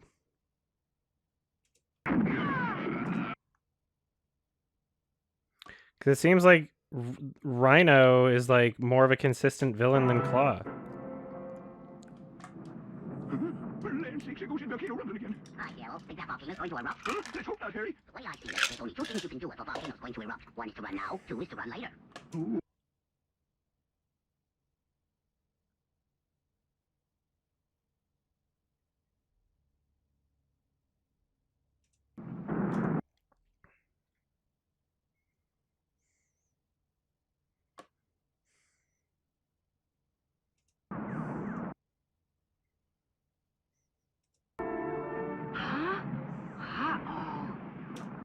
The rhino's only in 3 episodes?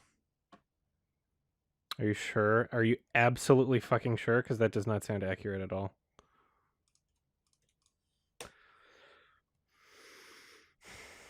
Good night, Chief.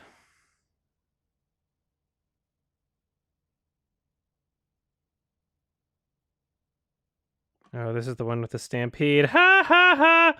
Ah, I can't believe people use this as an argument.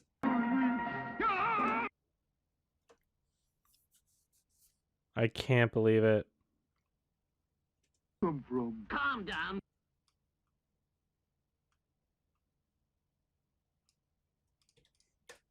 Calm down, Bucky. It's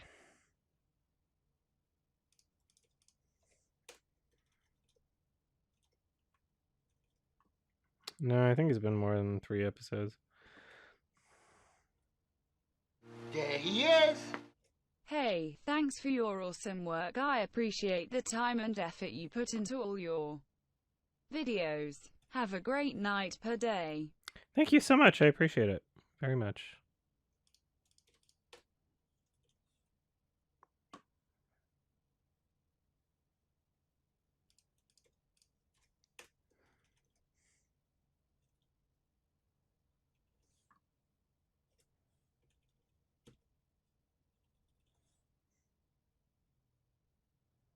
should tell you what I think. You're a stupid, brainless gazelle, and besides, you haven't got enough brains to come in out of the rain. Yes, sir. Stop this bickering, both of you. We've got to get busy. Help clean up this mess.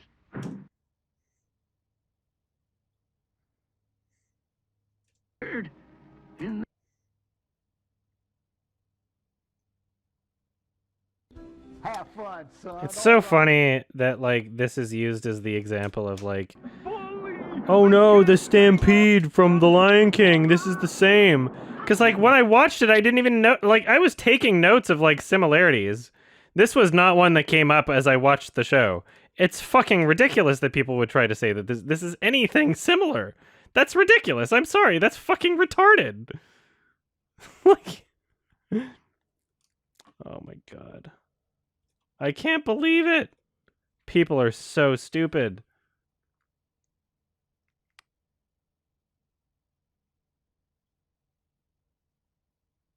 Like, yeah, if you switch around several of the characters and the entire point of the scene. The tone, the goals, literally everything. If you boil everything you watch down to, like, 2 sentences and leave out everything else about it. You got Bucky out, but then they're the same.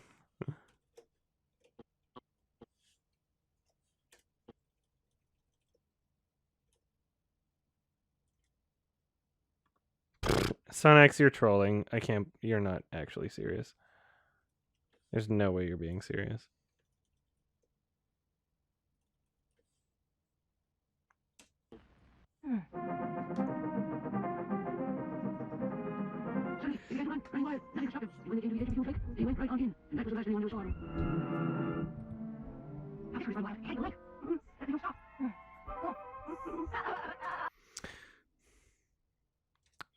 It's a classic Simpsons did it scenario.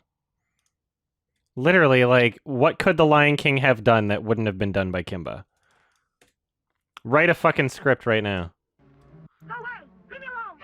Introduce some fucking conflicts right now to me about, like, a lion in the jungle. Introduce some conflicts to me at this moment, chat. And what I'm gonna tell you is Kimba fucking did it. Okay? Like, literally, brainstorm right now. Brainstorm right now for some reasonable conflicts that would appear in Africa. Cliff. Water. Fire.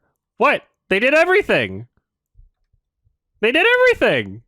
Do you want to brainstorm with me right now? Try to write a script that Kimba didn't do. AIDS? Kimba did it. Kimba fucking did it. They had purple AIDS. Not even kidding. A giraffe attacked the lions. I'm pretty sure that was actually done. Yeah, I'm pretty sure that was actually done in Kimba. I believe there was a conflict with the giraffe.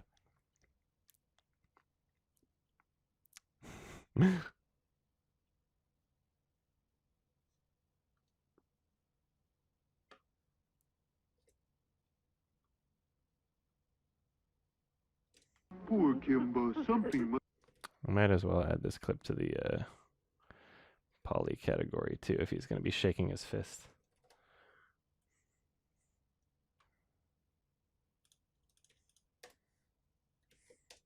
Kimba, listen! I don't want to listen!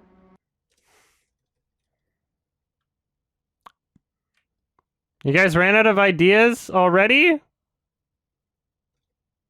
You guys ran out of ideas? I thought it was so easy to do things that Kimba hasn't done.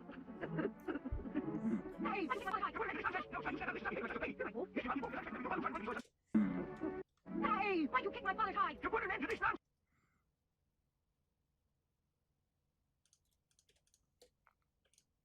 Yeah, he is hiding inside his dead dad. You kind of get desensitized to this shit after a while. Kick my father's hide! To put an end to this nonsense! Now it's time you snapped out of this.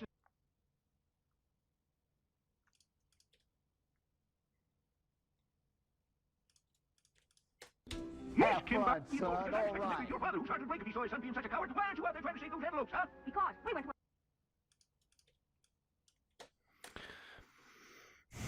I can't imagine how invested one must be in Kimba to come up with all these crazy conspiracies and draw these conclusions to such a ridiculous degree.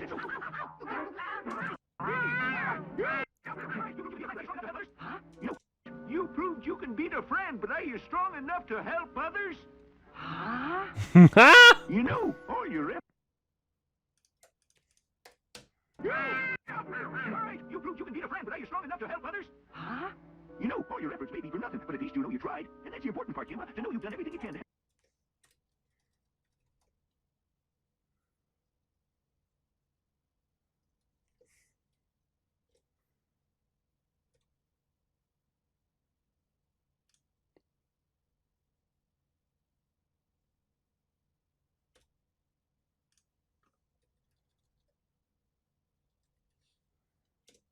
And that's the important part, Kimba. You've done everything you can to help. Is that what my father's done? What do you think, Kimba? I know. Hey, no.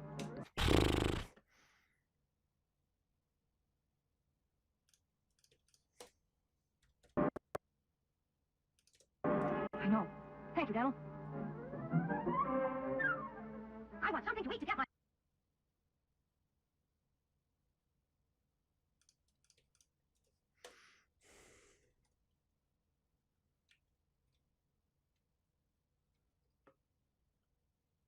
Yeah, Kimba is not exactly like Hamlet, which the Lion King is much more like than Kimba.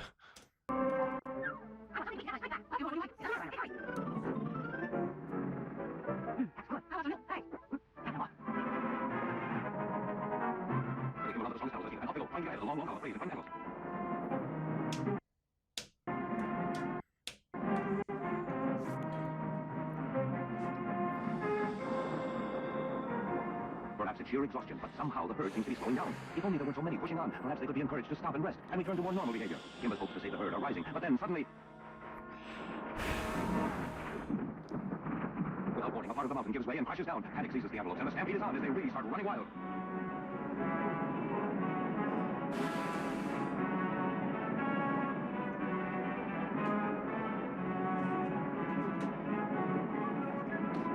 They're really running wild! Hurry, hurry! We've got to get ahead of the herd! Perhaps we can head them off in the past, Kimba! There was a stampede in one episode! Out of 3,000 minutes! Keep going up to the pass!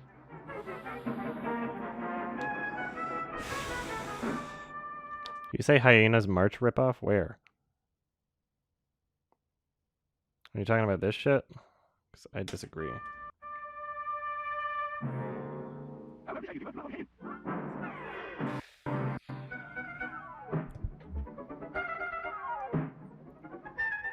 Yeah, Kimba invented stampedes.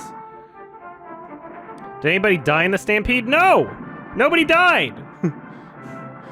They trap the fucking antelope or whatever. Made it.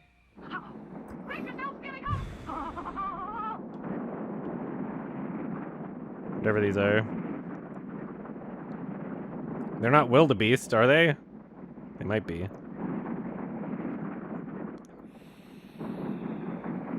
I think they're antelope.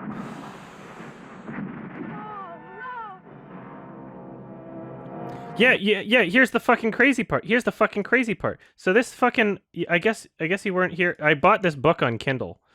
Of this book that has been cited by Wikipedia and all these other articles, including Hollywood Reporter. This book is what people cite for these comparisons to The Lion King and Kimba.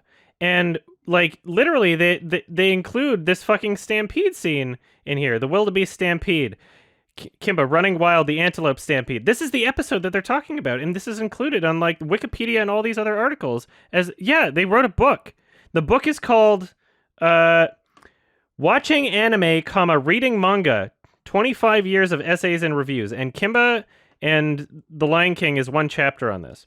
And if you look up the guy's name, what is his fucking name? Hold on, I just want to make sure that whatever I'm clicking on, it doesn't... Fred Patten, Patten. If you go on Amazon, search for his book, Watching Anime or whatever, click on his name, it's a bunch of furry books. The guy's a furry. He has a WikiFur article written about him. The guy's a fucking furry, and he clearly loves Kimba. He's just added to the list of people who have like a severe emotional attachment to Kimba and are upset that The Lion King is not as is more popular than Kimba, and Kimba never got its like fair share in American pop culture. Yeah, it's a weeb furry. It's a weeb furry that all these fucking articles in Wikipedia are sourcing. And the arguments are shit. It's shit.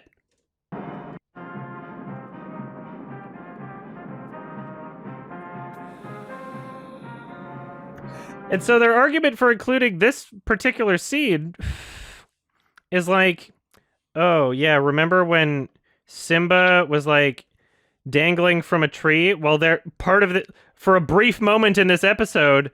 The what's his face character is dangling from a tree, and since this character is Zazu and is flying there, it's like, oh no, that's the same scene. That's the same scene, guys. See? It's literally The Lion King, guys. It's literally The Lion King. The Lion King watched this scene and was like, you know what? This is the perfect set piece for a dramatic moment when Simba loses his dad. They saw this scene and they were like, yeah, we're gonna rip off this scene for when Simba's dad dies. What? I'm sorry, this is bullshit.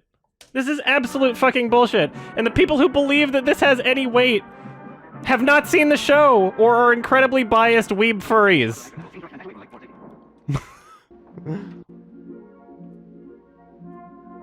I get it. You might be, like, emotionally attached to these characters. You might be obsessed with these characters in a way. That shouldn't take precedence over having any kind of attempt at objectivity in your own thoughts. It's ridiculous. It's absolutely ridiculous. And the same author peddles the same shit of like, oh yeah, well, the character Polly Cracker is just like Zazu. And yet look at how, we're on episode 40. Look at how many fucking clips I have of Polly Cracker being an angry asshole. This is his character. He's got anger issues. This is him. This is the most defining character trait. Look at all these clips I have. This is more clips, more episodes and instances of this than there are of Claw being a villain in the show.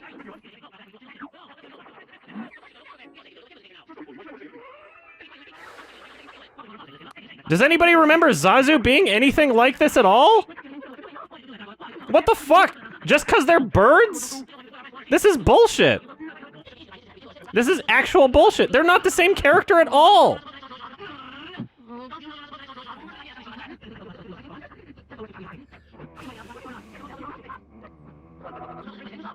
Look at how much shit. It's like every episode. Just because they're bird, you're not allowed to have a bird?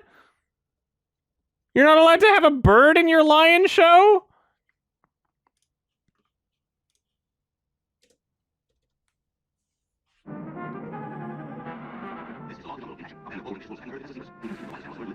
Alright, do I have notes for this one? No, I don't.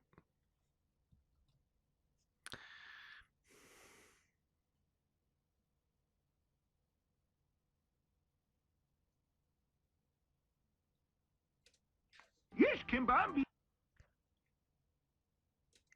Hey! Leave me alone! He's hiding in his dead dad's asshole right now. Go away! Leave me alone! Kimba, listen! I don't want to listen!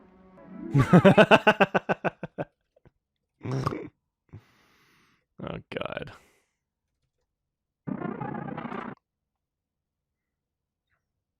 Yeah, it is another stampede with zebras this time. It's like... Kimba invented stampedes, though. Like...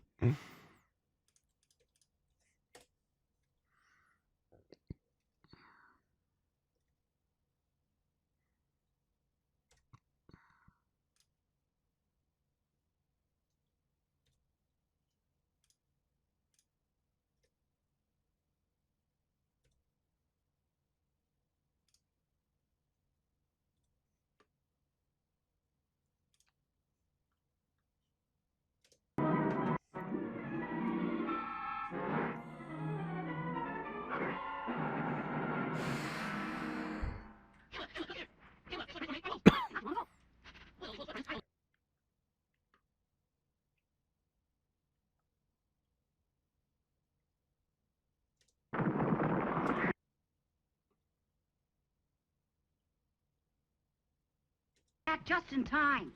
Listen, everyone, you all did very well in your studies, so you each get an extra helping of food. That is all except Kimba.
Did they say wolves?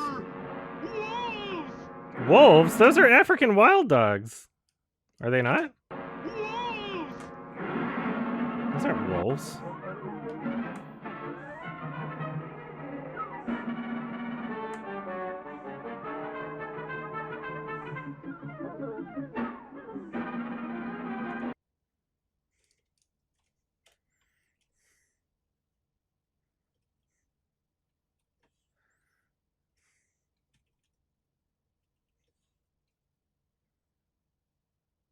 Oh, look, Polly Cracker.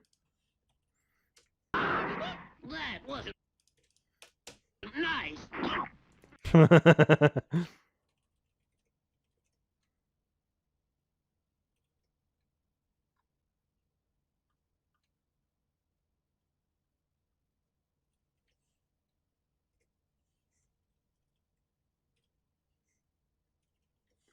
I'm gonna make a duplicate of this right now.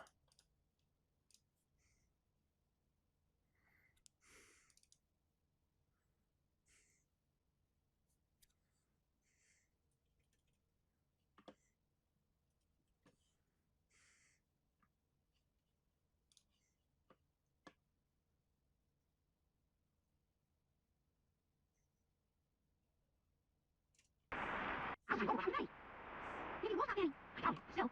Hey, I'm hearing any boy! Hey, boy!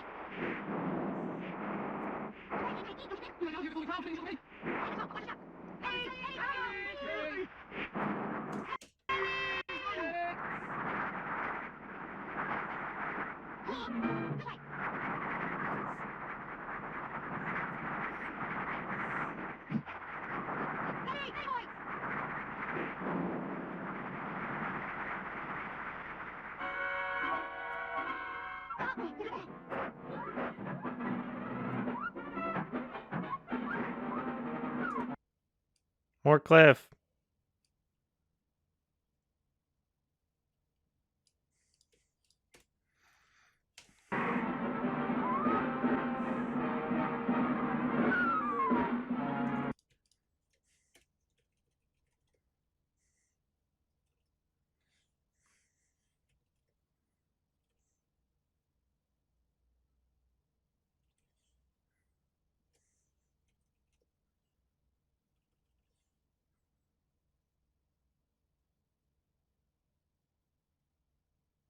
Benny boy.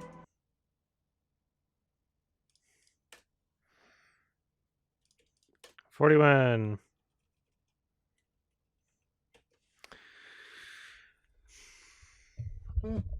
Gotta pee, BRB.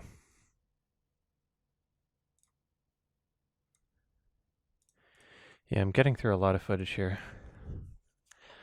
That's why I took notes, so I don't have to actually watch through the whole thing as I'm trimming this down.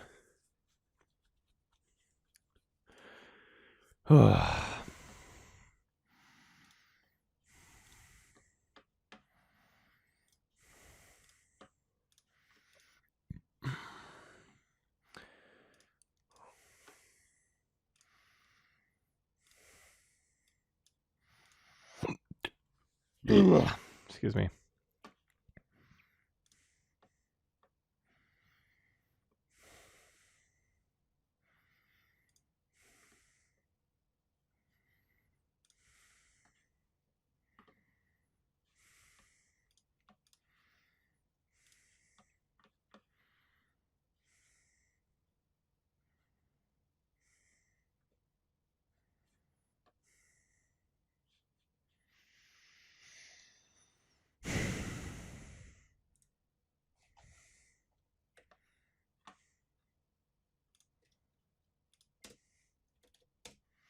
All right, episode 41.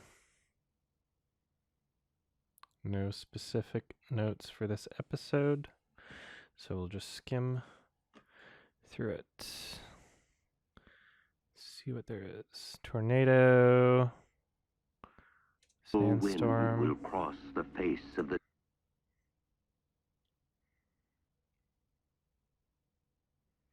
A lynx or some shit.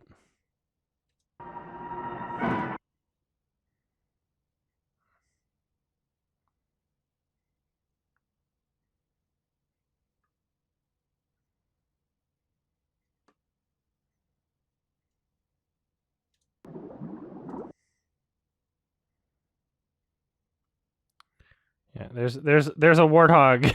The first time we've seen them since that one episode. Looks like just like in the scene, I guess. Oh, here's Polly being Mr. Angry again.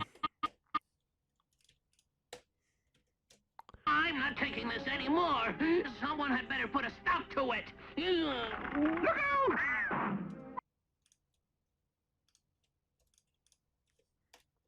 Man, isn't that just like Zazu? It's totally Zazu, guys. Remember Zazu with his anger problems? Fucking Christ! How do people say that? This is a special case, so I'm going to personally train Kimba. He's got his fist out all the time. Like, you'd have to say that they're the same character would be to like ignore everything about their character and then just like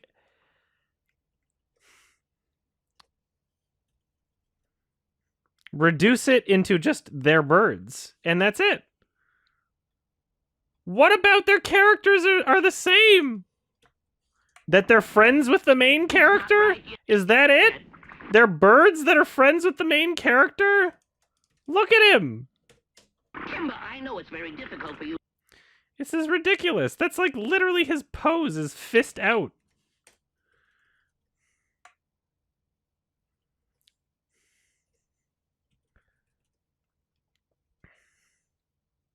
But it's the only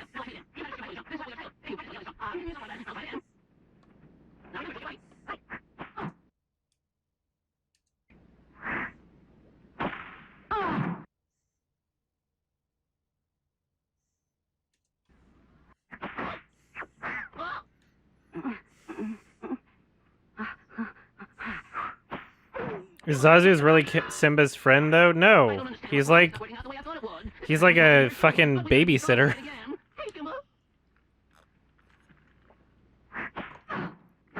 I'm just a failure. I'm no good to anybody. He's like Mufasa's friend, and then Simba and Zazu interact for like one scene where he's just babysitting Simba. That's pretty much it.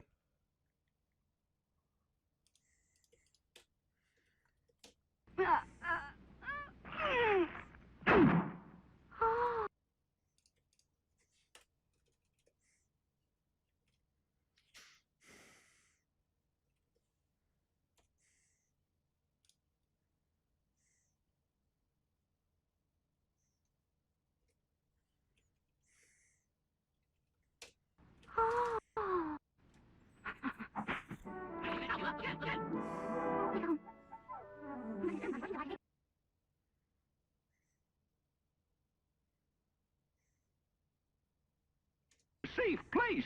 I understand how you feel about Polly, and I know you want to save him, but you're the prince of this jungle, and your main obligation is to your fellow animals. Then isn't Polly one of Kimba's fellow animals, too? Oh, be quiet, you big mouth! We're wasting time, Kimba. Yeah, I've made up my mind. I understand how you feel about Polly, and I know you want to save him, but you're the prince of this jungle, and your main obligation is to your fellow animals.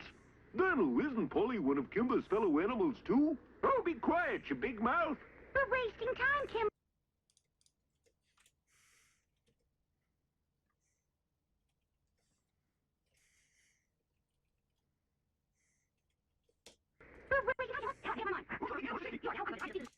We're wasting time, Kimba. Yeah, I've made up my mind.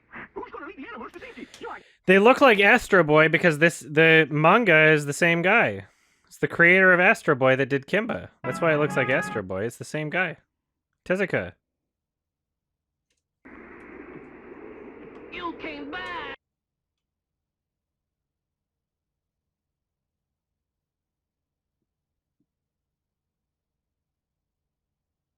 We'd leave you behind to fight all alone. We couldn't do.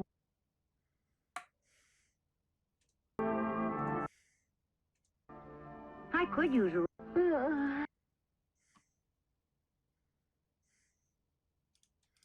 42.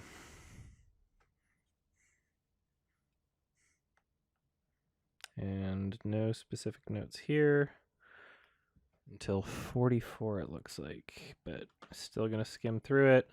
Ooh, horse balloon.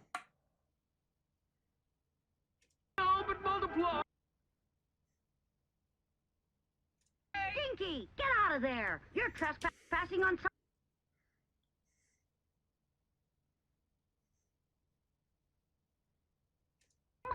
We'll just have to leave things...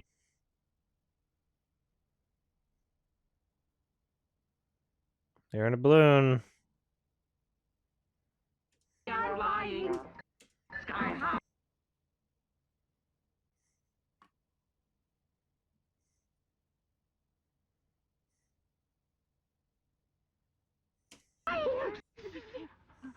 Who is it?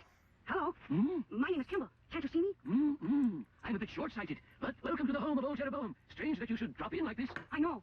Want to hear what happened? Sorry, but not now. I have work to do. Please help me to get up. I seem to be stuck. Go ahead, pull.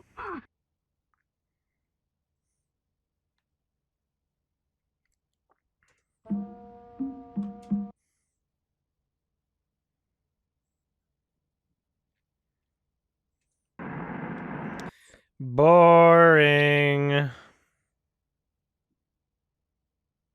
Will explode! Ow!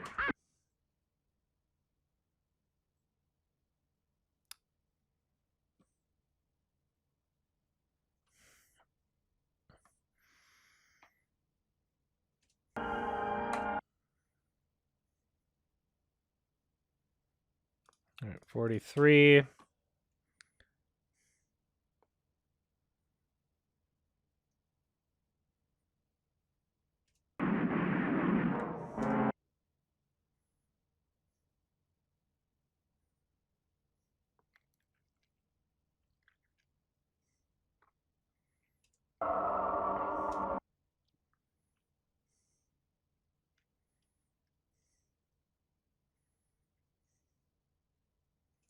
No!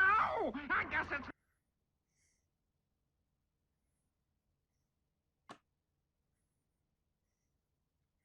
Weird shit.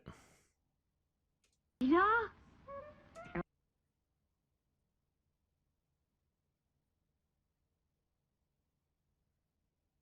Then you must be the Shimmerer.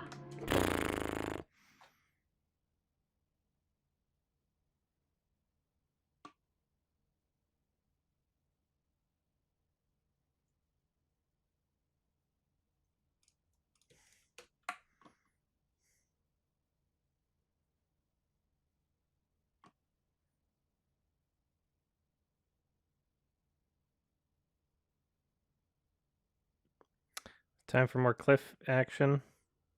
Oh, we got Cliff. I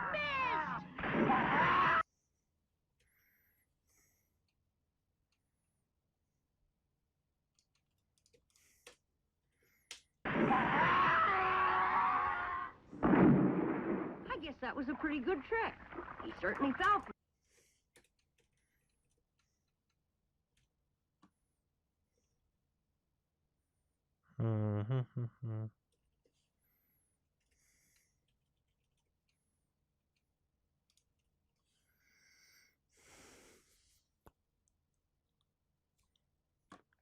All right, 44. I have some notes. Stuff about Polly.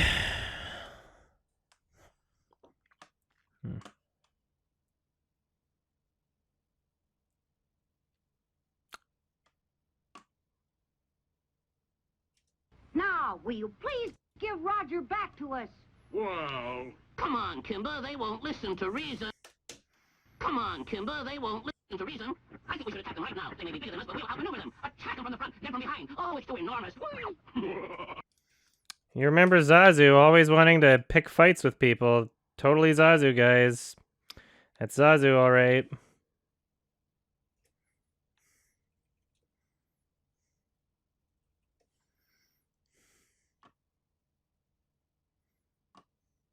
Yeah, elephants are assholes for no reason. Bunch of human conflict. Some work.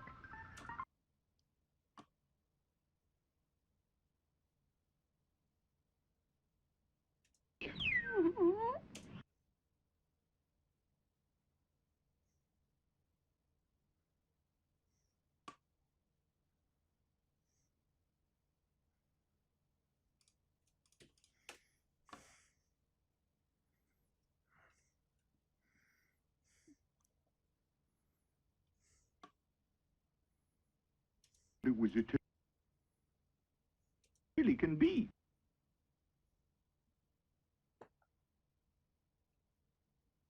After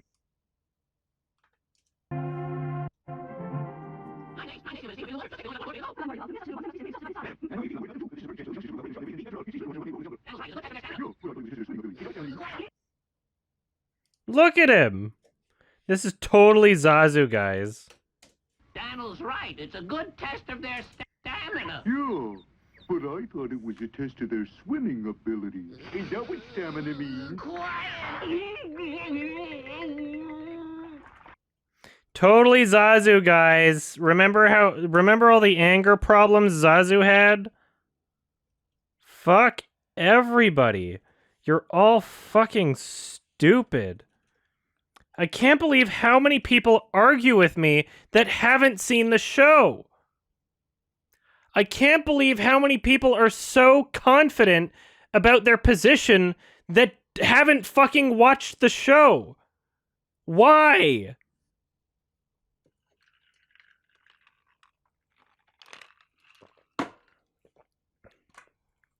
Oh my god. Help! Help! I get swimming like you. Notice how I have like infinitely more clips at my disposal to prove my arguments than than the counter arguments that exist. Notice how I've got like an entire fucking wealth here.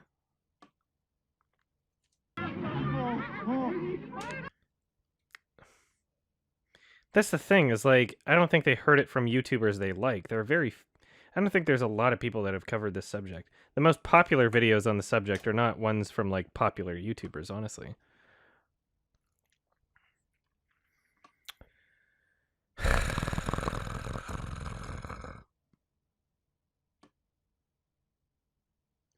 I mean, at the end of the day, it comes down to perspective. It really does. Because, like, if you're willing to believe that very minute things that can either be chalked up to tropes or coincidence very easily, as I'm going to prove with my video, like, they can fall into either of those two categories. If you believe that those things are, like, literally just, like, justification for accusing artists of copyright infringement or plagiarism, if you believe that, then there's nothing anybody can do to change your mind. Like, you look at several different copyright cases throughout history, there's tons of music-related ones. Like, I consider myself to be somebody that knows a decent amount about music. Not necessarily, like, music history, but at least how music works from a... This is a funny image right here. How music works from a musician's perspective, I guess. And there's so many instances of... I guess I'll create a human conflict section. Because I was going to do that eventually anyway. It's a pretty good one to save. There's so many instances of... I get Kimba! Like... So there was like the, I think it was like Coldplay versus Joe Satriani. And the average person will listen to the two songs and be like, yeah, he stole it. They're the same. But none of those people write music and none of those people understand how music works. And they just like, they listen to the chord progression. And it's like, yeah, it's like kind of the same chord progression. Not understanding that like, if you're going to make like a 4/4 time accessible radio song, there's only so many chord progressions you can work with. It wasn't the same tempo. It wasn't the same instruments. It wasn't the same tone, right? Like, they can exist completely independently from each other. Just because they have the same chord progression for one part, and not even, like, the same lyrics, not even the same melody, not even the same places in the song where the lyrics are, that's it? And people are like, it's the same. People just believe this shit. It's insane. Like, people don't understand how any of this shit works.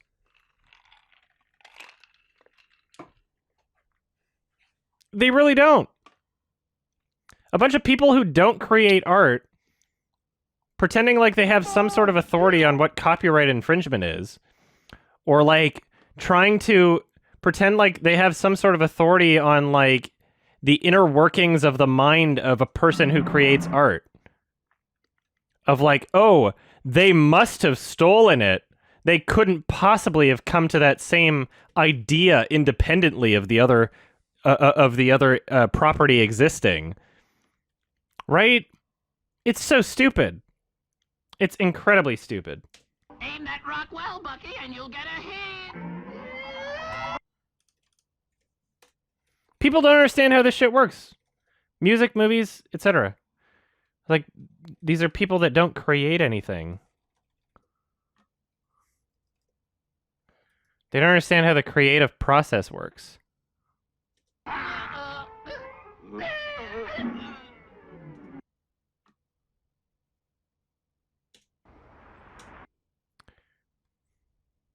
There was like, I wish I could find this because it would be actually really good to use in this video as an example. There's tons of posts on Reddit. I don't see them as frequently as I used to, but there's like a bunch in my memory of people going like, they ripped off my song, and gets like 1 billion upvotes. And it's like, my song was used in a commercial. And literally all the song was like, they took a classic royalty-free song and added a beat to it, and it was like a really generic beat. And then they saw this commercial where basically the same thing had been done, but their original creation wasn't original to begin with. Like, there's nothing about it that you could say, like, oh yeah, that's an original thing that someone had to have ripped you off. That someone, if they came to the same idea, would have had to have ripped you off to do that, right? There's so many of those. There's a lot of those, and I wish, like, I didn't save them or anything because I didn't think I'd need to use them as context for a point that I'm making in a review. But I've seen those so many times before, where people are convinced that someone has ripped off their work, but their work wasn't original to begin with. That's a problem. That's a huge fucking problem, and it's a delusion. It really is. And in terms of like this whole Kimba shit, from what I've seen so far, and I've obviously gone through the vast majority of the 3,000 plus minutes of Kimba at this point. From what I've seen, it really just seems like another one of those cases where Tezuka, who is familiar with his own works, notices a couple similarities here and there and is like, what? How did they come up with this? But what they came up with wasn't exactly original to begin with.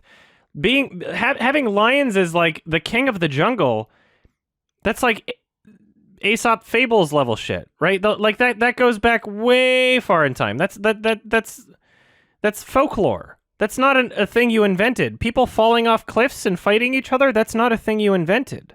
You know, the lions being the main character and then other characters existing in the show, one may be a warthog, one may be a bird, one may be a fucking baboon. There's only so many animals in Africa. Like, you didn't invent that shit. And I can understand if you are delusional enough to be like, they must have ripped off my shit.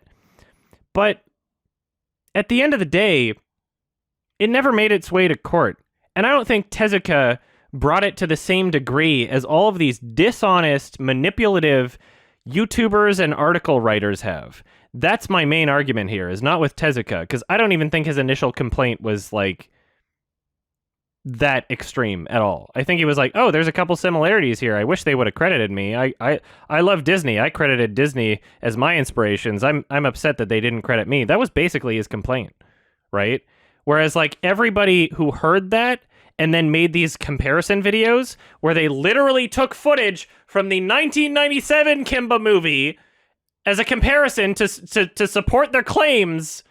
Oh, holy shit. Or like one-off characters in a single episode out of like 3,000 minutes of Kimba footage. You're going to say like, oh, look, there was a shot of a warthog's butt at one point. They did that in The Lion King, 90 minutes versus 3,000 minutes. You're full of shit. You're dishonest assholes. You're actual terrible people, because you have to know that you're acting dishonestly. You have to know that you're acting in bad faith. And since I've started these streams, some of them have they've disabled their comments on some of these most popular Kimba versus Lion King videos. They've disabled their comments since I've started these streams, and it's been like somewhat public. And it's like, well, what the fuck? Clearly you're ashamed of something. Ugh.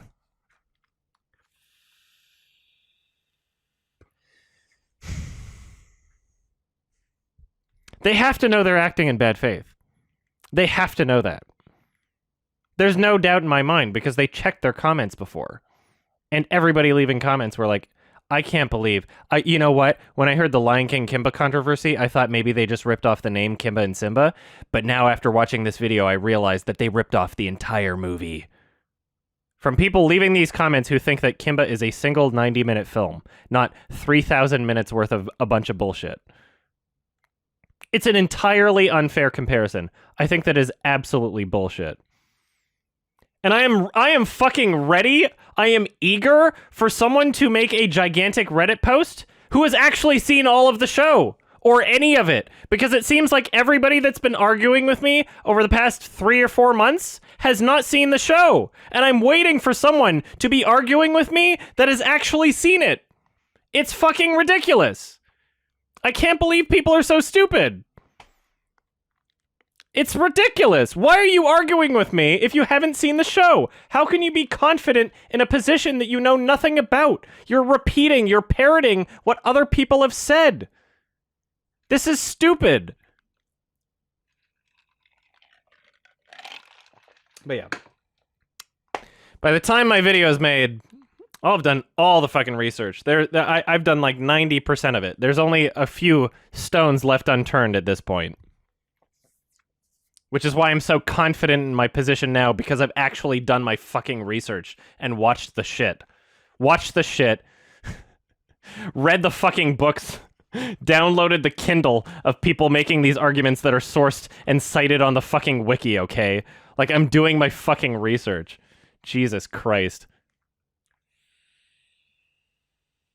I'm so mad. It's bad enough that it's like common knowledge that that something is just completely wrong. It's bad enough that people are just stupid enough to just believe what they hear on the internet. It is an extra level of bad that people are actively white knighting Kimba who haven't seen it. That is a whole new level of crazy. And I'm sorry to the person that made that gigantic, long, thoughtful Reddit post in my subreddit and also the Flicks subreddit detailing the Kimba controversy, but it was very fucking clear from your post that you have not seen the show. Why are you making that post? Why are you so passionate about defending Kimba when you don't know anything about it? You've only heard what other people have said. That's ridiculous.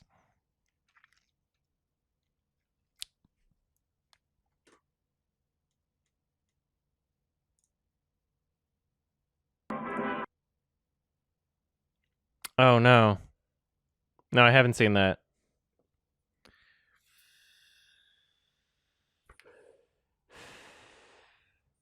Hold on one second.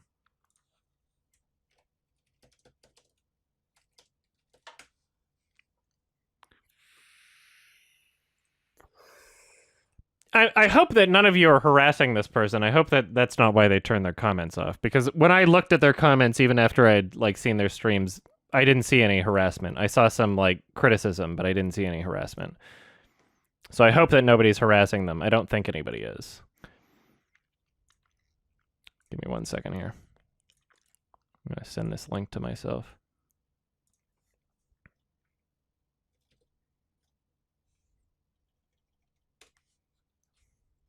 I just think that it's those videos are so incredibly dishonest and manipulative. I can't believe it.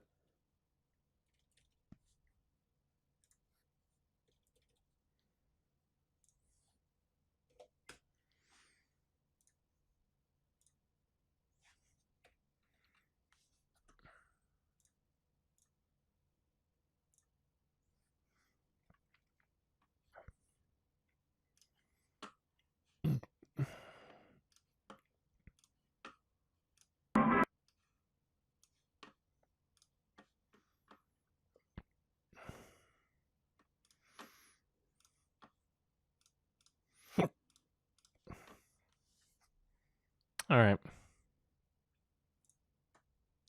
Maybe let's watch this. Let's see if this is something I should include. Hi, I'm Bud. Welcome to Kimba's Kingdom, the home of everything Kimba the White Lion. On this channel, I'm hoping to connect with fellow Kimba fans like you. So if there's something you'd like to see more of or less of, let me know in the comments. I want to make the best. I wonder if they're furry. Oof. Channel trailer, all Kimba. Oh my god, this is funny.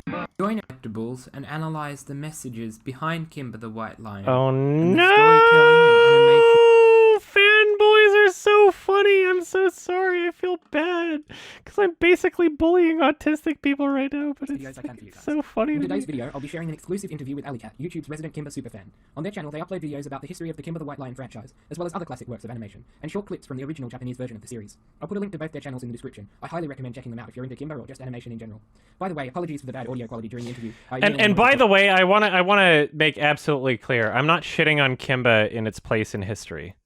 because it has a very important place in history. Kimba is a monumental show that has paved the way for animation. It was the first color broadcast animated show on Japanese television. Tezuka inspired what you currently see as anime today. Not going to take that away, obviously, but I have many, many, many issues with just how far people take the Lion King controversy. That's my criticism. Hopefully I don't sound too grating, though. See what I did there. Anyway, on with the interview. Before I start, I just wanted to say thanks for taking the time to do this interview, and yeah, thanks for all the cool stuff you've been doing for the Kimba fandom. Thanks so much. Kimba fandom, as it is pretty small, so anytime I have an opportunity to interact with anyone about it, I jump at it, obviously. Same here. You know, I definitely can't find anyone in my real life circles I can talk to this about, so... I'm trying not to read into this too much, but already I'm getting, like, the impression, like, yeah, they've got a chip on their shoulder about Kimba. Like, that's the entire... Why would you... I'm sorry. Like... Like, you wouldn't make a video like this, where you're using footage from the 1997 film.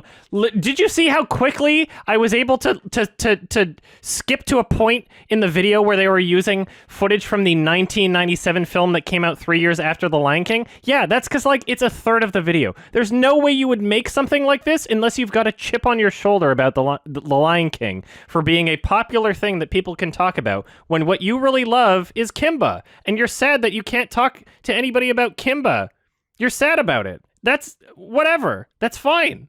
But, like, that doesn't mean that you should start throwing accusations of plagiarism at the artists who created The Lion King in ways that are entirely manipulative. And now your comments are turned off. Wow. Fuck off. It's and ever since, you know, KimbaWLion.com went down, I feel like there's been a real lack of content on the internet involving the series, and so that's kind of why I make such an effort to reach out. I'm trying not to be a bully. This is incredibly immoral to me. You know?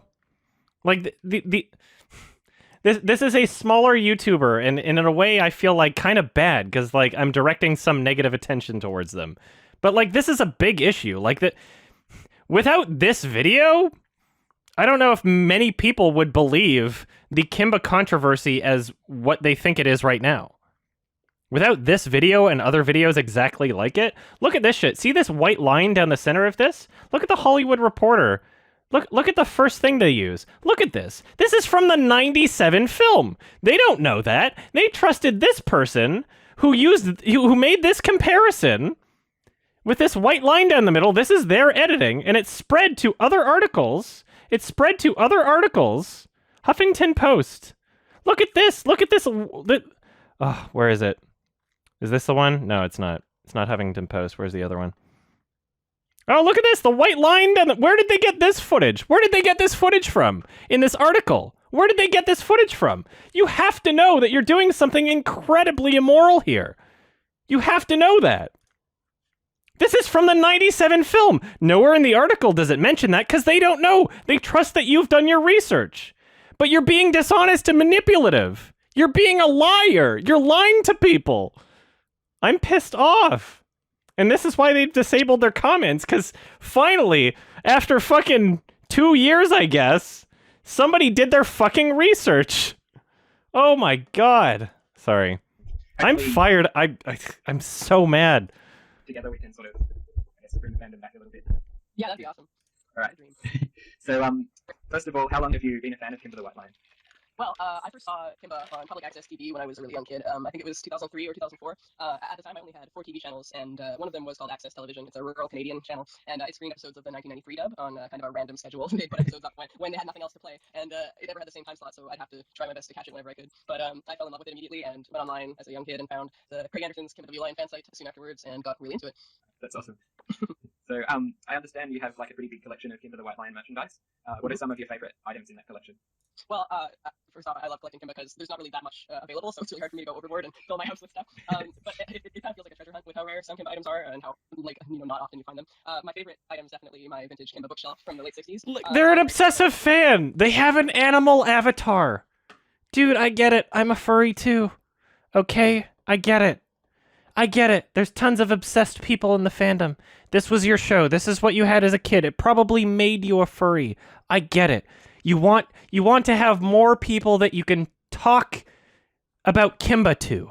You want to have more of them, but you cannot exaggerate the claims of plagiarism against actual people in the film industry who have worked hard on these projects and who are very talented, passionate people, that you are tarnishing their reputations just because either you think, like, I don't know, more people will watch Kimba this way, or maybe I'll get some views. I don't know. It's a terrible thing to do to people. Graphic on it's just so cool and retro, and I can't believe it's still in one piece. It's made of cardboard and wire, and somehow it's lasted until 2018. And also, I'm really fond of I have a variety. Yeah, plagiarism is a very serious offense.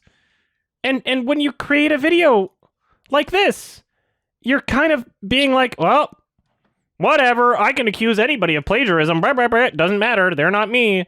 What the fuck? I'm sorry. This is terrible. 66 in English. I just really like how they laid out the page, and it's cool that it was the first advertisement for NBC's run of the show, so I had that hanging in my entranceway to my house. That's pretty cool. So, is there anything? I know you said it's sort of like a treasure hunt. Is there anything you sort of haven't been able to find yet, but you sort of wish you could? Yeah, tons of stuff. And I wish I had more space and enough money to get these things, but it's not gonna happen for a while. But the thing I really want to have is at least one Japanese Kimba tin toy. They made this line of weird metal toys. I'm sorry, this is the nerdiest shit I've ever seen in my entire life, and it explains everything. I'm downloading this video. Like, am I judging this person in an inaccurate way? Am I judging them inaccurately by saying that they're like a super fan of Kimba and this has like driven them to make this kind of content? Like, this explains everything. This is literally what I would have imagined if I hadn't seen this video.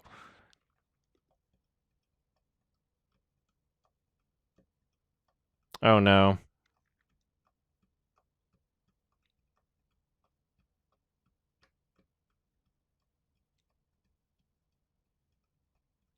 I don't like internet drama, I really don't. And I feel terrible that I'm publicizing my distaste towards this individual. But plagiarism is a very, very serious accusation. And when you make videos like this, and they get republished in articles like this and this, that do not know that the side-by-side comparison is not from the 60s, and it's actually, in fact... Well, I guess this one's from the 80s, but this one's from 97. Like, they don't know. They don't know. They're just, they trust that you've done your research. And whether or not you've done your research, you clearly have. You clearly know that this is from the 97 film. You clearly know that. You're a Kimba superfan. Why is this in your video? Because it's titled, How Similar Are They? And not a direct accusation of like, oh, they ripped it off? Oh, yeah. Yeah, I can get away with that. I can weasel my way out of that title. Fuck off! So manipulative. Incredibly manipulative. Oh, do I still have those fucking... I'm so mad. I'm so mad! With, there's a Kimba train, there's a speedboat, there's like a race car, and there are these weird... 3 million views! Like, they don't really look like the characters, but they're really interesting. And also, strangely enough, there's a toy gun with Kimba's face on it, which is... 3 million views because this is the resource that people use. This is what people share. If anybody asks, like, hey... what is Kimba the Lion? What is Kimba the White Lion? Did the Lion King rip it off? And people will go like, oh yeah, check out this video. This proves it. That's why it has 3 million views. That's why. How do you not? You have to know. You have to know that this manipulative, insane video that you've made is being used as justification for people coming to the wrong conclusion about something. If you want to say, like, hey, there is a possibility that The Lion King was somewhat inspired in some senses by Kimba, that's a completely different thing than this video. That's a completely different thing. And there's other videos on this person's channel where they go into more detail, and they don't make statements that are as egregious or exaggerated as this particular video, but this video exists. You know it exists, and you know the conclusion that people walk away from by watching it. Considering the ethos of the series. But yeah, it's a dream to get any of those, and also I'd love to own a cell from the 1965 series. I do have 3 cells from the 1997 Jungle and Berlioz movie, but naturally the 60 cells weren't preserved very well, so they're pretty hard to find. I think they're like $800 or $900 or something, so that's a bit of a pipe dream, but maybe someday. Maybe. Hopefully, one of us gets like a really rich subscriber. By the way, I am not, when I publish my video, I am not going to like show their channel name.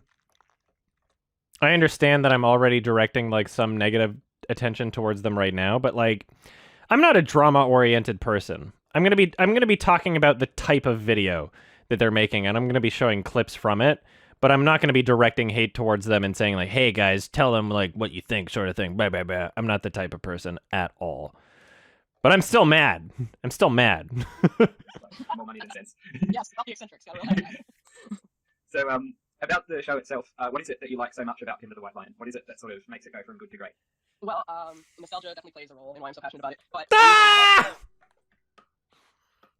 First answer, nostalgia. That you like so much about Kimber the White Lion. What is it that sort of makes it go from good to great? Well, nostalgia definitely plays a role in why I'm so passionate about it, but the reason that I've stayed interested all these years is really the complexity of Kimba as a character.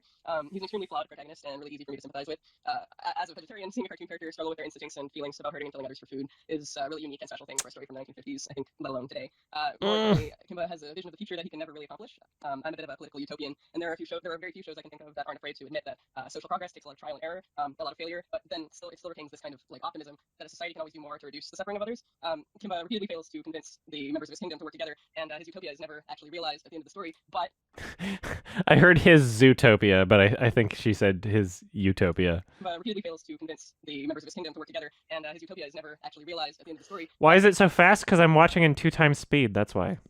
His relentless pursuit of a kinder world does save humanity, and by extension the whole planet, from an imminent energy crisis, and I think that's a story that's extremely relevant today, even, and still very powerful. Yeah, and I guess you already kind of answered this, but you once described the tone of Kimber the White Lion as painful idealism. Can you explain sort of what you meant by that? Sure, yeah. Painful idealism. I wrote that in a comment once, I think, and I didn't really pick much of it when I wrote it, but the phrase does tie in pretty well with the whole utopian theme of the series. I think of it as this idea that total harmony is likely impossible and not really obtainable, but living your life as if it could come true is a really beautiful thing. To believe the absolute best about people, that all beings deserve second chances and forgiveness. If you think this way, you're bound to experience a lot of pain and resistance like Kimba, but your attitude and patience will be infectious to some, inevitably. There's been like a lot of different, I guess, versions of Kimber the White Lion on film, TV, manga, etc. But out of all those different versions, which one is your favorite if you had to pick one? Well, it's definitely hard to pick a favorite version because they all have kind of She likes the 97 movie the best. I already know this one. different strengths and weaknesses to them. But so my favorite version of the manga is actually the Leo-chan comics, which were published in English as Leo. Oh, her favorite version of the manga. Never mind. The story is pretty simplistic in comparison to the original manga, but the art is just my favorite, and Kimba in overall is just so awesome. All right, hold on. There's more than one version of the manga? Definitely hard to pick a favorite version because they all have kind of different strengths and weaknesses to them. But so my favorite version of the manga is actually the Leo-chan comics, which were published. Leo-chan, what? Hold on. Oops. But so my favorite version of the manga is actually the Leo-chan comics, which Leo-chan. Leo-chan comics. were published in English as Leo the Lion Cub. The story is pretty simplistic in comparison to the original manga, but the art is just my favorite. There's another manga? Overalls is so awesome. Just it's definitely up there. But my favorite anime adaptation is actually Jungle Emperor Leo 1997, the Called it. movie. To me, it's just like the most underrated. When I say called it, it's because I've watched some of her other videos. And I knew that already. The pacing is just really, really good. The animation is incredible, and I really like how they condensed and modernized the original comic story while keeping alive. It's got good animation, that's for sure. Is there anything else you'd like to share or say about Kimber the White Lion? Yeah, one of my dream projects, like for my life, is to fan sub the entire 1965 Jungle Emperor series, as well as the sequel series Onward Leo. It's gotten this many decades, and it's never been properly translated to English. I know some Japanese, but not nearly enough to subtitle the whole show myself, so I have to work with others on it. But that's something I would really love to do someday. I feel bad. This is like a person that's like passionate about something that they love. I just like, I can't honestly say that this is like anything but a very immoral thing to do. Like, I feel really like I'm a fucking hippie, you know, like when I think of other people, every human being on the fucking planet is like deluded, right? Every fucking human being is deluded in some sense. And I much more quickly assume ignorance over malice. Like that's a part of my character. And so I feel fucking bad that I've created this villain on my stream already, like unintentionally, but you know, just because I'm researching this shit. I feel bad about it. I really do, but like how like, you've seen the you responded to the comments. You've seen them. You've seen you whether or not this video was intentionally created to leave people with that impression, you know that that's what you did. You know that that's what you did, and now you've turned comments off because I've started streaming about it. Like, come on. I'm not saying remove your video, like, I don't know. I don't know what I want. I'm just like, this is terrible. And like money to put towards such a thing, because translating is really hard and takes a lot of time and effort. But yeah, that's a goal.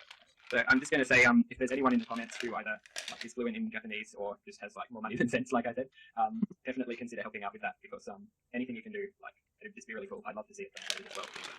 Yeah, and one of the reasons is I want to know personally just how much they changed in English dub, because I know that they've softened the themes and concepts, and even they've softened Kimba's character quite a bit in the English dub, and I just would love to know exactly what is said in the original. Yeah, so I think that's about it. Cool. All right. Thanks so much for your time. I wish you the best of luck with your collection and with all the great. You don't know what happened in this? Okay. Well, first of all, okay. All right. So,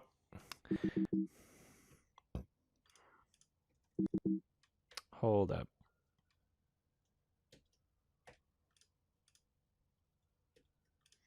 All right. So, what I'm going to do is I'm going to add the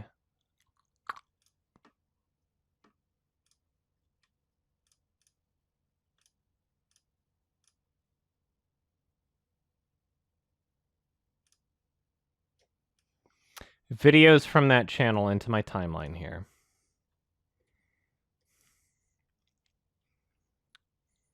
Looks like most of them don't need to be rendered.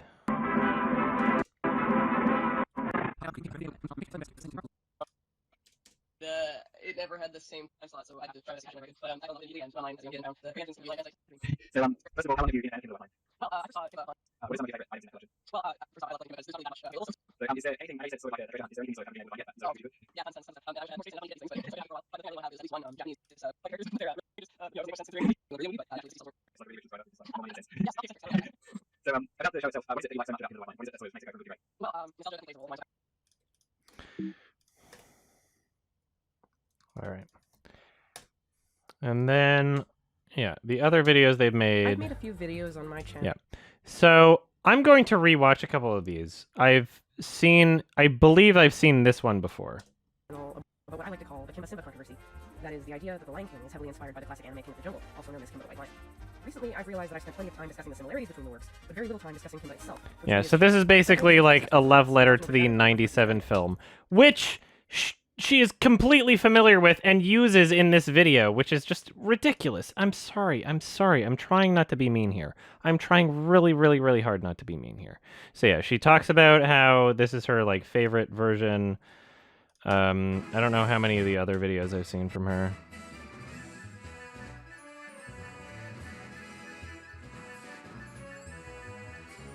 I feel guilty. I feel bad. I don't like painting people in a negative light. I really don't.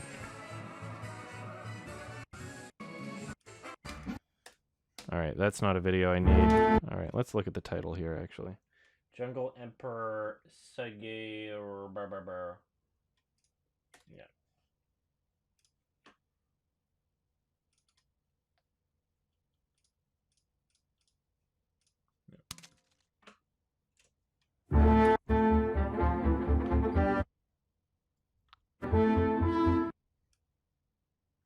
I know people want drama. I just don't like involving myself in drama. Which I know is like really weird to say after I've already talked about this person a lot on my streams. All right, let's read through this.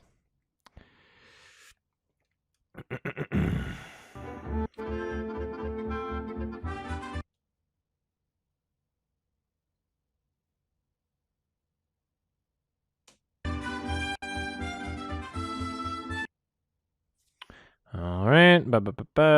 Most well-known version adapted is Kimba the White Lion. Executive meddling by NBC made this version geared towards younger children than the original. It's a cub-only theatrical movie. It was released in 1966 using clips from the show. Yep.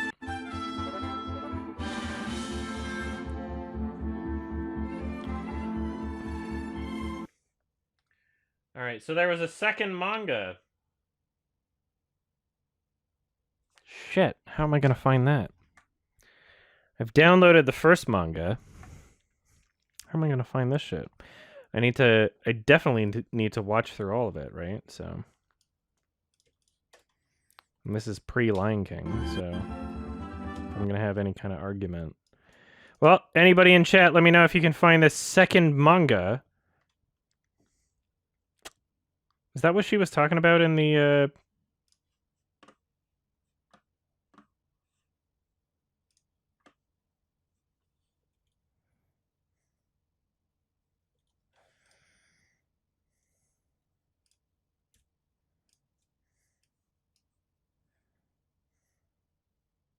this?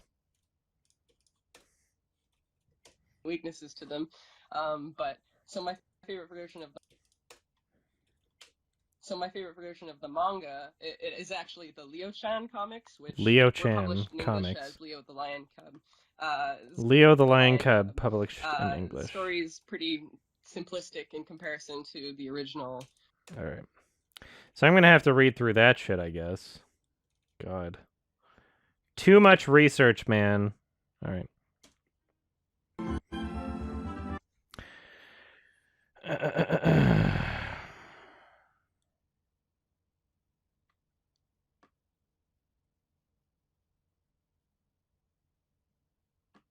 Yeah, so this. Oh, here it is. Is this it? Manga aimed at 1st through 3rd grade students learning to read. Leo-chan. Alternate timeline where Leo's parents are alive and he wears overalls prominently. Cuter and more fanciful than the other installments. This proved popular and reprinted many times. Okay. I don't know how these people find... No! No, Sakamphony! That is the original manga that I have. I know exactly what Amazon link that is. I'm sorry. That is what I already have. Complete retooling of the original 1950s manga, redrawn by Tezuka to match the style. Many inappropriate African characters removed. This actually might be what I have. The retooling version. This version was a huge success, and the version is readily available today. That's probably what I have, actually. First major reboot to the series. Yep, watch through all of this, featuring a darker 1980s animation style, less toddler friendly. Leo battles wild instincts. The version is popular in Japan, but not USA. And then 1991, found this shit on YouTube. Straight to video adaptation. Orchestral Street limited animation. Yep. 1997 movie. Based on the second half on the manga. Oh yeah, and then 2000, this thing on YouTube, I've still yet to watch through completely. It's like 20 minutes. Then 2009, I watched this shit. It was fucking dumb. And that's it. All right. So I'm missing like one of the mangas, I guess. I didn't realize there was more than one. Kimba the White Lion is 68 years old this year. Despite having been around for so long, there are still a lot of things people don't know about Little White Lion King. If you know any of these facts, great job. If not, just sit back and enjoy the video. Oh, they'll think that Kimba's my name. I'm Leo. I'm Kimba. I'm Kimba. Though most countries know him as Kimba, he was originally called Leo in Japan, and in Germany he was once called Bubu, which is strange considering that's the name of the villain in Japanese. The character Lukio changes design every time the series is rebooted. This is a huge fucking nerd. This is a huge fucking Kimba nerd. The names of Leo's children in Japanese are puns. Neru and Okiru mean go to sleep and wake up respectively, and the syllables were reversed to create their names. There were not one, but two cancelled Kimba video games. The first was a side-scrolling 2D game for Super Famicom in 1990. The second was a 3D game, supposedly similar to Donkey Kong Country. For Nintendo How much of a super fan can you possibly be? I'm sorry, but like, no fucking shit you made this video. No fucking shit you made this video. Holy fuck. You don't care about anything that exists in the universe except Kimba. You don't care about anything else on the planet except Kimba. Clearly. What the fuck is The names of this? Leo's children in Japanese are puns. Neru and Okiru mean go to sleep and wake up respectively. How do you know and the all syllables were this? reversed to create their names. There were not one, but two canceled Kimba video games. The first was a side-scrolling 2D game for Super Famicom in 1990. The second was a 3D game, supposedly similar to Donkey Kong Country, for Nintendo 64 in Alright, I'm clicking on this link. Let's see what this is. Leo the Lion Cub manga. Yeah, this is a link about it, but it does not have the actual manga within it. This is just on the Tezuka wiki or fan page or whatever. 1997. Both were canceled for unknown reasons. Oh god! Oh no! No! Oh, let's watch that part again. Similar to Donkey Kong Country, for Nintendo 64 in 1997. Both were canceled for unknown reasons. That is a subtle implication that those video games were canceled because the Lion King video games exist.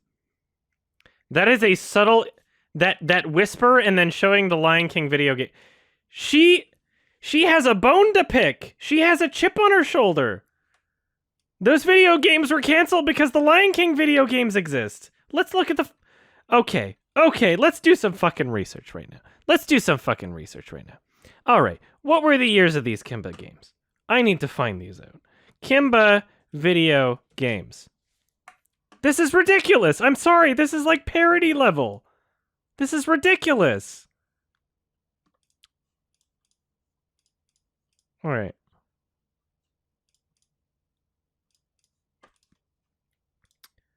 Oh my god.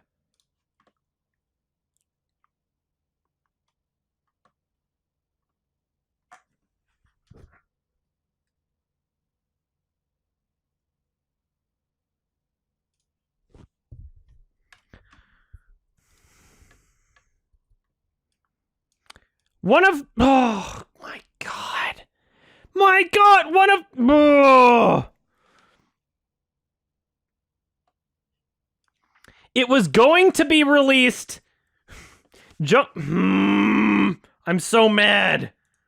Jungle Emperor. It was going to be released November 1990. November 1990, and here you are in your YouTube video making an implication that a video game for a film that wasn't released until 1994 is the reason that it didn't get What?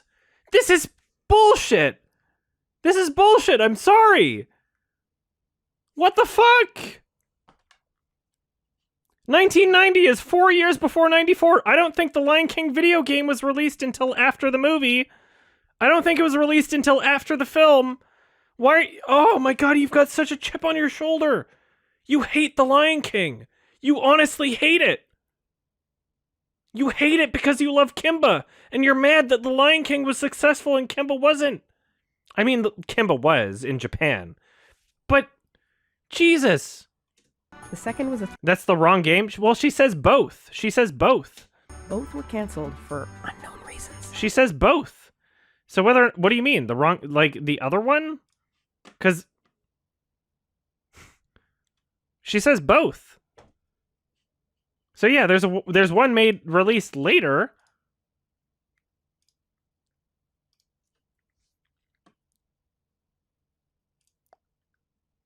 Yeah, 90. Oh.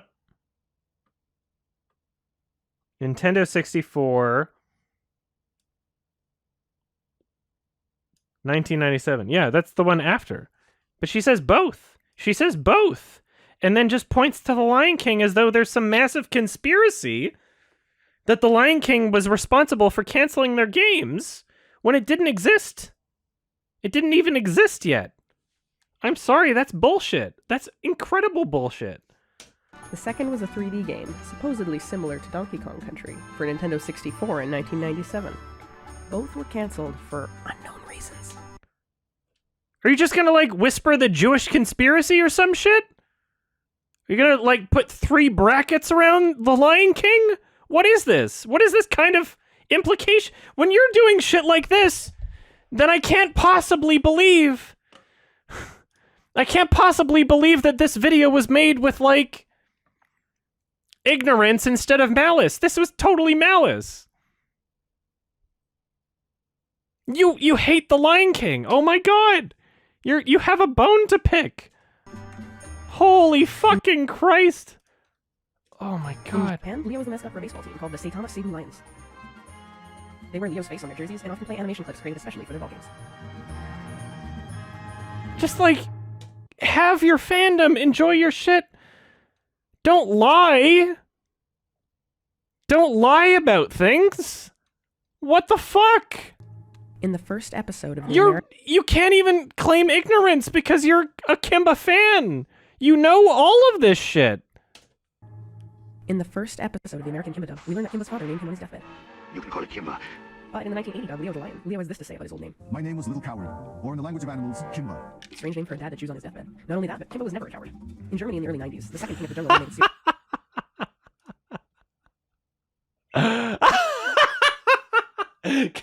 Not only that, but Kimba was never a coward. Oh, she's so attached. My name was Little Coward, or in the Well, yeah, so basically, all right, so anybody, none of you have watched this show. Obviously, none of you have watched this show. So there was a sequel series to Kimba in 1966 or 67, either a year or two after the original show. It didn't get an English dub until the 1980s, and when it was dubbed by the Christian Broadcasting Network. The dub was fucking awful. It was the worst dub I've ever heard in my entire life. And what they did, so the original Kimba in Japan, his name was Leo.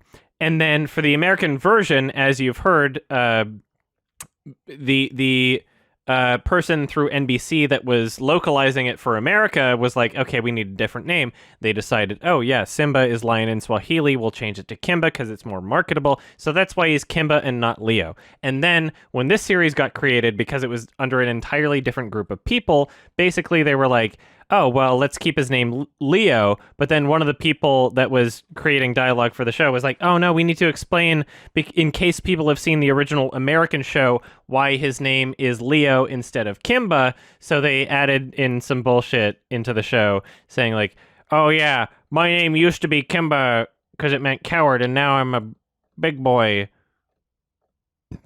Little Coward, or in the language of animals, Kimba. Strange name for a dad to choose on his deathbed. Not only that, but Kimba was never a coward.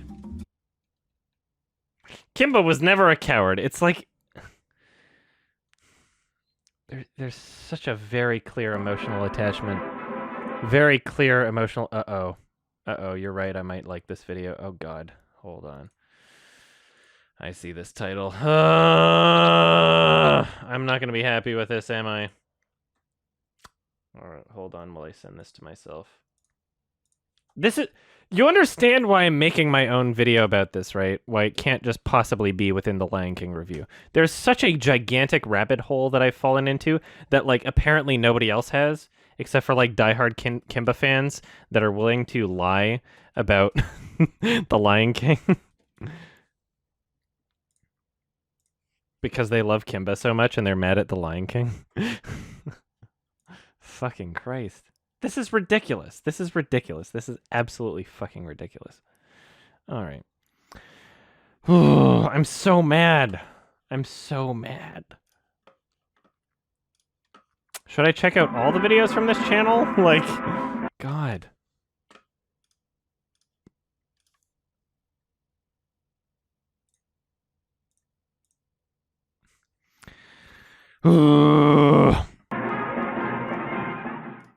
Hi, I'm Bud. Welcome to Kimba's Kingdom, the home of everything Kimba the White Lion. On this channel, I'm hoping to connect with fellow Kimba fans like you, so if there's something you'd like to see more of, or less of, let me know in the comments. I want to make the best videos I can for you guys. Oh boy. Today we'll be taking on probably the biggest controversy in the Kimba fan community, but from a bit of a different angle.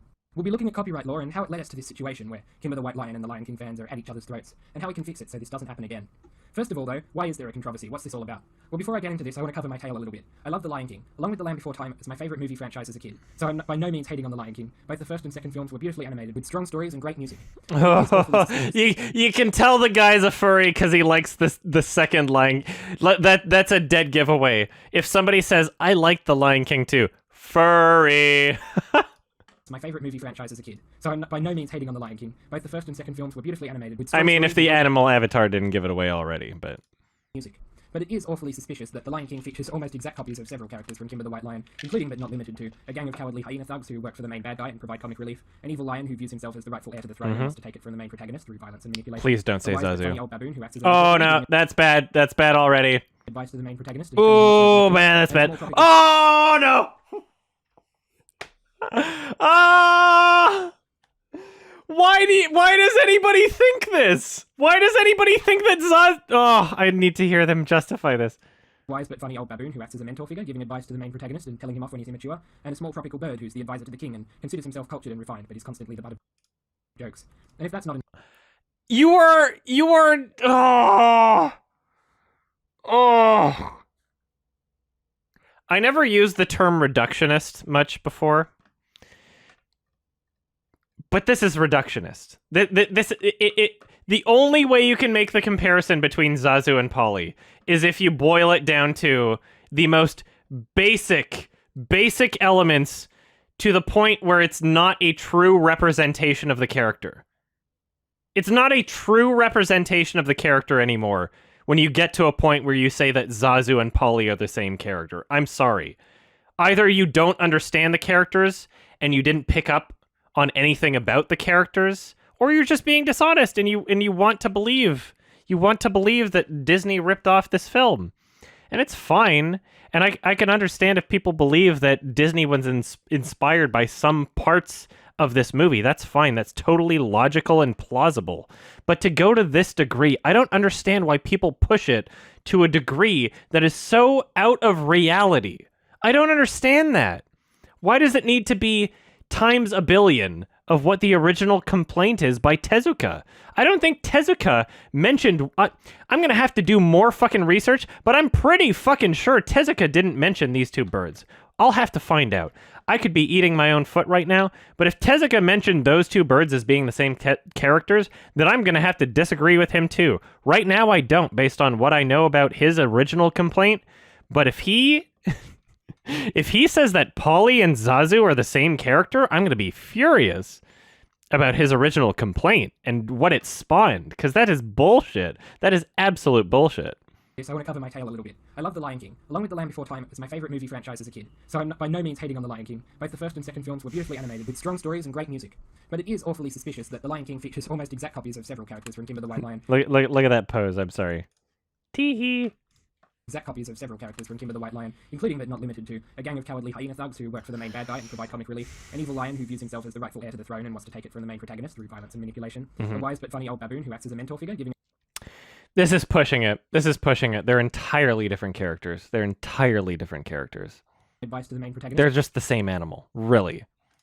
And telling him off when he's immature, and a small tropical bird who's the advisor to the king. And these are so far gone that, like, I cannot take you seriously when you say Polly and Zazu are the same character. I can no longer take you seriously, and I believe you are incredibly biased. There's no... Like, you lose my ability to believe that you're acting in good faith when you say that these two characters are the same. I'm sorry. You're either stupid or dishonest. I'm sorry. Considers himself cultured and refined, but he's constantly the butt of jokes. And if that's not enough, just look at this video by my friend Alleycat. I'm sorry. Wait, hold on. Let's listen to that one more time. A small tropical bird who's the advisor to the king and considers himself cultured and refined, but he's constantly the butt of jokes. Considers himself cultured and refined. I've watched through pretty much all of Kimba, like all 3,000 minutes of all the shows right now. I'm struggling to think of an example where he considers himself cultured and refined. I'm struggling to think of an example of that. I really don't believe that... A small tropical bird who's the advisor to the king and considers himself cultured... Polly has an anger issue. That's entirely different. I'm sorry. But he's constantly the butt of jokes. And if that's not enough, just look at this video by my friend Alleycat, which shows 7 straight minutes of scenes and concept art that were copy-pasted straight from Kimba the White Lion into the... You're a Kimba fan and you're using clips that show the 1997 film against the 1994 The Lion King? Your entire channel is your Kimba fandom. It's one thing to be like, oh yeah, my friend made this video showing the clip differences between the two, but you literally jumped straight to the 97 film, pretending the 94 film was ripping off of the 97. Why are you using those clips? Which shows 7 straight minutes of that's the 97 movie.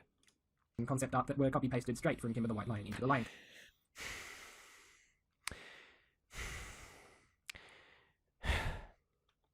The audio and dialogue that you are speaking should be supporting the visuals that you are using. Am I not fair in making that suggestion? Am I not fair in making the suggestion that the visuals that you are showing in your video should support the audio that you're speaking right now? A lot of jokes. And if that's not enough, just look at this video by my friend Alleycat, which shows 7 straight minutes of scenes and concept art that were copy-pasted straight from Kimba the White Lion into the Because if somebody's watching this video and they haven't seen Kimba, what you're directly implying here... Downloading this shit. What you're directly implying here is that the footage on the right is shit that came before The Lion King. That's what you're implying right now. In a very direct manner. That is how editing works. This is the 97 movie. This is 94. I'm pissed off. I'm very pissed off. I hope I'm not seriously wrong about this, but I've seen all of it now. I'm pretty sure... which shows 7 like, I know that this is the 97 movie. This is 94. I'm actually mad. Of scenes and concept art that were copy-pasted straight from Kimba the White Lion into The Lion King. Yeah. By no means am I saying The Lion King is unoriginal. One of my favourite things in any art form, including animation, is where someone takes a scene or character from a pre-existing work and puts it in a new context, giving it a whole new meaning. And The Lion King does a great job of that. George Lucas did it too with Star Wars. Many of the scenes, story elements, and even musical phrases were ripped exactly from another work, but were placed in a new context, giving them an entirely new meaning. I love that, that's really cool. The problem, however, is that while George Lucas gave credit to the original sources in interviews and special features, Disney and its employees repeatedly denied getting any inspiration from Kimba the White Lion. By just taking the scenes and characters, Disney were doing nothing wrong, but by refusing to give credit to the writers and animators at Mushi and Tezuka Productions who worked for countless... Disney is an asshole for completely denying the possibility, for sure. I disagree with how Disney handled the situation publicly. 100%.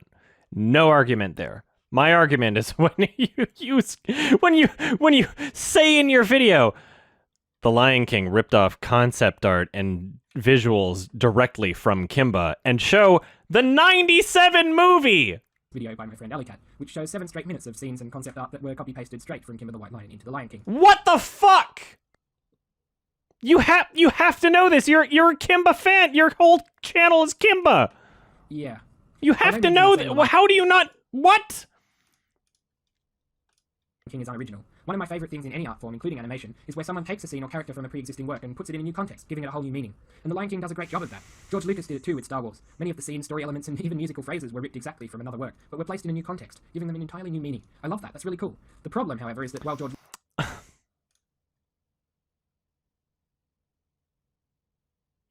Lucas gave credit to the original sources in interviews and special features, Disney and its employees repeatedly denied getting any inspiration from Kimba the White Lion. By just taking the scenes and characters, Disney were doing nothing wrong, but by refusing to give credit to the writers and animators at Mushi and Tezuka Productions who worked for countless hours to bring those scenes and characters to life, well, what Disney did was unacceptable. So that's what everyone's so upset about, but why did it happen? Well, to answer that, we have to go right back to basics. What is copyright and how did it become a thing in the first place? Copyright basically means that the original creator... Okay.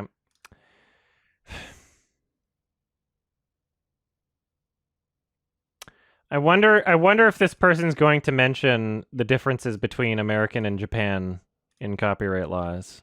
I wonder. Of an image, story, or other creative work has the exclusive right to create and distribute copies of all or part of that work. It was originally created so that artists could have exclusive ownership over their work for long enough to make enough money from it to survive, before the work could be released for the rest of society to reimagine and recontextualize elements of the work to tell whole new stories, as people have done for centuries. How long was long enough? Well, when copyright was first introduced to the United States, 28 years.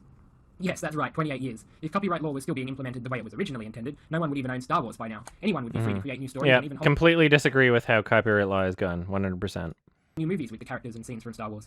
And honestly, that seems fair enough to me. George Lucas made a lot of money in 28 years. He definitely didn't need the franchise for any longer than that. And Star Wars is a central part of our modern mythology and culture. Disney's to blame. I hate Disney. I hate Disney, but I'm defending them on this particular instance.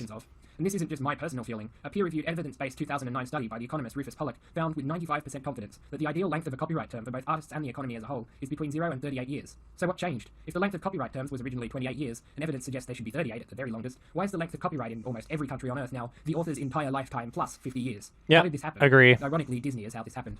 Yep. Not wanting to lose the rights to their old 100%. characters, Disney and similar organizations lobbied governments to increase the length of copyright again and again throughout Yep, the 20th century. that's true. So thanks to the law that they themselves pushed for, the Disney Corporation wasn't allowed to use scenes and characters from Kimba the White Lion. And instead of just obeying their own law and not using Whoop! content, That's where you're wrong. Copyright law is not international. I'm sorry. you made an entire speech on American copyright law that does not apply in Japan. Copyright again and again throughout the 20th century. So thanks to the law that they themselves pushed for, the Disney The law Corporation that doesn't apply in Japan. I'm sorry. old characters, Disney and similar Thanks to the organizations law that they themselves pushed for? What do you mean? That's not international. That's federal. lobbied governments to increase the length of copyright again and again throughout the 20th century. So thanks to the law that they themselves pushed for, the Disney Corporation wasn't allowed to use scenes and characters from Kimba the White Lion. And instead of just obeying their own law and not using the content, they just decided to deny any connection to the original work and... It would be entirely hypocritical. Sorry. It would be entirely hypocritical. I 100% agree. If Disney ripped off Kimba the White Lion. I'm unconvinced that that is the case, though.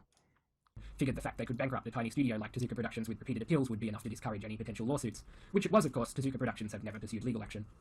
At this point, copyright has gone from a way of protecting authors and small studios from having their profits stolen from them to a way of megacorporations bullying small creators, stealing their ideas without credit and getting away from it, while small creators are barred from reinterpreting significant cultural works like Star Wars and Mickey Mouse, even decades after their original creators lost interest and sold the work or even passed away. Copyright no longer protects creative people, and instead forces them to join a megacorporation and tell the stories that company wants them to tell, or risk being bullied around and having their original work taken without credit.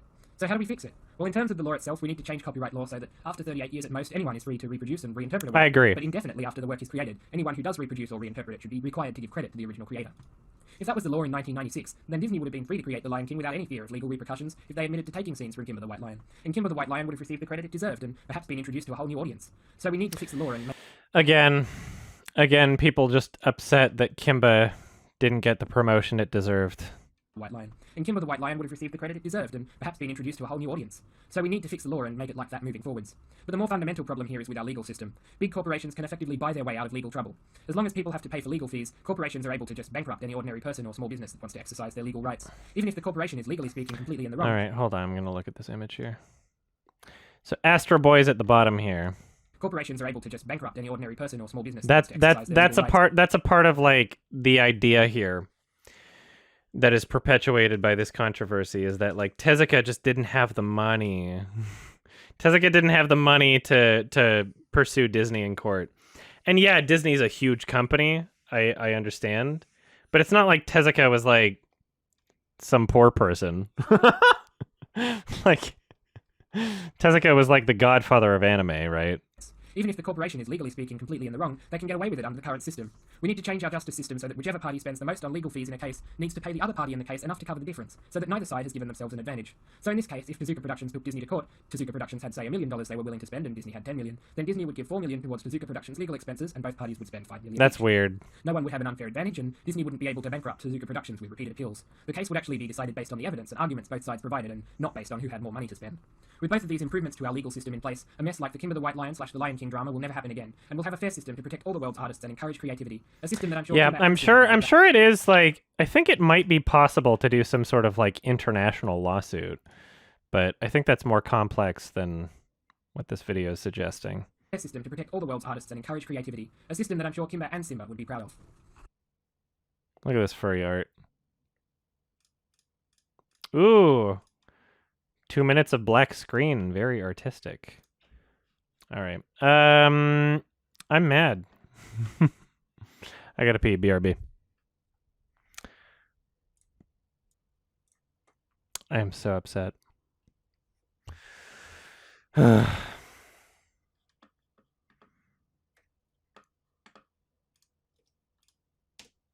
In Germany in the early 90s, the second King of the Jungle animated series was released on VHS under the title The Lion King. This forced Walt Disney to call its picture The King of the Lions. In China, this series was called The Great Lion King and re-released... Sorry? In Germany in the early 90s, the second King of the Jungle animated series was released on VHS under the title The Lion King. This forced Walt Disney to call its picture The King of the Lions. Oh, in China, interesting. this series was called The Great Lion King and re-released as The Little White Lion King. The Canadian 1993 VHS were titled Kimba the Lion Prince, and in France the series was The King Leo. Sounds familiar. Some human characters appear consistently across each version of Kimba. Sounds familiar. There's so much obvious disdain for The Lion King in these videos. Sounds familiar. Some human characters appear consistently. Oh, you found it.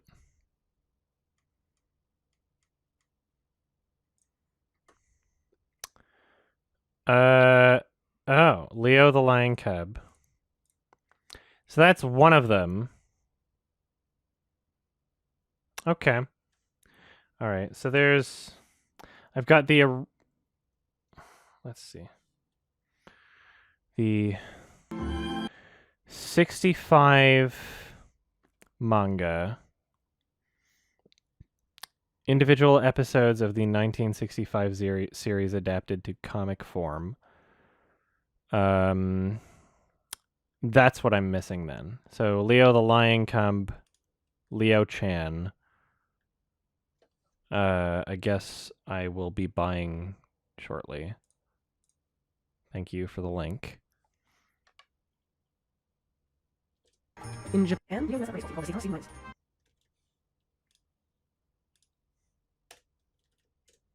In Germany in the early 90s, the second King of the Jungle animated series was released on VHS under the title The Lion King. This forced Walt Disney to call its picture The King of the Lions. In China, this series was called The Great Lion King and re-released as The Little White Lion King. The Canadian 1993 VHS were titled Kimba the Lion Prince, and in France the series was The King Leo. Sounds familiar. Some human characters appear consistently across each version of Kimba. Many of the humans in the series also appear in other Tezuka works. Shown here are Hammock and Mr. Mustache, but many other characters like Kenichi, Dr. Plus and Minus, Lamp, and Cutter were also shared across works. Lyra, aka Kitty, has an older brother named Layman, who makes a single appearance in a 1966 comic chapter called The Great Hydra Snake. When the second series was exported to Italy, the distributors wanted to take advantage of Disney's popularity, and so someone decided to change Tezuka's name to All Disney. Here's a little bonus fact. Nearly every episode of Kimba ends with a musical swell and pose, like this one. Yep. Alright. Alright, this is the bullshit video that I've already been through. And then this is their controversy video. Animation is a relatively new medium, and one well-suited to reviving stories from the past. For many years, animated films thrived nearly exclusively by adapting fairy tales, legends, and children's books. This was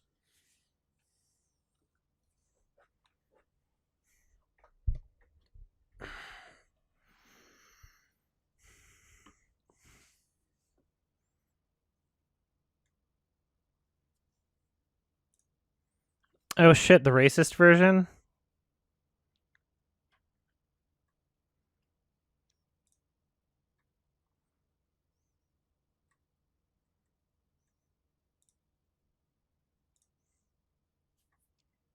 Okay.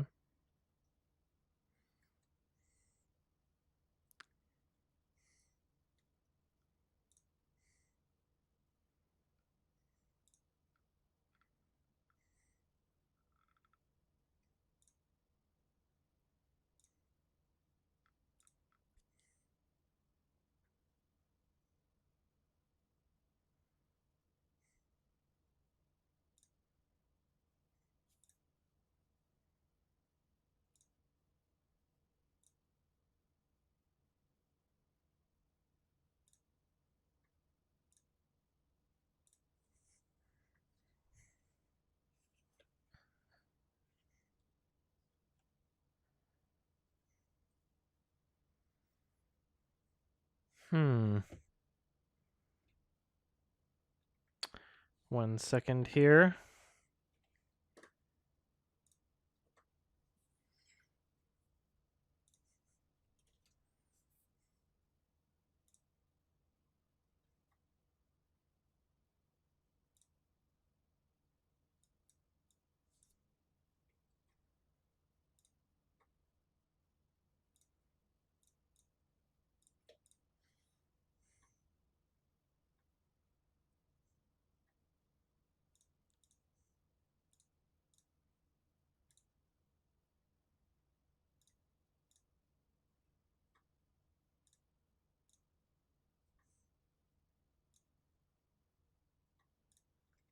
God damn it.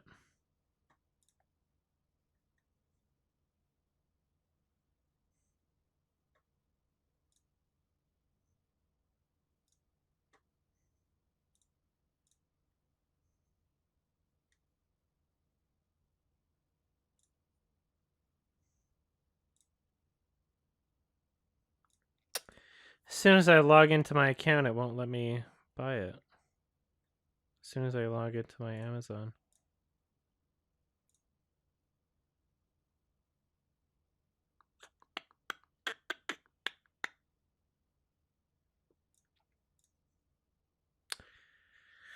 Whatever, I'll try later. It was especially true for Walt Disney Productions. From its very first feature, Snow White and the Seven Dwarfs, Disney's empire was built on adapting the stories of others. Fairy tales, short stories, plays, and contemporary novels were all adapted by the studio into animated works that usually eclipsed the popularity of the source material in the public eye. In 1994, Disney released The Lion King. Before release, the film was heavily marketed as the studio's first original story. This was a brand new approach for Disney, and it may have been this skew that helped propel the film to being the highest-grossing animated feature of all time. Claims of The Lion King's originality were heavily marketed, but were they valid?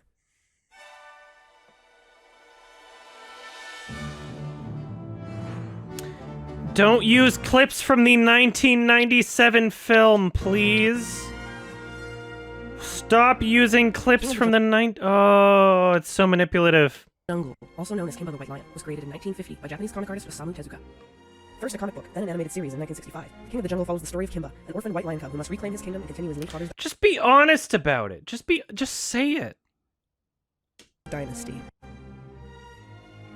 Tezuka was extremely popular in his home country, with Astro Boy being his largest success and Kimba his second. Often referred to as the Walt Disney of Japan, his reverence for Disney was no secret. He and his studio readily admitted that Kimba was heavily inspired by Bambi, and Disney even approached him to adapt it into comic form for the Japanese market in 1953. Hardly an obscure property in Japan, Kimba became the mascot for products across the country, including the Seibu Lions baseball team. King of the Jungle enjoyed popularity from the 1950s to the 1980s, ending with the death of its creator in 1989. You're still using clips from the 97 movie. 80s, ending with the death of its creator in 1989. That same year, The Lion King began production, and was released to critical acclaim in 1994. Why are you, like... What?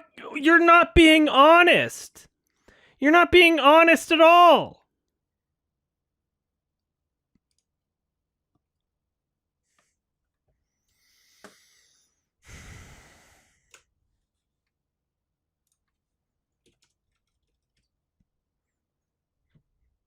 It's 97. I have the Blu-ray. I own the Blu-ray. I've watched it. It was released in 97. It was released in 1997. Why are you using clips from this? I have the Blu-ray. I've seen it. Is there any debate over, like, when it was released? I don't think so.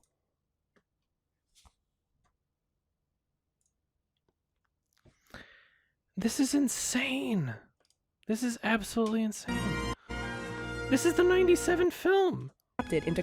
This is the 97 movie. Walt Disney of Japan, his reverence for Disney was no secret. He and his studio readily admitted that Kimba was heavily inspired by Bambi, and Disney even approached him to adapt it into comic form for the Japanese market in 1953. Hardly an obscure property in Japan, Kimba became the mascot for products across the country, including the Seibu Lions baseball team. King of the Jungle enjoyed popularity from the 1950s to the 1980s, ending with the death of its creator in 1989. That same year, The Lion King began production, and was released to critical acclaim in 1994. To Western audiences, the imagery and themes seemed fresh, dramatic, and unfamiliar. But to Japanese viewers, it was a different story.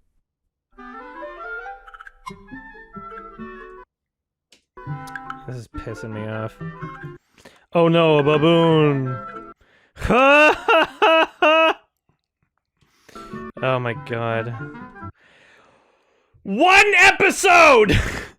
The warthog was in one episode! It was in one episode!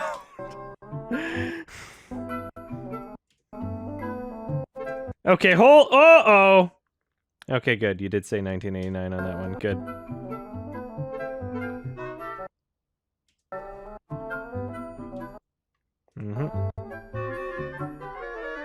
It's so lame. It's so lame and manipulative. It's so manipulative. Ugh. What do you do? What is this? What is this like? I'm in the water. What is this shot? As if this is supposed to like Disney ripped off this scene? What are you doing? What are you trying to say here? That what? How are these the same? Just people trust that they've done their research. This is ridiculous. Hello, I'm Michael Eisner, head of the Walt Disney Company. The Lion King is unique. Unlike our other Disney Oh my features, The God. Lion King is not based on any previously published fairy tale or literary work. It's an original concept. It was developed in the story department of Disney Animation. Lion King, it is the epitome of what this company stands for. The Lion King became the highest-grossing animated film of all time in 1994, gaining immediate international fame and recognition. And you have a massive chip on your shoulder because of it. The production staff of The Lion King have some conflicting views on the origins of the story. The film was simultaneously advertised as unique, an extraordinary original story, all new characters. Nothing about it is familiar. It's completely untried, untested. But in interviews and behind-the-scenes footage, works cited as inspiration for the film include Ben-Hur, King Arthur, Old Testament tales, Moses, Almost like a fable. Shakespeare, Bettelheim. Bambi in Africa with Hamlet thrown in. The film continued to be mythologized, often being compared to Western epics. Okay, hold on. Unique, an extraordinary original story, all new characters. Nothing about it is familiar. It's completely untried, untested. But in interviews and behind-the-scenes footage, works cited as inspiration for the film include Ben-Hur, King Arthur, Old Testament tales, Moses. Almost like a fable. Shakespearean. Bettelheim. Bambi in Africa with Hamlet thrown in. The film continued to be mythologized, often being compared to Western epics and the Bible, until it became the untouchable icon it is today. I don't think I realized how big The Lion King was. It is a huge name, and the fact that it's... You just used clips from a 2000 film. Year 2000. 2000. This is what this short film is from. This animation is from the 2000 film. What are you doing? You're implying in this video that him circling around Simba, that there's a rip-off element from Disney. Why, if your case is so strong that Disney ripped off Kimba, why would you resort to using footage from Kimba-related properties that were released after The Lion King? If your argument is already made without those clips, why would you use them? Why would you use them? This is bullshit. And the fact that it's the... What? That's from 2000! That's from 2000! Quote, your own fucking video. Let's look at this shit. Hold on. Hold the fuck on. Oh my god. I'm mad. I'm mad, everybody. We got the timeline here. Look, see this? 2000. That's the same. That's where this is from. That's where that is from. Why would you use? It's your own video that you. That's your own video. That's your own video that said the year. You are not ignorant about this. You're intentionally manipulative. You are lying to people. You are lying. That's your own video. Oh my god. And people eat this shit up.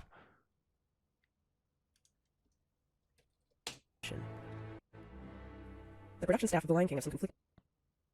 I'm mad. I'm so mad. Why would you do that? If your argument stands already, why would you resort to that? Why would you resort to that? Why would you do that? It is a huge... Ah! I'm so mad! And the fact that it's The Lion King is, I mean, it's just one of those things like My Fair Lady that everybody... Why would you do that? In 1989, Tezuka Productions created a posthumous film adaptation of King of the Jungle titled Jungle Emperor Leo. The film was a faithful adaptation of the last half of Tezuka's King of the Jungle comic. Sorry, wait a minute.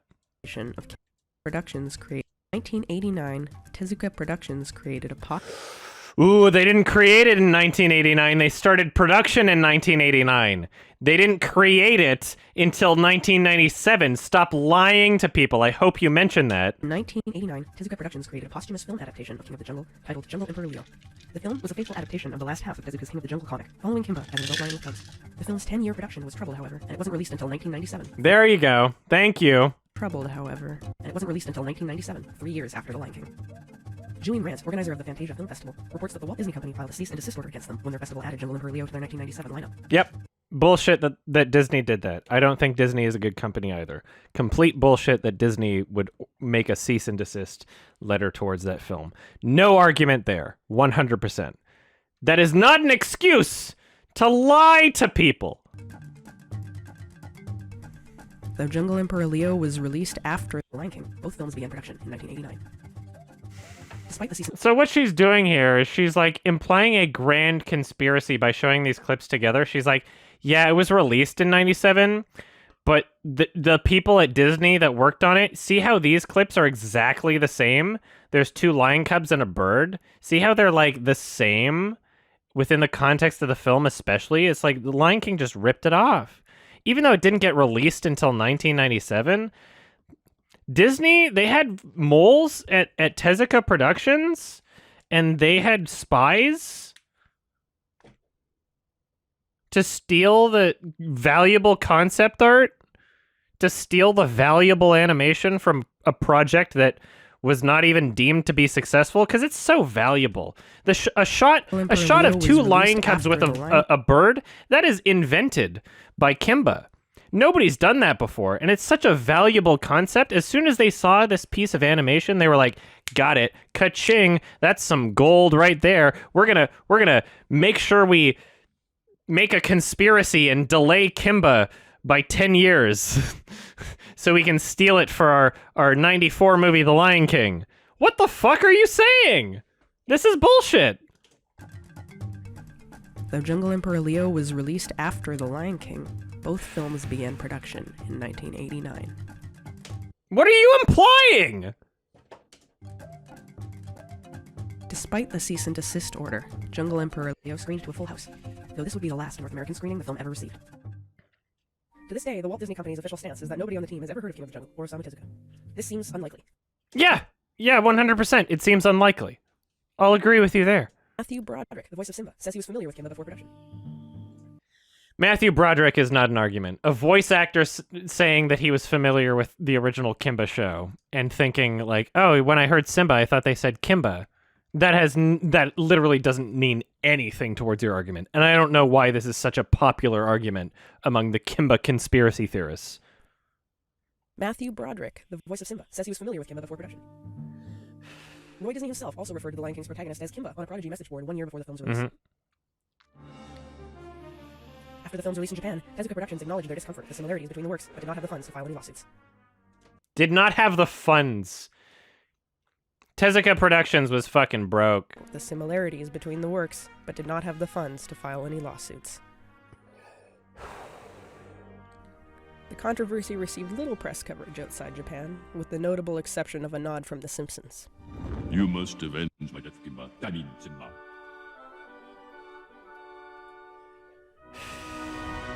Again, making this comparison here. This actually might be from the 87 show, actually. What was it? 87? Was it 87 or 89? This is probably from the 80s show, because he actually has a scar on his face, so I'm not going to criticize that.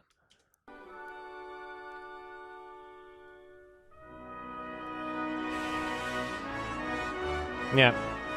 You can't have the characters posing in a group shot. That's copyright infringement.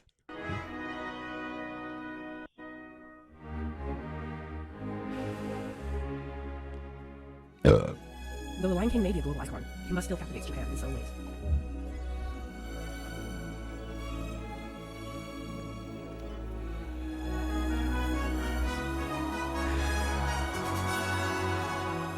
There's nothing wrong with taking inspiration from another work, but when originality is claimed after doing so, and when hundreds of millions of dollars are at stake, the picture changes a little.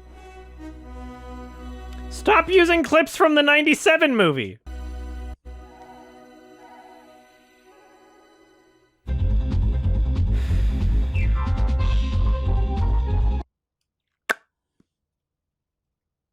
so mad.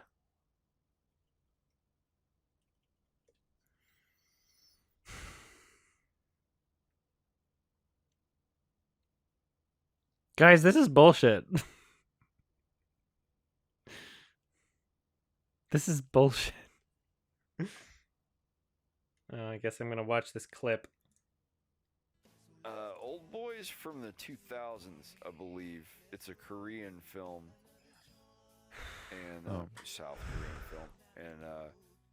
And an American director a couple years ago made a remake of it, like an American version, and it sucked.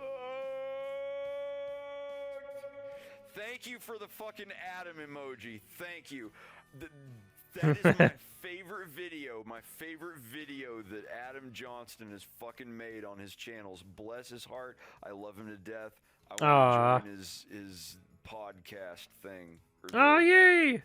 The Narsa, what I can't remember what it's fucking called. Narsa. That's a furry artist. The thing that he does. He keeps telling me, he's like, you got to get on. We're going to talk about Dark Crystal. Oh, you got to get on here. We're going to talk about Rock and Roll. And I'm like, yes. But I guess I should send him. Yes, Sardon. Yeah. I love Fred. Whew. It's like 4:15 in the morning. Maybe I should try to sleep. Oh, I'm so mad. I'm so mad.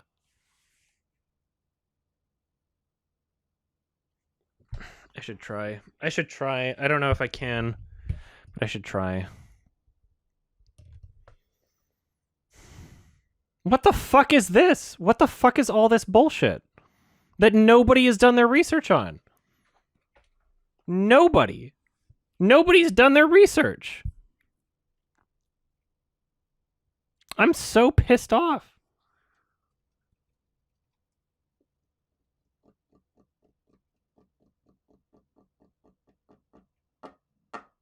All right. So what I'm going to do here is I realize there's a lot of Kimba footage that I've yet to convert.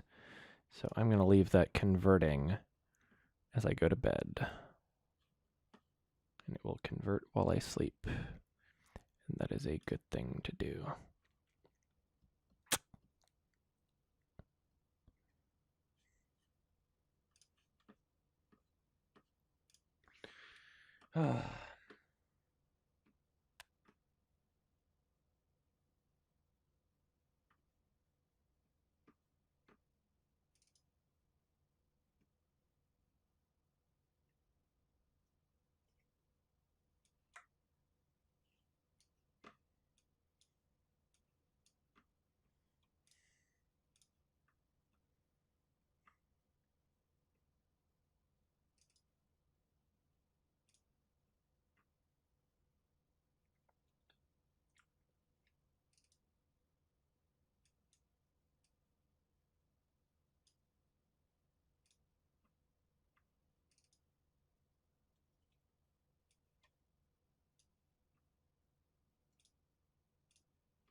This is bullshit. I'm so mad.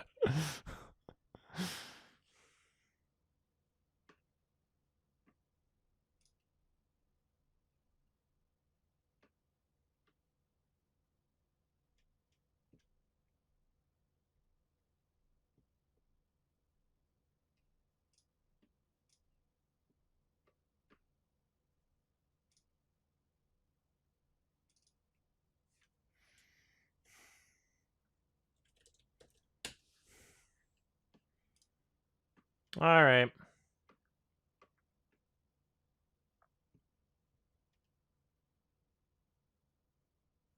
How much free space do I have on this drive? Let's see. 400 gigabytes. That should be probably fine.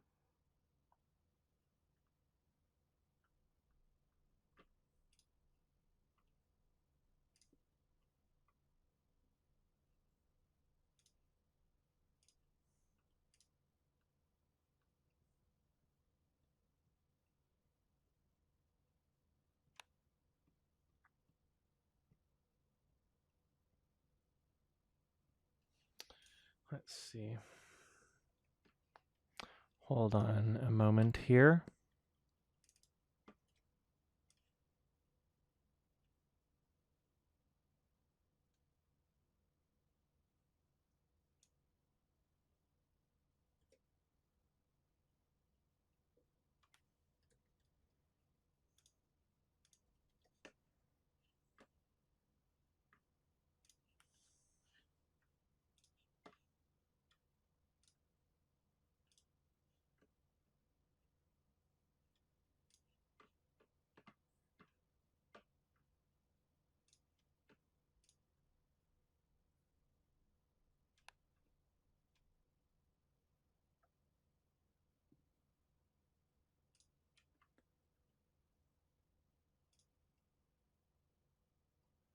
.29 frames per second.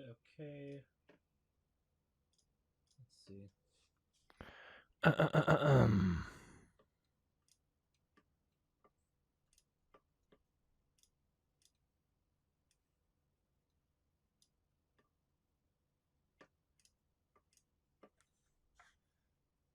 Just gonna like double check that converting this will make it decent.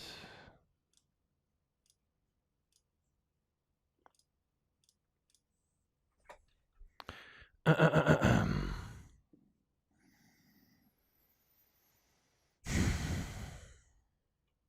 so mad because like I could have been working on my Lion King review right now, but I've like stumbled down this gigantic fucking rabbit hole that I can't pull myself out of.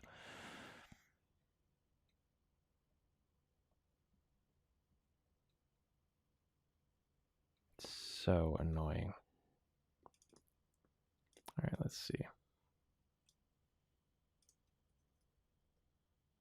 Oh, well. Grandpa! Okay. Yeah, that works.